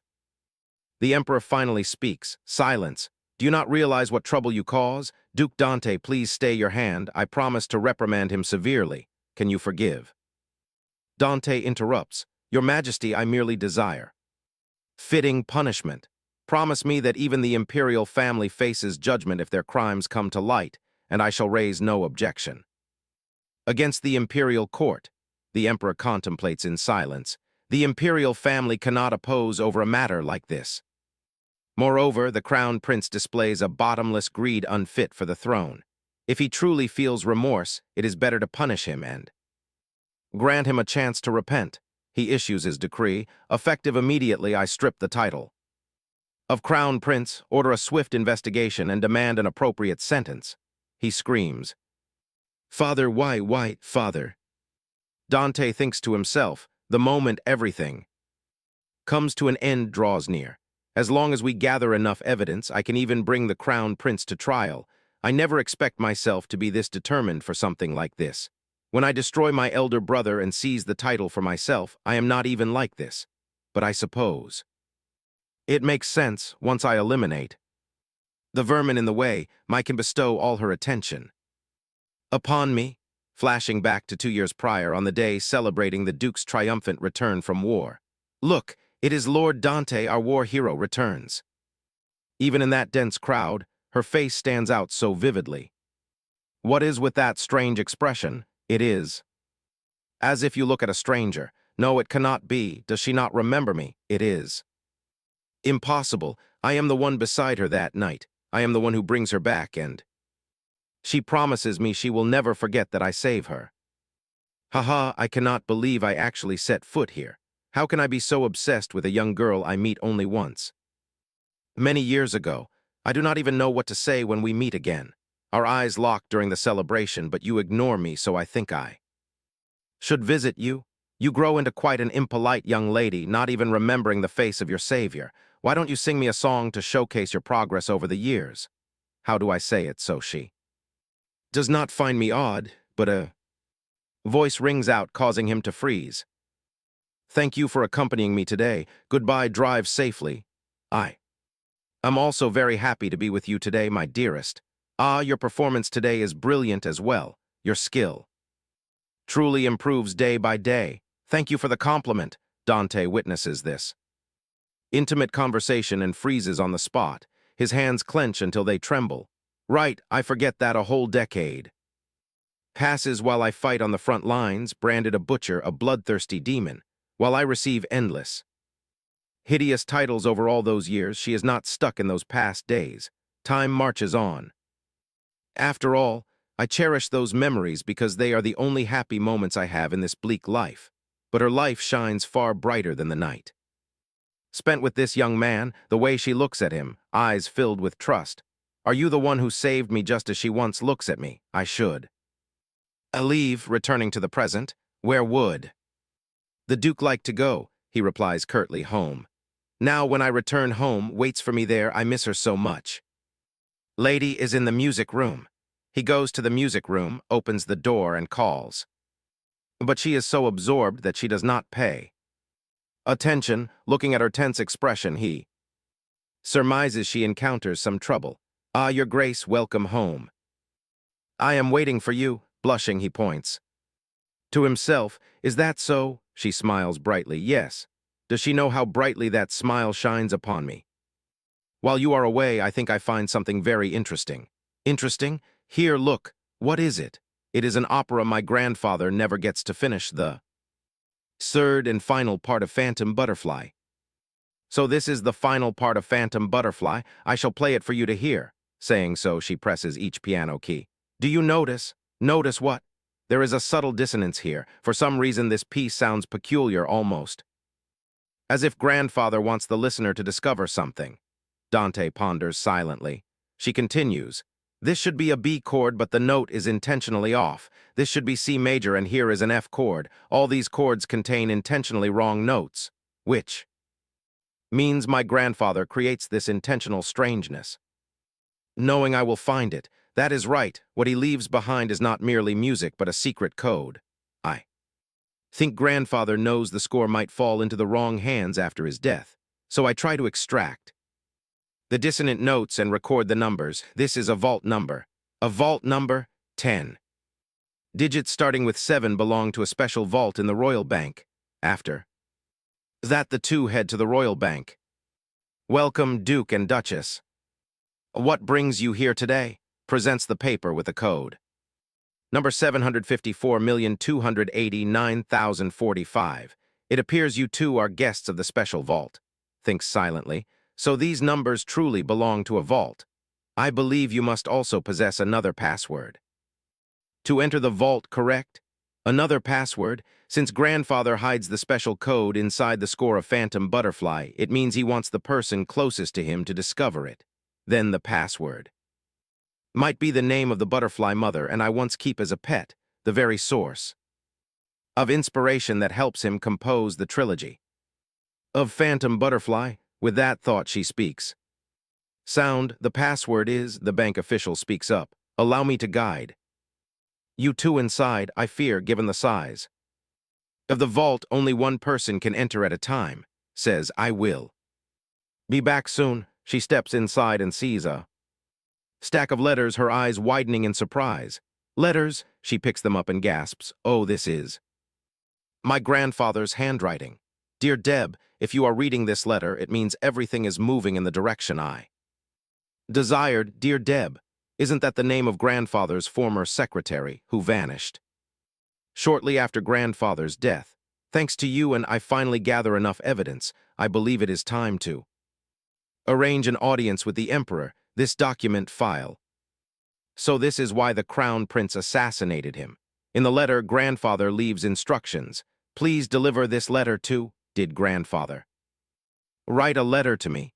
To my dearest, your father is hopelessly outdated for letting go of such a talented artistic soul. The music you create possesses the power to move human hearts and souls. I believe you possess an extraordinary gift that can captivate thousands out there. I long to see you wear the academy uniform next spring. Recalls the past. Grandfather will have a gift for you when he returns from his trip. My father strongly opposed my pursuit of art, forcing me to abandon entering the Royal Academy of Arts. I never knew grandfather had prepared a gift like this for me. He loved and cared for me so much, yet I only realize it after dying once. I have wasted enough of my life sitting idle. A moment later, she steps out, and Dante calls out immediately. Why are you crying? Is there something in the vault that disappoints you? Please don't cry, thinks to herself. How could grandfather still treasure me when I lost my own sense of worth like that? Oh dear. You are crying even harder. If you cannot go on, let us just do it my way. Dante's way. I can bring the head of your enemy to your feet when it comes to revenge. I am the ultimate professional. In exchange, I only ask that you give me your entire heart.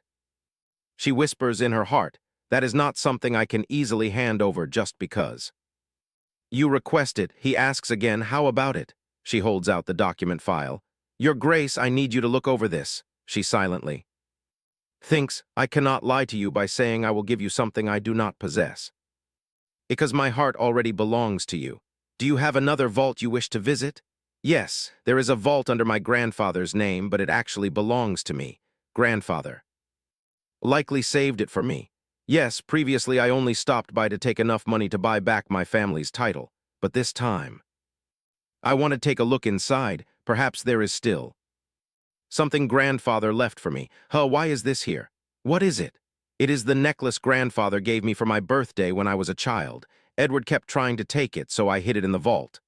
Dante says in surprise, wait, this necklace is a relic of one of the ancient gods. Ancient gods?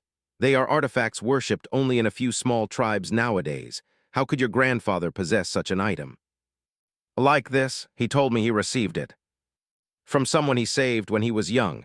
Back then it glowed brightly, but now not even a flicker of light remains. Is that so? This necklace is damaged, perhaps because the bank stored it improperly. Suddenly, Dante feels a sharp pain. She anxiously calls out to the Duke. That night I ask myself whether he is truly all right. He seemed to be in so much pain. Remembering our time at the bank, are you all right? Your Grace, it is nothing, just a bit of dizziness. With clear evidence like this, we can use the vaguest details to threaten the crown prince. I think we should head straight to the palace, but after that his face turns deathly pale. He should have gone home to rest instead. All right, I have decided. Tonight I will force him to sleep no matter what. Dante has not slept all day. He must feel terribly uncomfortable. I arrange soothing scented candles and dim the lights. Lower, sleeping in and like this will be deeply comforting. He will return in 30 minutes, time enough for me to scatter a few more flower petals. To help him sleep better, suddenly Dante speaks up. What is all this? Is this all for me? I didn't think you would return so early. Her face blushes. Crimson with embarrassment. Your Grace, please. Lie down here. This is indeed quite a surprise. No, that is not what I mean. Please just lie down for a moment. Dear, he listens to her, lying neatly on the bed. Close your eyes. Tonight I will make you sleep no matter what. It takes. He smiles mischievously and asks, is that so? She silently thinks, I will massage him the way taught me. I wonder how much training he needs to get. A body like this, the two of us are nothing. Alike, my body feels so soft. Seeing her pull up his shirt, he asks, what are you doing right now? This helps relieve anxiety and relaxes your mind. Dear, are you sure? Yes, because it seems to be having the opposite effect. Already, with those words, he wraps his arm around her waist and pulls her onto the bed, reversing their positions. She cries out in her mind, oh heavens, it really did backfire. You may not realize this, but there is something that cures my insomnia far better than what you prepared. Things only couples do. She hastily pushes him back. No, you cannot. If we do that, you will stay awake until dawn again. Do I look like someone who would overburden his wife too? Nights in a row, because if I actually do, you will have no way to refuse, my dear Duke. I am joking. Tonight I will not force you, so say yes. To me, she whispers inwardly, honestly, how can I refuse?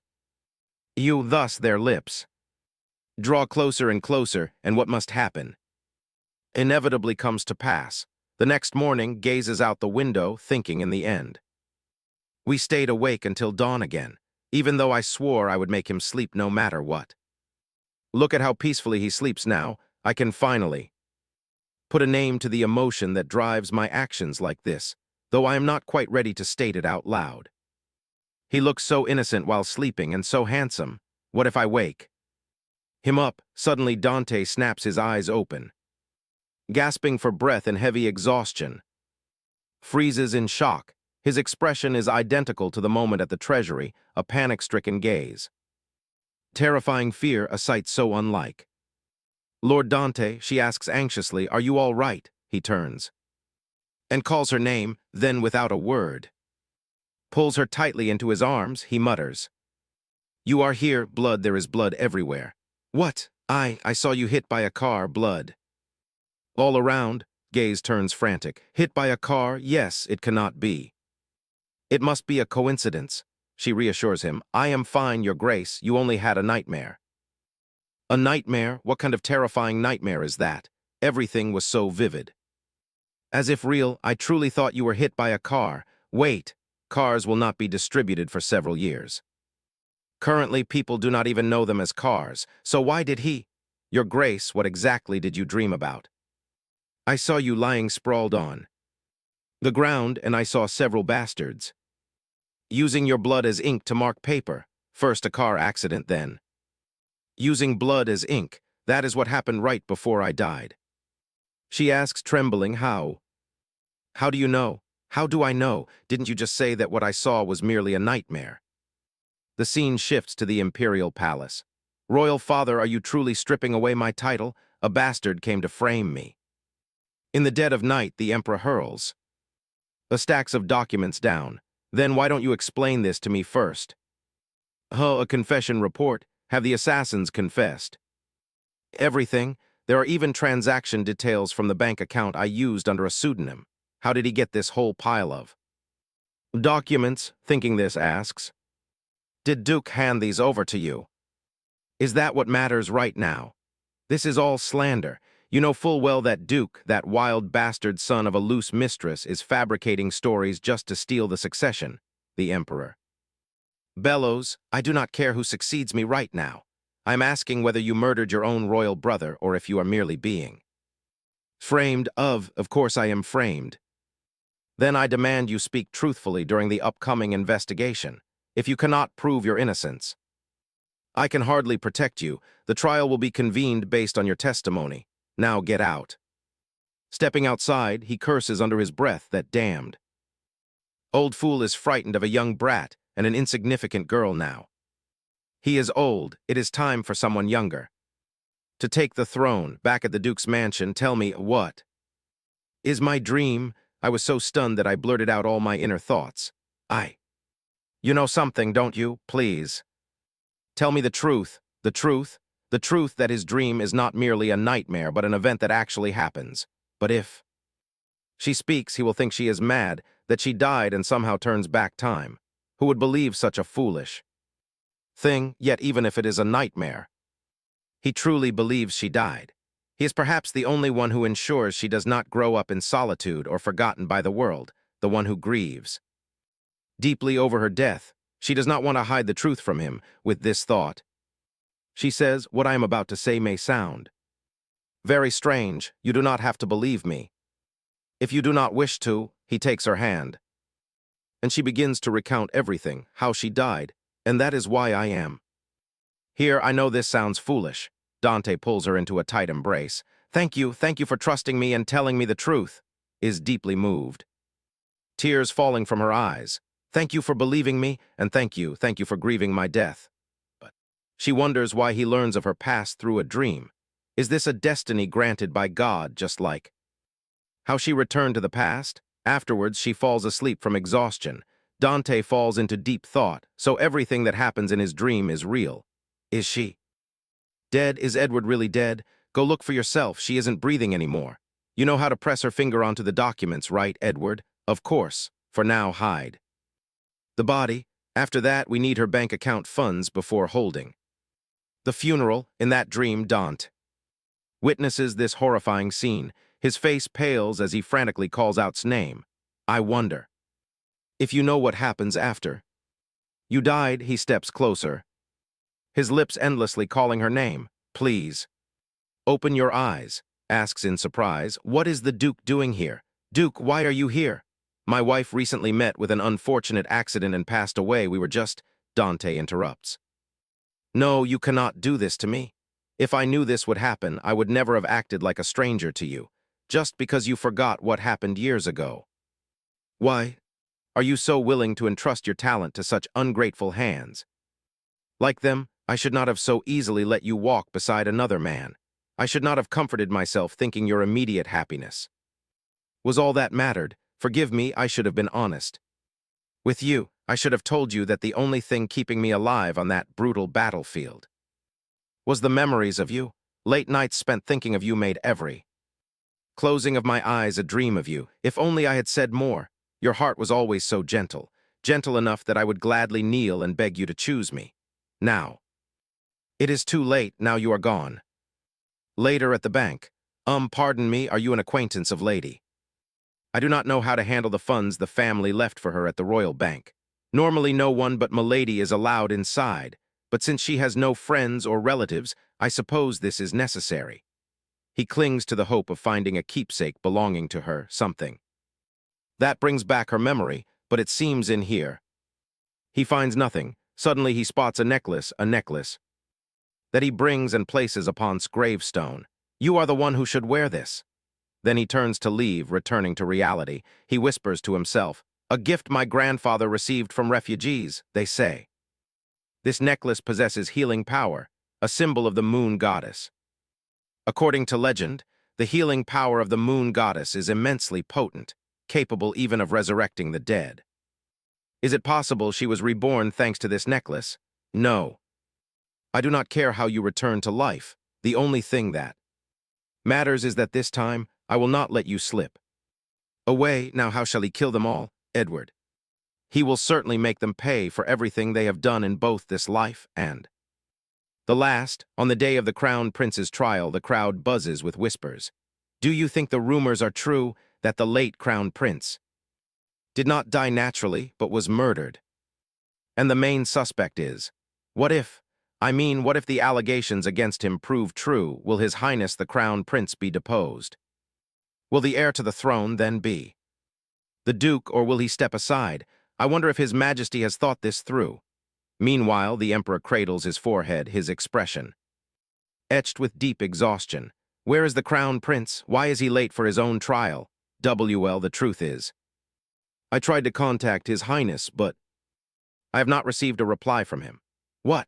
As if this simple issue can be solved merely by avoiding it. Thinks to herself, unbelievable. If his highness actually appears, the public will gradually side with us. Surely the crown prince has considered this too, yet he chooses not to show up. Anxiously, she speaks to Dante. Something is wrong, my lord duke. I do not think he is simply running away from the matter. You are right, something is amiss. Could it be he suddenly? Dante flinches. This scent, it is a scent he knows all too well. From his days on the battlefield, the smell of gunpowder, he leaps to his feet, shouting for the Dark Knights. Tenor, quickly follow the Dark Knights out of this building, protect her. At all costs, before can finish her sentence.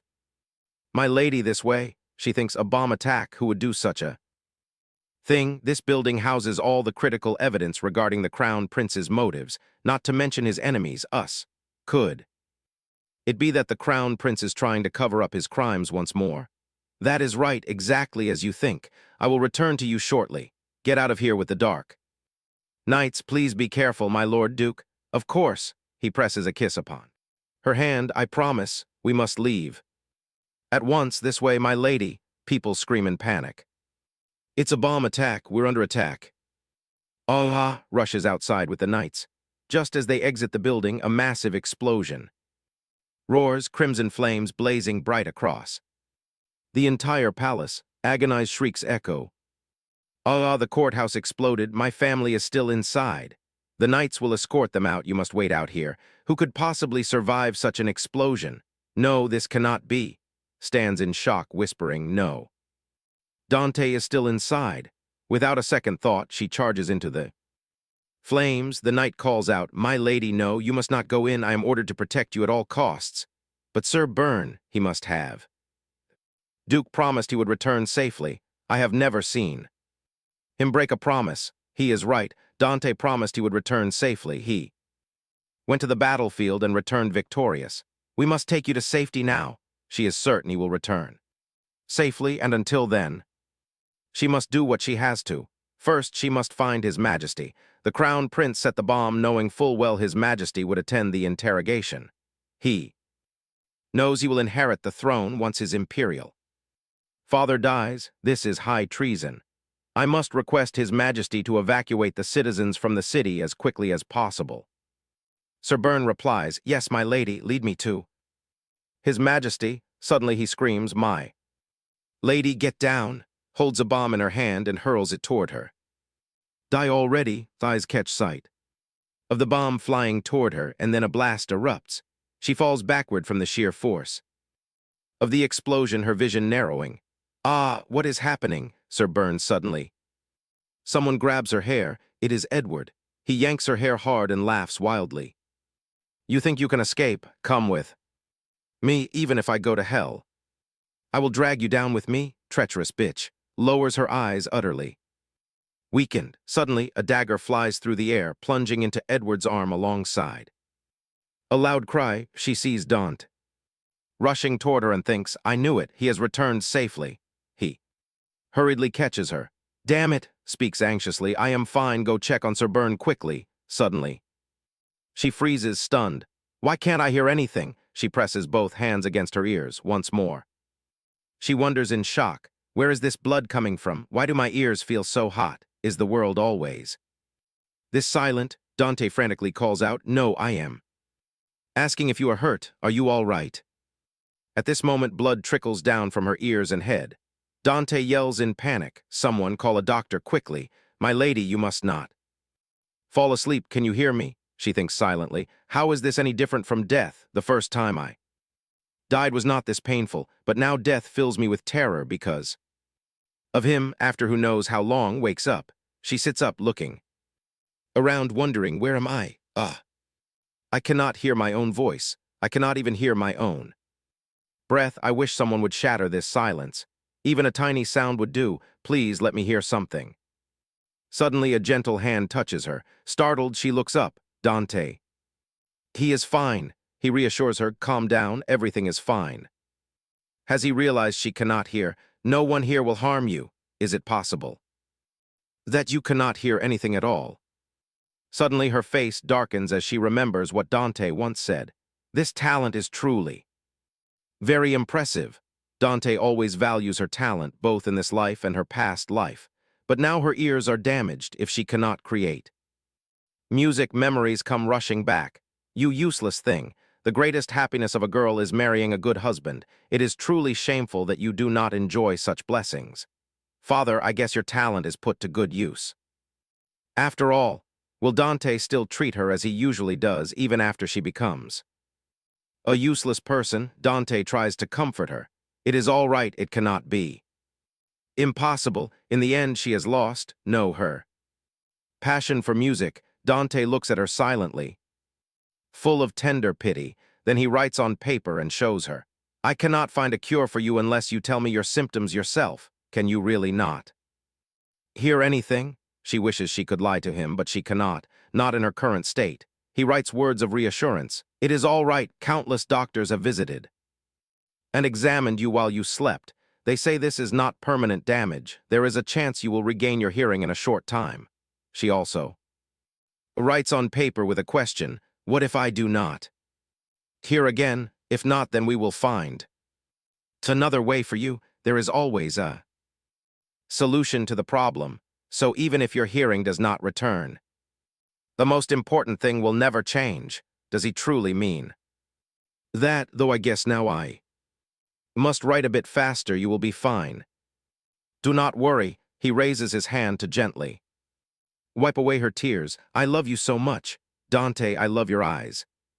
And the way you look at me. I love your hands and how they wipe away my tears, even the calluses on your fingers. I love everything so much that I cannot hold back this affection. Dante opens a medicine box. Let us start applying the medicine. This is the cream recommended by the doctor. She gasps internally. It is so cold. Her body seems more sensitive than before, perhaps because she has lost her hearing. Her sense of touch responds more acutely. She hesitates and says, no, it is all right, I am fine. You read lips very well, so we will have no problems communicating. I think you have a special talent. She thinks happily that perhaps she really does, as she can understand what he says without any difficulty. I think you are right. Then guess what I am about to say next. With those words, he kisses her forehead, then her blushing cheek, and finally kisses her lips sweetly. Afterward she guesses, you like me, right? You are close this time. Like is not a strong enough word. It is not fair at all. I cannot see your lips, my lord. All right, let us try again. Once more he kisses her lips. She pauses as she realizes she feels it this time. I love you. She closes her eyes and responds to Dante's kiss. Thus they kiss passionately. A moment later, Dante steps out of the room. How are the preparations? I asked. For earlier. Quite good, my lord, but madam's condition. It is fine. We will proceed according to plan. The next day, as sits sipping a cup of tea, places a note on the table that reads, I hope you feel better today, and beams a warm smile. Here is today's newspaper, madam.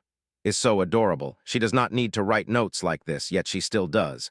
Thank you. No fewer than 15 bombs are found in the imperial court. 15, luckily Dante's knights removed them quickly. The former crown prince is missing, and the duke's knights are searching for him relentlessly.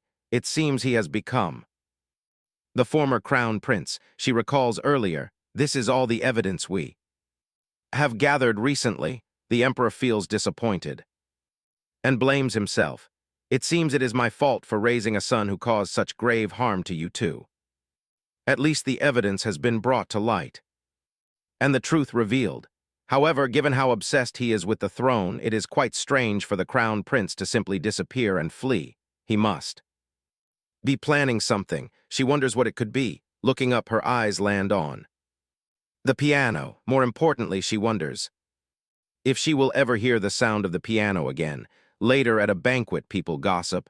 I heard the Duke's knights discovered the former crown prince's hiding place. How fortunate. What will happen to that scoundrel, that villain? Edward, you mean? You mean the bomber. I heard he will be executed since he was caught red-handed. How dreadful. How could he do such a thing to His own sister, not to mention, it seems that accident caused the Duchess to temporarily lose her hearing. What?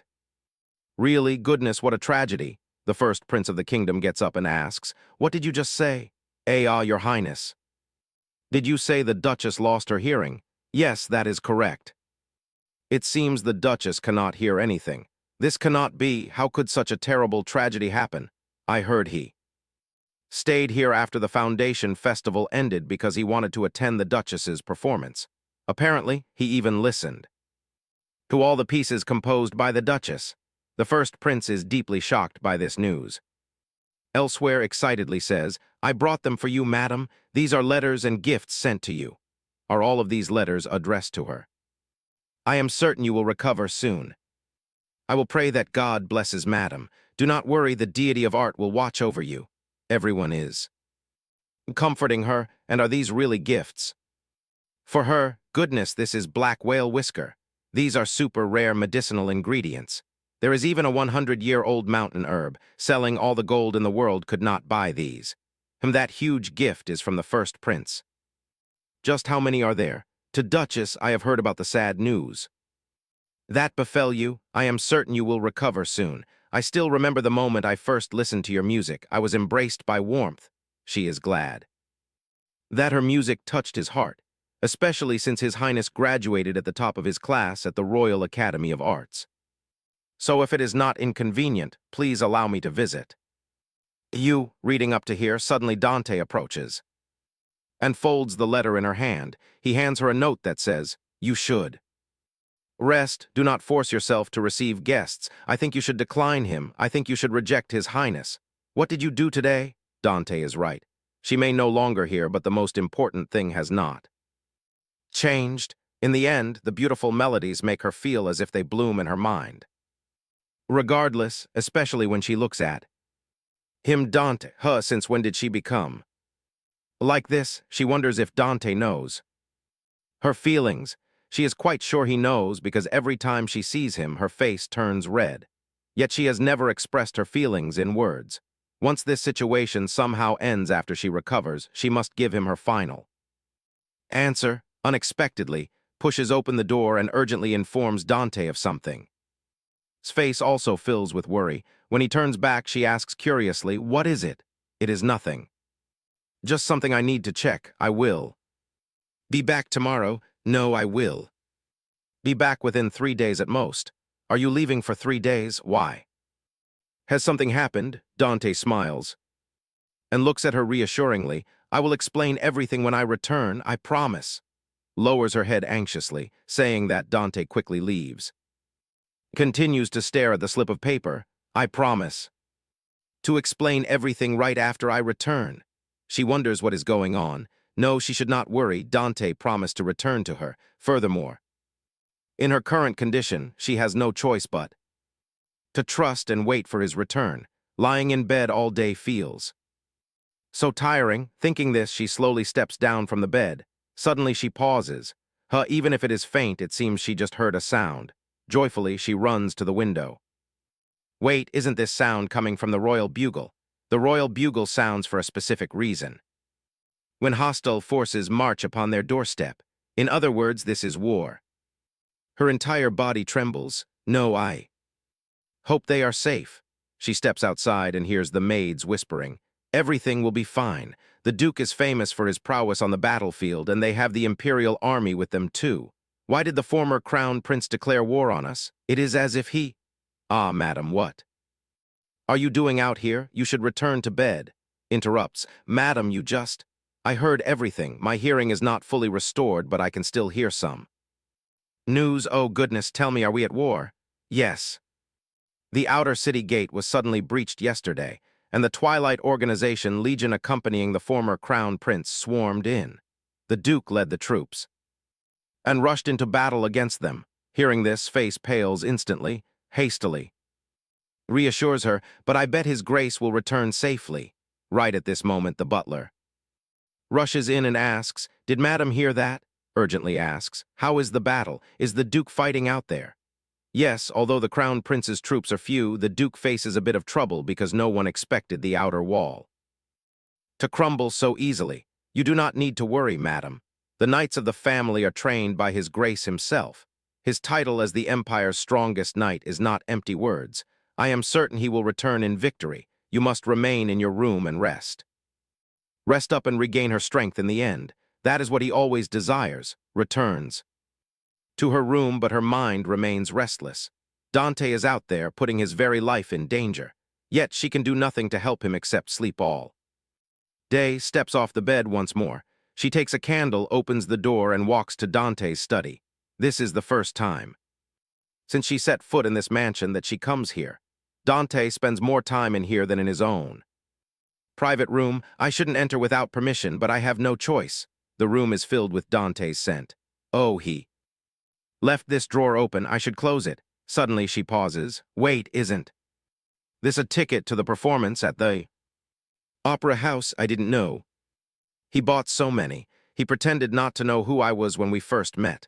Truthfully, I had no idea he had attended the concert so many times. What is this? The prospective plans for the Elysium Opera House? How strange. Elysium already exists. Why would he? She reads a handwritten note that says, when I told you to prepare a meaningful wedding gift, it did not mean you should give the young miss an entire building. I mean, what if she thinks that is too much? Blushing, she thinks, a wedding gift, there are so many seats. Almost as grand as a palace, isn't this place far too lavish compared to an ordinary opera house? She murmurs the name Elysium as memories rush back. You know, I always dream of this. That's right, I want to own an opera house of my very own, and I'll give it a super cool name too. Elysium, what do you think? You not only saved my life, but also try to make my dream come true. I wish I could do something to repay you. A talent for creating music means nothing during times of war. Suddenly a thought strikes her. Ah, there is something I know, the future, yes, even though the Crown Prince's forces are small, the Duke still faces trouble because no one expects the outer city walls to fall so easily. For the outer wall gates to breach so easily means that among us there is a spy. It won't be easy, but I might figure out who it is if I try to remember my past life's memories. Someone powerful and influential enough to back the Crown Prince, someone who would gain even more power after he ascends the throne. No, I'm going in the wrong direction. After all, the true culprit will simply take what they want and disappear. Just like that, she intently flips through each page of the document, when suddenly opens the door and enters. Oh, you scared me. My lady, why are you here at this hour? I nearly had a heart attack. Sir Leo, I think I know who is aiding the enemy. What do you mean, my lady? How strange. The Duke isn't back yet, but it feels as though he is always here. Leo, from this moment on, listen carefully to what I say. My lady, if what you tell me is true, chaos and shock will strike this entire land. I know, that is why I choose to gather all the evidence. Take me to the royal dungeon. Afterwards at the dungeon, walks while trembling. My lady, if the Duke finds out, my head will roll. I don't understand why you must personally face that strange creature. Thank you for guiding me. I'll see you in a bit. My lady, wait, I cannot let you go alone. A moment later, she enters the prisoner's cell. He sneers. Well, isn't this little princess? She thinks silently. He suddenly became so arrogant, which means his accomplices are about to break our encirclement. So the enemy even has a spy delivering information right inside this dungeon. With that thought, she instructs the two guards, please leave the room. I wish to interrogate the prisoner privately. But my lady, I cannot simply, she cuts him off. Since my husband is currently away, the authority of the family rests upon my shoulders. I am not making a personal request. I am ordering you as Duchess. I understand. The prisoner asks defiantly, so what? She then orders the Shadow Knight to hand him something. Instantly, a sharp needle presses against the criminal's neck. Truth serum again? You've used it on me so much already it won't work anymore, she thinks. For the serum to take full effect, my question must be precise and hit right at the core. She asks immediately, how long have Marquis Vin and the Sunset Organization been working together? And by Marquis Vin, I mean the Minister of State of the Empire. He stammers, trembling, how do you? Afterwards, she quickly reports to the Emperor. The Minister of State No, impossible. He is my closest servant. How could he collaborate with the Sunset Organization? Could it be that you have misunderstood? I fear the prisoner himself confirmed that he has been one of their accomplices for the past 10 years. She thinks Marquis Vin's loyalty was praised throughout all this time. After the Crown Prince took power, Marquis Vin suddenly resigned, bought an entire southern city, and acted like a king there. Your Majesty was betrayed by his own son. He surely does not want to learn that he has been betrayed yet again. What should I do? I alone cannot convince His Majesty. Suddenly, Princess rushes in and calls out, "Father! How dare you brazenly barge into the imperial drawing room like this? Do not expect me to overlook your insolence." I sincerely apologize, Father. However, I could not remain silent after hearing that, Duchess accused the Minister of State. You see, I also possess evidence that he accepts bribes from multiple sources. What did you just say? If this is true, why didn't you tell me sooner? Why did you keep silent? I did try, but the only times you showed interest in me were when I was painting. Other than that, you never spared time for me. I understood you would trust the minister more than me. After all, unlike me, he spent his whole life by your side. But I am also a princess of this empire. Royal father, I am a member of the imperial family, so please, just this once, listen to me. If you cannot trust me, at least listen to Lady. Very well, speak. Afterwards, returns to her room. Informs her, "My lady, all contacts linked to the minister are now under surveillance. Now that they have no source of information, the Crown Prince's faction will soon collapse." Thank goodness. What a relief. Sits by the piano, her heart filled with worry. A week has passed.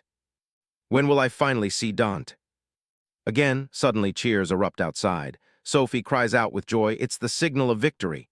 My lady outside. Everyone is cheering for the returning soldiers. My lady, this way. You can see clearly from here. Hail, Duke. Victory, where is he? Looks around anxiously. Where is Dante? That person isn't him. As the leader, he should be at the forefront. The crowd also noisily asks one another, where is the Duke? He hasn't been seen at all. Could something have happened to him? At this moment, Leo runs up and calls out loudly, "My lady, you must return to Manor at once." She asks doubtfully, "What is it?" "It's the Duke. He is injured." Hearing this, stands frozen as if struck by lightning. I fear the Duke is gravely ill. We should head to him right away. He returned in victory, yet he did not lead the parade despite being the leader. That alone shows his condition might dampen the people's celebration, or, even worse, opens the carriage door and announces, "We have arrived." Before he can finish, dashes off. "Wait, my lady," she prays as she runs. "Please let it not be anything too serious." Running up to his room door, she hears a voice from inside. "I don't see any problem." Stops in her tracks, recognizing Dante's voice. His voice echoes again. "You cannot force me to do that."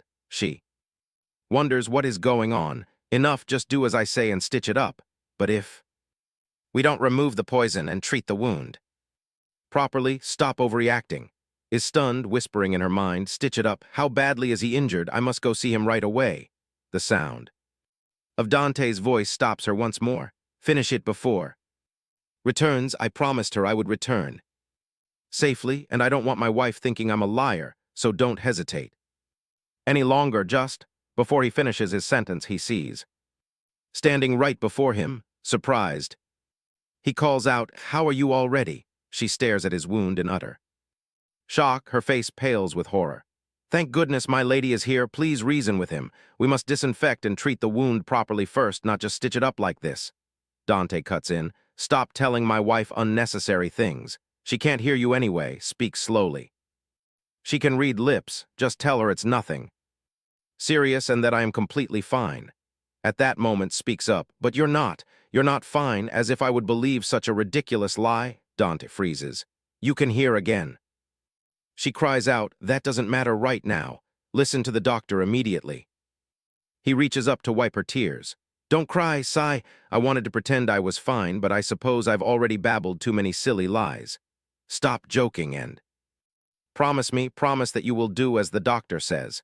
Dante nods in agreement. She urges, "Doctor, please do whatever you must. Then I shall begin preparing for the surgery now, and wait outside." He tells her that Dante fought countless enemies on the before getting stabbed in the abdomen with a dagger. Says nothing. Only praying silently in her heart, please, let him. Recover quickly, I pray. After a while, an announcement comes. The surgery is over. My lady, the operation was very successful, but I don't think he will regain consciousness today due to exhaustion. For now, there is no need to worry excessively. Call me immediately if anything happens. She replies, Thank him. Outside, the rain falls softly. Sits by Dante's side, refusing to leave even for a single step. When he opens his eyes and wakes up, she immediately calls out to the Duke, You are awake. How? Do you feel? Are you in a lot of pain? The doctor says you wouldn't wake up today. He teases gently, I am dying of pain, she hastily springs to her feet. Really, let me call the doctor. He quickly pulls her back. Medicine is not what I need. But a kiss from you. What time is it that you can still joke like this? The doctor tells me you almost die. It is just a tiny scratch. He exaggerates everything. You are not always invincible. Stop talking about your wound like that. You are in great danger. Can't you see how worried I am? My heart hurts almost as much as my body. You could die. All of this is because of me. Why is my injury because of you? She thinks secretly because this battle never happens in the past.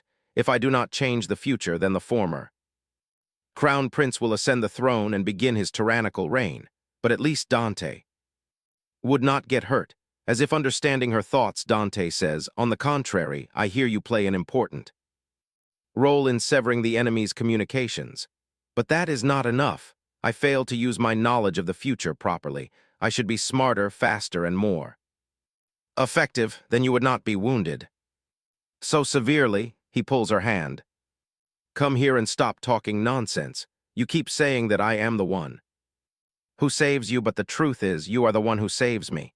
On the battlefield, a person's humanity can vanish into nothingness very quickly. When you are forced to kill day after day, you begin to think of yourself as nothing more than a killing machine. Nothing more, nothing less. Whenever that happens, I force myself to think about the little girl I saved back then, and I tell myself that I once saved a life. That means I am not a monster who only knows how to kill. That little girl is safe, living in happiness and love, and I am the one who saved her. So, you must also live in happiness and peace for my sake, because that has long become my purpose in life. It sounds as though I am about to die, doesn't it? Don't worry, tomorrow I will be healthy again. Truly, I am not trying to put on a brave face for you, but honestly, being like this isn't so bad, especially when I get to see you shed tears for me. No. Wait, I don't mean I want you to cry. More, please do not get hurt again, promise me. He smiles and replies, I promise. After that, Dante falls into sleep. She worries quietly in her heart. The surgery is a success, but the doctor says he has to endure a lot of pain tonight. At times, Dante breaks into sweat, softly groaning in delirium. His body is so feverish. Is he having a nightmare? Suddenly, he opens his eyes. Duke, you are awake. Suddenly, he asks, Why are you here? Is this a dream? You look so grown up. I didn't know my imagination was so rich. You truly look like a fully grown woman now. Hearing this, she cannot help but feel surprised. He has never called her by that nickname before. She remembers that moment back then. By the way, what is your name? It is. After all these years, he still remembers. She calls out gently. Dante. He must be remembering the past when he fought on the battlefield. Back then, his sole ideal of living was lit by the thought that he had once saved a life. She takes his hand and says, I am safe. I am living happily with the life you bestowed. That is good, I know. So please promise me that you will also return in peace and happiness. I will wait for you in the empire. All right, I promise. Sleep now, I will sing you a lullaby, so distant yet so small. Yet she wants to comfort Dante during that period as much as possible. Sleep as much as you want, rest as long as you like, because I can wait for you no matter how much time passes. A few days later, according to legal experts, the former crown prince will be sentenced to death. Following that, his loyal followers will also receive appropriate punishment. Lately, everyone talks about how the Duke single-handedly leads the army to victory. Sophie sadly prays in silence, I hope he wakes up soon. or else lady will collapse from exhaustion. Advises, my lady, you should get some rest, it seems. The Duke is still in a deep sleep, as if he is making up for all the sleep he lost in the past. The doctor says. He continues to sleep because his body is trying to expel the toxins that invaded his system. He says it is best to let him sleep like this, as it is a sign of good recovery progress. Isn't that wonderful? Yes, so that means the Duke is recovering. But I still hope he wakes up within the next fortnight. In the next fortnight, why is there something happening? Ah, I forget that my lady does not know since you only arrived this year. The Duke's birthday takes place in 2 weeks. She gasps in surprise. Although the master always forbids us from celebrating his birthday, saying it is troublesome and noisy, now that my lady is here, he surely cannot refuse. Having a birthday party, we should hold a celebration for his birthday and his recovery. Declares with determination, then I will help as well. My lady does not need to push yourself too hard. Caring for the Duke until he gets better is enough. Besides, to the Duke, the greatest gift is already my lady herself. I understand. My lady, do not worry, we will prepare everything thoroughly. That's right, I should not have negative thoughts, the doctor says. Dante will wake up within a week. What would he like as a birthday gift? What is something Dante doesn't have that I can give him? I am not sure if such a thing even exists. Suddenly, Sophie's voice sounds out. My lady, dinner is ready. She feels she doesn't have much appetite, but remembers Sophie's warning. If my lady continues to skip meals because you don't feel like eating, we will have another patient to take care of. If she says she doesn't want to eat, Sophie will burst into tears. She stands up and walks. Outside, at the doorway, her whole body sways suddenly. A servant cries out, goodness, my lady, are you all right? I am fine, I just slipped. Then, looking at the meat on the table, his face turns pale once again, and she instantly feels like vomiting on the spot. The servant can only call out, my lady, please lie down. I already told you I am fine, Sophie. Later, the doctor approaches and says, today I wish to conduct a general checkup for you. My lady, I would be grateful if you allow me to draw some blood for testing. I really am fine. I have just been overworking myself these past few days. That is precisely why you must be examined. The servants are worried about you as well. All right then. It is true that I feel a bit tired today. After the examination, the housekeeper says, I have lit scented candles so you can sleep easily. Good night, my lady. Lies down for a short while before falling asleep, dreaming of herself sitting by a piano. A piano. It has been so long since I played. It is this exact sound. Suddenly, musical notes float into the air, dancing before like colorful bubbles. They seem to originate from her abdomen. Ah. What is this? How strange. It feels as though I am holding something that has been connected to me my whole life. She opens her eyes and wakes up, murmuring, they vanished. Both the piano and the musical notes. Suddenly, Dante appears, leaning against the window as he speaks. Look who is awake, asks, is this a dream? Why do you often dream about me? She nods in confirmation. He asks in surprise, really? Then he smiles and asks further, what do I do in your dreams? She thinks quietly a great many things. When we first meet, you are so mysterious and confuse me. In every way, even in dreams. In some dreams, I play music for you. In other dreams, please tell me what we do in your dreams. He leans close to her face. Come on, she feels surprised inside. Wait, this does not feel like a dream. She immediately pushes him back. Duke, when did you wake up? Are you all right? Are you still in pain? Wait, this is a dream, remember? Let us continue what we were doing. Why are you already out of bed? You should be resting, not walking around like this. Actually, I am on a bed. I mean your bed, not mine. Are you worried about me? Of course I am. Before she can finish, he pulls her into a tight embrace. I heard about it, about your failing health after taking care of me every day. Why do you do that? You should have left it to the servants and rested. Such minor things are for me to handle, after all. I am your wife. He pauses abruptly. Say that again? Yes, I am the one who should take care of it. No, not that sentence, the one after it. She lowers her head and murmurs softly. In the end, I am your wife after all, so I don't want to leave everything to others.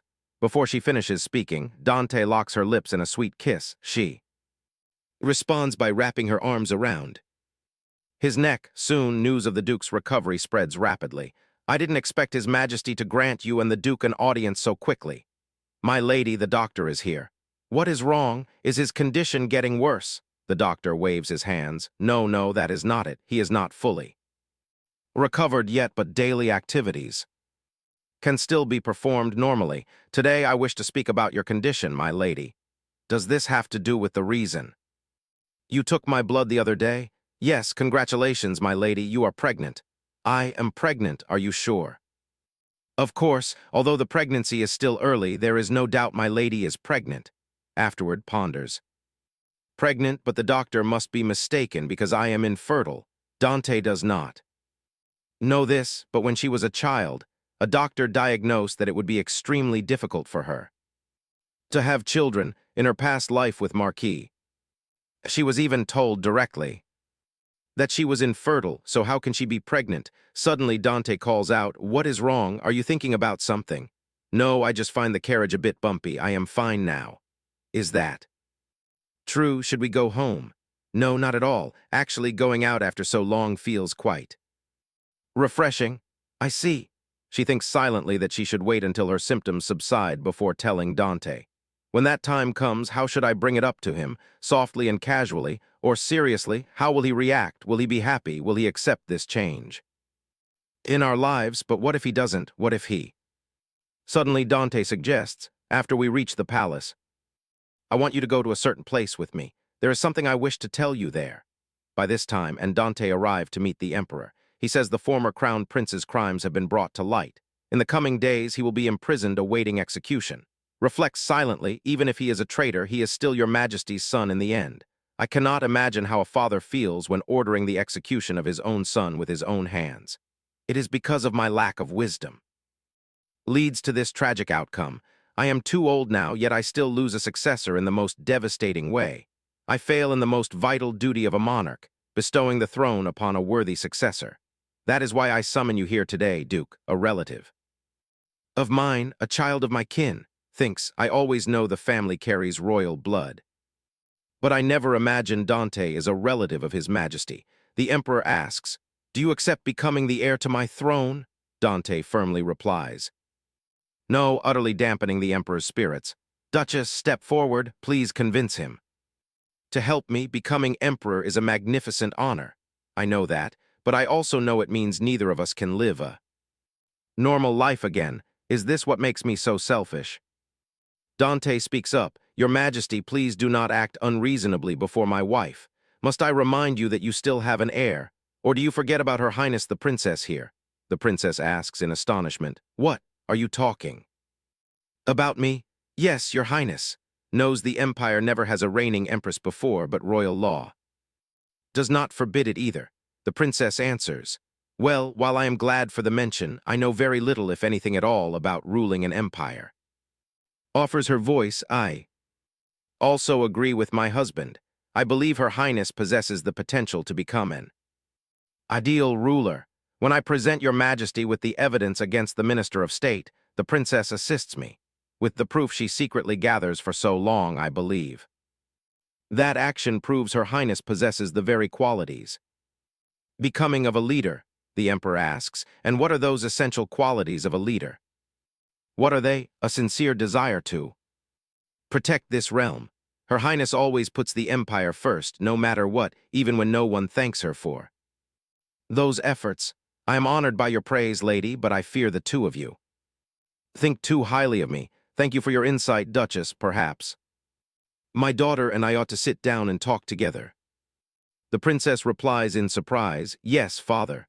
After their audience with the emperor asks, "Are you sure you will not regret this? Such an opportunity is so rare. I do not expect you to crave the throne so much for us." "Oh no, that is not what I mean. I do not need that foolish crown to make you the most precious woman in the world, and right now I cannot be prouder to be your husband." He kisses the back of her hand. "I want to tell him my feelings right now. The words I swore to speak to Dante upon his return from the battlefield still linger in My mouth after all this time, what should I do if I speak them now? I cannot stop my voice from trembling. Suddenly he asks, do you remember the place I want to show you? He pulls her close, wrapping his arm around her waist. Come, let us go now. The two of them then sit inside. Arid, she looks outside in awe. Ah, so this is the place Dante wants to show me. The festival is so bustling. My Lord Duke, can we leave the carriage and walk from here? The destination is quite far from here. Your feet will ache. We should take a ride through first. No, I mean, the truth is I never visit a festival like this before, so I wish to walk around. Of course, since we lack the time. Before she finishes her sentence, Dante steps down from the carriage. He extends his hand and says, let us go. She takes his hand and steps down, gasps at the lively crowd around her. Delicious skewers fresh out of the oven. Vibrant, beautiful balloons. Come get yours now. Dante squeezes her hand tightly. Hold on tight. You do not want to get lost, do you? Suddenly a melodious tune echoes. Gasps inwardly. Huh, this song. Nearby townspeople cheer in excitement. It is a summer feast in the woods, my favorite song. Come, let us dance. How can this be? They all know the piece I perform at the Foundation Festival. The feeling differs completely from receiving enthusiastic applause on stage, yet it touches her deeply. But why does everyone know this song? I only perform it once. Pardon me, sir, where do you obtain the sheet music for this song? This song, a young boy from the circus gives it to us. He claims he wrote it himself. Right at that moment, a young boy calls out, tonight at 8 o'clock, direct your gaze to the greatest circus in the world. Dante mutters coldly. He claims he wrote it himself, truly shameless. Say the word and I shall have them all arrested. Do not hesitate. What, no, please? She leans in and whispers something into his ear. A moment later, the boy trembles with fear and asks, why are you doing this to me? Dante states in a frosty tone, speak the truth at once and we shall let you leave with your limbs intact. I will tell you everything. I know, just please do not hurt me. Frightened by Dante's harsh tone, interjects softly, let me question him. My lord, I can handle it for you. We merely wish to ask you a few questions, child. You see, we hear that you composed a summer feast in the woods. I really did right. It is that wrong. That song is only performed once at the Foundation Festival. How do you create the sheet music? During the festival, even commoners like me are allowed into the outer palace grounds. I pick up a few notes by ear and they sound so delightful, so I just from that you can compose an entire sheet music score. You possess natural genius. Talent? Yes, I do not think I ever see anyone as gifted as you at your age. The boy possesses not only a remarkable ear for music, but also the ability to recreate missing passages through pure imagination. But the circus master says, that is a cheap trick anyone can do. How much does the circus pay you? They give me lunch, and if I perform well, they sometimes give me dinner too. He endures conditions far worse than I. Imagine, she kneels down and gently offers, would you like to come with me? What if I tell you that I can provide you with breakfast, lunch, and dinner every single day? In return, however, you must go to school. Do you know the name of each musical note, or time signatures and other musical terminology? No, ma'am. Formal musical knowledge is not strictly necessary to compose a piece, but no one can deny that learning will help you develop into a composer much faster. I want to be your sanctuary. I am certain that one day you will become a brilliant composer capable of creating magnificent music. Me, a brilliant composer? Yes, I am absolute in my belief. All you need to do is learn music. If I do you think I can one day compose something as wonderful as a summer feast in the woods? Hearing her own piece praised so innocently, the true composer smiles softly. Of course you can. Dante interjects with a trace of annoyance. You aim far too high, boy, my Lord Duke. Wild fantasies are bad for children, my love. You, lady, thank you. You are the very first person to tell me I have talent. The city guards will arrive shortly. You had best hide inside the carriage, boy. Prepare yourself. See city guards, but why? To throw your circus ringmaster into prison for child abuse. Moments later, a furious shriek echoes outside. Release me. How dare you treat me like this? Safe inside the carriage, the boy asks anxiously, Is it truly all right for me to leave like this? I still owe a debt to the ringmaster. Sir, you owe no one anything. Human trafficking is illegal. The Empire outlaws slavery long ago. The other children. With you will be taken to the orphanage. I hope you study hard from now on. The boy beams with joy. I promise to work my hardest. One day I will become a magnificent person, just like the composer who writes a summer feast in the woods. Reflects silently long. Ago I feared just like this child. Your ears are merely slightly sharper than average. Anyone can do this with proper training. Do not think you are special. Yet here I am offering comfort to abused children with kind words. He too once discovered and guided talented youths. So this is how it feels. Why does he do that? While he attends the conservatory, we should also tutor him in the common language of the continent. Once his basic education finishes, he can aim for the Royal Academy of Arts. After that, she stops. Why do you chuckle? You simply resemble an overly enthusiastic parent. A parent, near them a family of 3 chats merrily. Oh my darling, look, this fits our son so well, it is so sweet and cute. I do not want cute things, mother, I want something cool. Watching them murmurs, My Lord Duke, what if you and I have a child together? Dante answers immediately, I am not certain. I prefer it to be just the 2 of us. Above all else, do you mean you are content without children, but then you will possess no heir? I do not need a child for such a matter. I have numerous relatives who can inherit the title, so you need not worry about a thing. We ought to hurry to. Before he finishes his sentence, he pauses in surprise and calls her name. She lowers her head and whispers, My Lord Duke, I am sorry, but please grant me a few minutes alone. What? I wish to be alone for a moment. I need time to organize my thoughts, that is all. I promise it will not take long. What is wrong? Did something happen? She turns away, tears welling in her eyes. I do not want him to see my face right now, and above all, I do not know if I can look into his eyes. She turns and flees into the crowd, ignoring his frantic shouts of her name. I know I should not do this to Dante, but I desperately need time. Even if only a few minutes to gather myself. Tears stream down her cheeks endlessly. Suddenly Dante catches up and grabs her. As if I would ever let you run into a crowd like that. You could get lost, get hurt, or worse. Dante's childhood is filled with agonizing memories. Perhaps that is why he does not wish to have children. Only now do I realize how selfish my actions are. Yet even if Dante feels that way, to me having a child remains a precious blessing. Yes, I must not run away. My entire life, whenever trouble arises, all I ever do is run. This cowardice must end. I must speak up and tell him the truth, even if Dante tells me he does not wish to have children. He holds her tightly in his arms. Please tell me. What is wrong? She turns to face him, her eyes glistening with tears. You are crying. Tell me why you act like this. I cannot comprehend unless you explain the reason to me. Call me a fool if you must, but keeping silent changes nothing. Could it be that you already discover what I prepare for? Today, prepare? What does he prepare? Wonders in surprise. Dante continues frantically. Is it too overwhelming for you? Is that why you flee? I promise I will never make you do anything against your heart. I force nothing upon you. I ask only that you do not abandon me. That is my sole plea. Do not leave me. Please stay with me. You, my Lord Duke, I believe you misunderstand completely. I do not know what thoughts fill your mind, but trust me, it is nothing like that. It is not. Of course not. I am truly sorry for running off without a word. I am simply overwhelmed by emotion for a moment. I hope you understand, especially since my mind is often burdened by negative emotions lately. Burdened by negative emotions? What do you mean by that?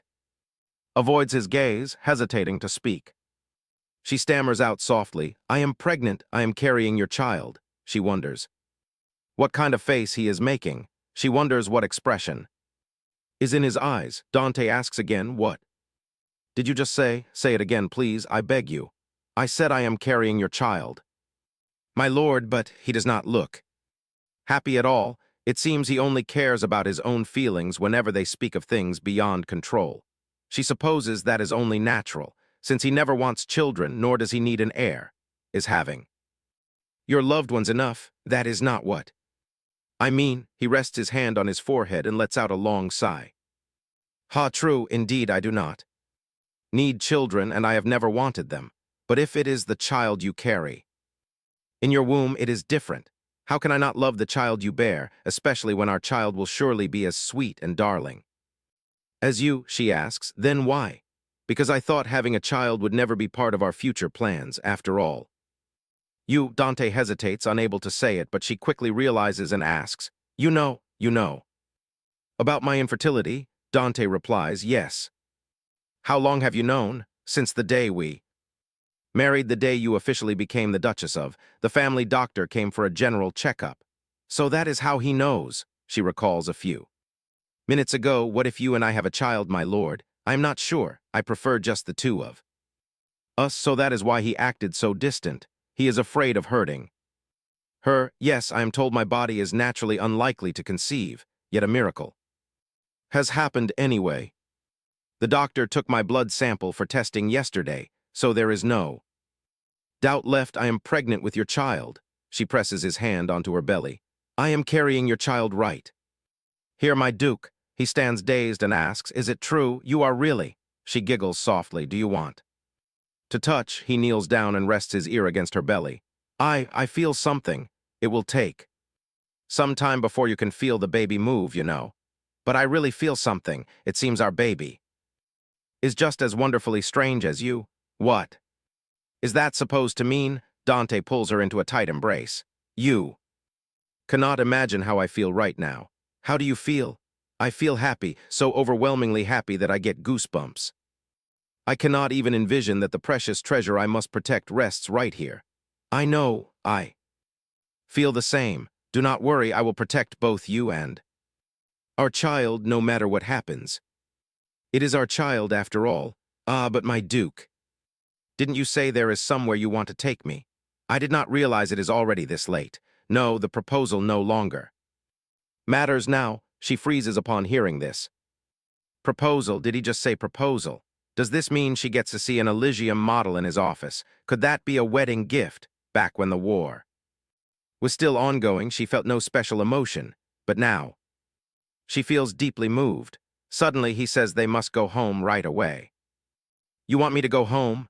That is right. She feels a secret disappointment. Leaving so soon? Is that all? What about the wedding? Why do you suddenly stop? We must return home as soon as possible. Staying outside for too long might affect your health. But my duke, we came all this way. I think we should go to the place you want to show me. I know you have waited all day. The wind blows cold. We need to get you somewhere warmer.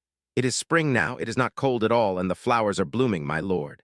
She gives a wry smile and says, I am truly fine. At this rate, we will really just end up going straight home. Are you preparing a surprise for me? She looks at him with sparkling eyes. I want to see it, please. Very well, if you insist. At this moment, people around them curiously ask each other, what is that? Who put something like that on such a grand building? Is also secretly surprised. What is going on? Why are so many people gathering around?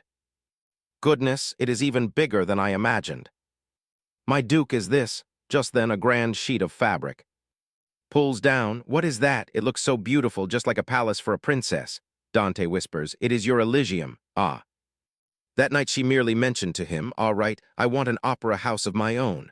I will give it a really cool name too. Elysium, what do you think? How does he know the Elysium she dreamed of looks exactly like this? I am glad you seem to like it. I know you already own the opera house, but I want to give this place to you as a gift. Right at this moment, Dante drops to one knee.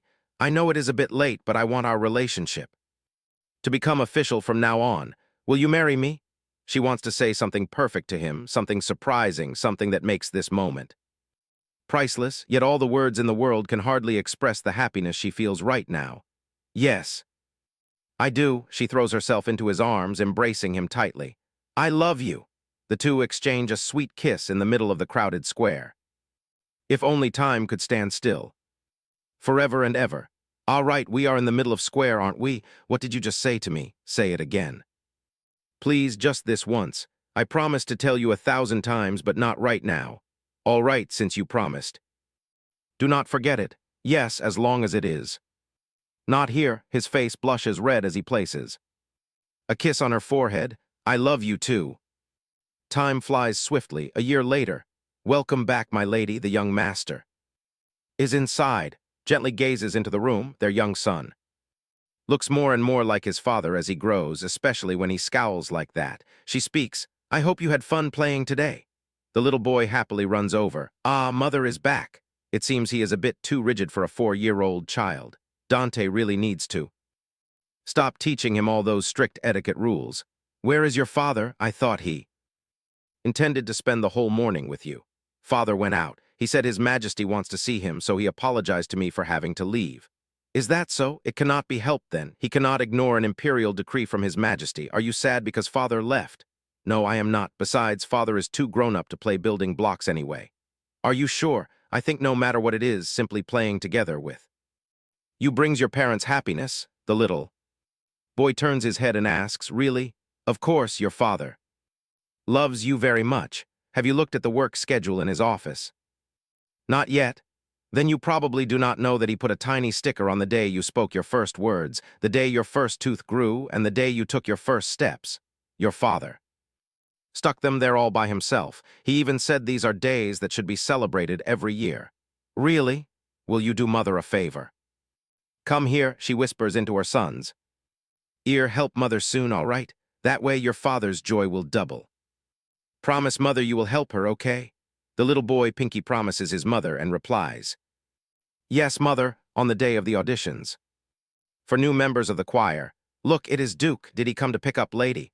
My goodness, everyone knows how devoted the two of them are to each other. Steps out, sees him, and happily calls out, my Duke, judging all day today must be tiring for you. I feel a bit exhausted, but I am happy because more talented people are coming to join us. Listening to you, it sounds as if we found some stellar candidates.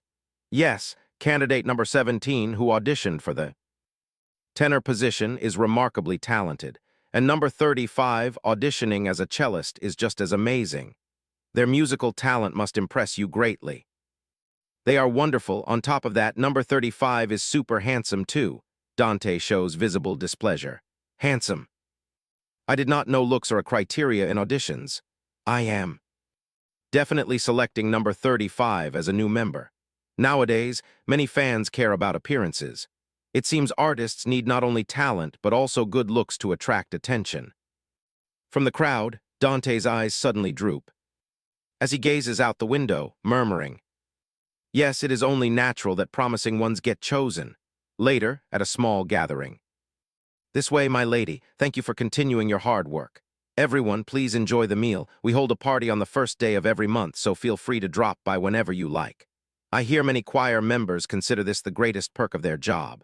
If so, I suppose I must agree, cheerily adds, and after the party you even get private guidance from my lady in her studio.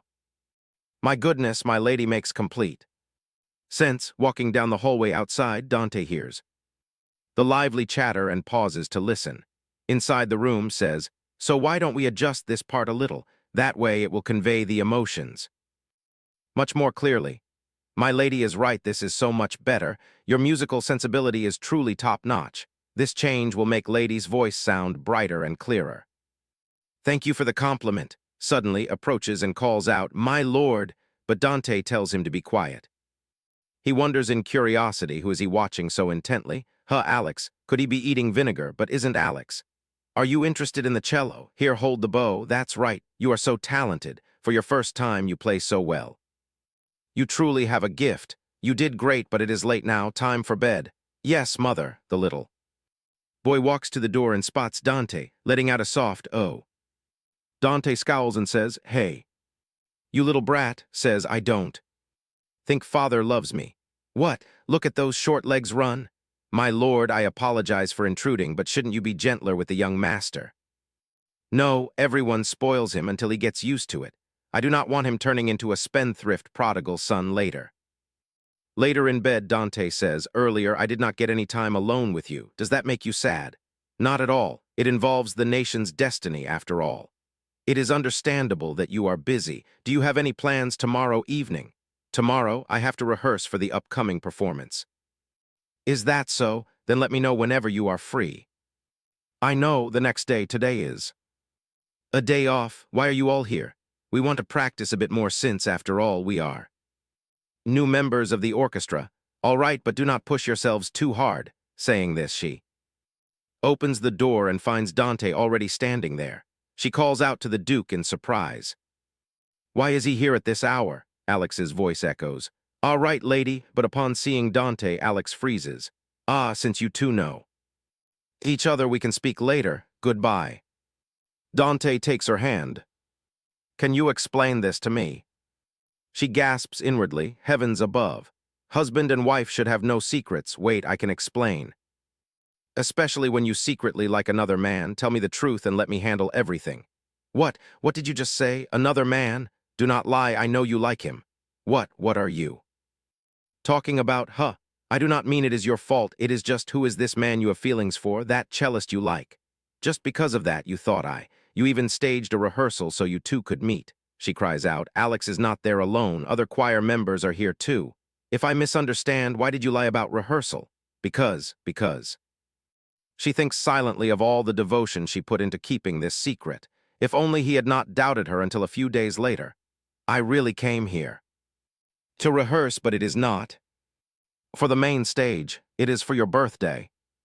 Remember, I want to give you a special gift, something only I, as your wife, can give, so I decided to stage a small performance with only 2 singers, including me and you as the sole audience. But it seems I was mistaken. I should have hired a doctor as your birthday gift to cure your self-centered jealousy. Instead, and above all, Alex is a girl. Dante gasps in shock. Huh.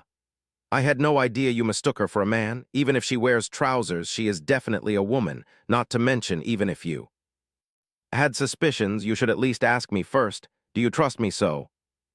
Little guilt strikes Dante and he stammers, I am sorry, please forgive me. I was just terrified that my doubts would become reality. Stands on her tiptoes and hugs him tightly, whispering, do not do that ever again. I cannot believe you thought of me like that. I suppose if I were in your position, my heart would break from doubt too, yet in the end I still trusted you and asked what happened. You are right. I promise never to lie to you again, even for a surprise party. No, you did nothing wrong. It is entirely my fault. By the way, you said there would be 2 singers, right? Who is the other person? She answers, Louis. What, that little brat? Yes, I asked him to harmonize with me. And he agreed. You are talking about Louis, our son, right? Of course. He agreed. Louis loves you just as you love him, you act as if he would refuse to celebrate his father's birthday, Dante recalls his son's words, I do not think Dad loves me. At that time, seeing the boy pull that grumpy face, Dante had no idea the child was practicing a song for him. Though I have yet to teach him how to express his feelings, he still tries. Thinking this, he says, it seems today I need to offer many apologies, and then Dante's birthday arrives, sits at the piano while Louis stands performing. His song, delicate fingers gently glide across the keys. The music blends with the pure singing voice. On that distant hill stands a sweet little cottage where flowers bloom and birds sing. On the day everyone holds dear, rabbits bake cakes, breezes blow bubbles. On the day everyone sends their blessings. Performance comes to an end, stands up with a warm smile. Happy birthday, my husband. Louis also says solemnly, Happy birthday, father. He approaches the 2 of them. He pats the boy's head, Thank you, son, then gently kisses his son's head, causing the boy to blush and cover his head. I look forward to next year's performance, the boy stammers. Hesitantly, yes, Dante smiles without arguing. Our son acts as though he is all grown up, yet who knew such cuteness remained? Do you know he wished upon a shooting star yesterday? Really? He does not even believe in, I wonder what he wished for. Yes, I heard him when he went outside for fresh air. Goodness, you actually heard it. What did he wish for? He wished for a baby sibling to cuddle. Hearing this, his eyes widen in utter surprise, and it seems the boy really wants it. I think we should grant his wish, don't you think so? She teases. I think Louis needs his father to be a bit more mature first. That is true. Neither of us had the luck of being raised in a good environment, so we must become exemplary parents ourselves. Though we may not be perfect, I am certain we can give our son the love and guidance so that one day he can pass It on to our, that is right, I love you. I love you too so very much. The story ends. Thank you for following the entire story. While waiting for the new series, please watch other stories on the Nine Sisters review channel to pass the time. Wishing you all continuous joy and energy. Goodbye and see you again.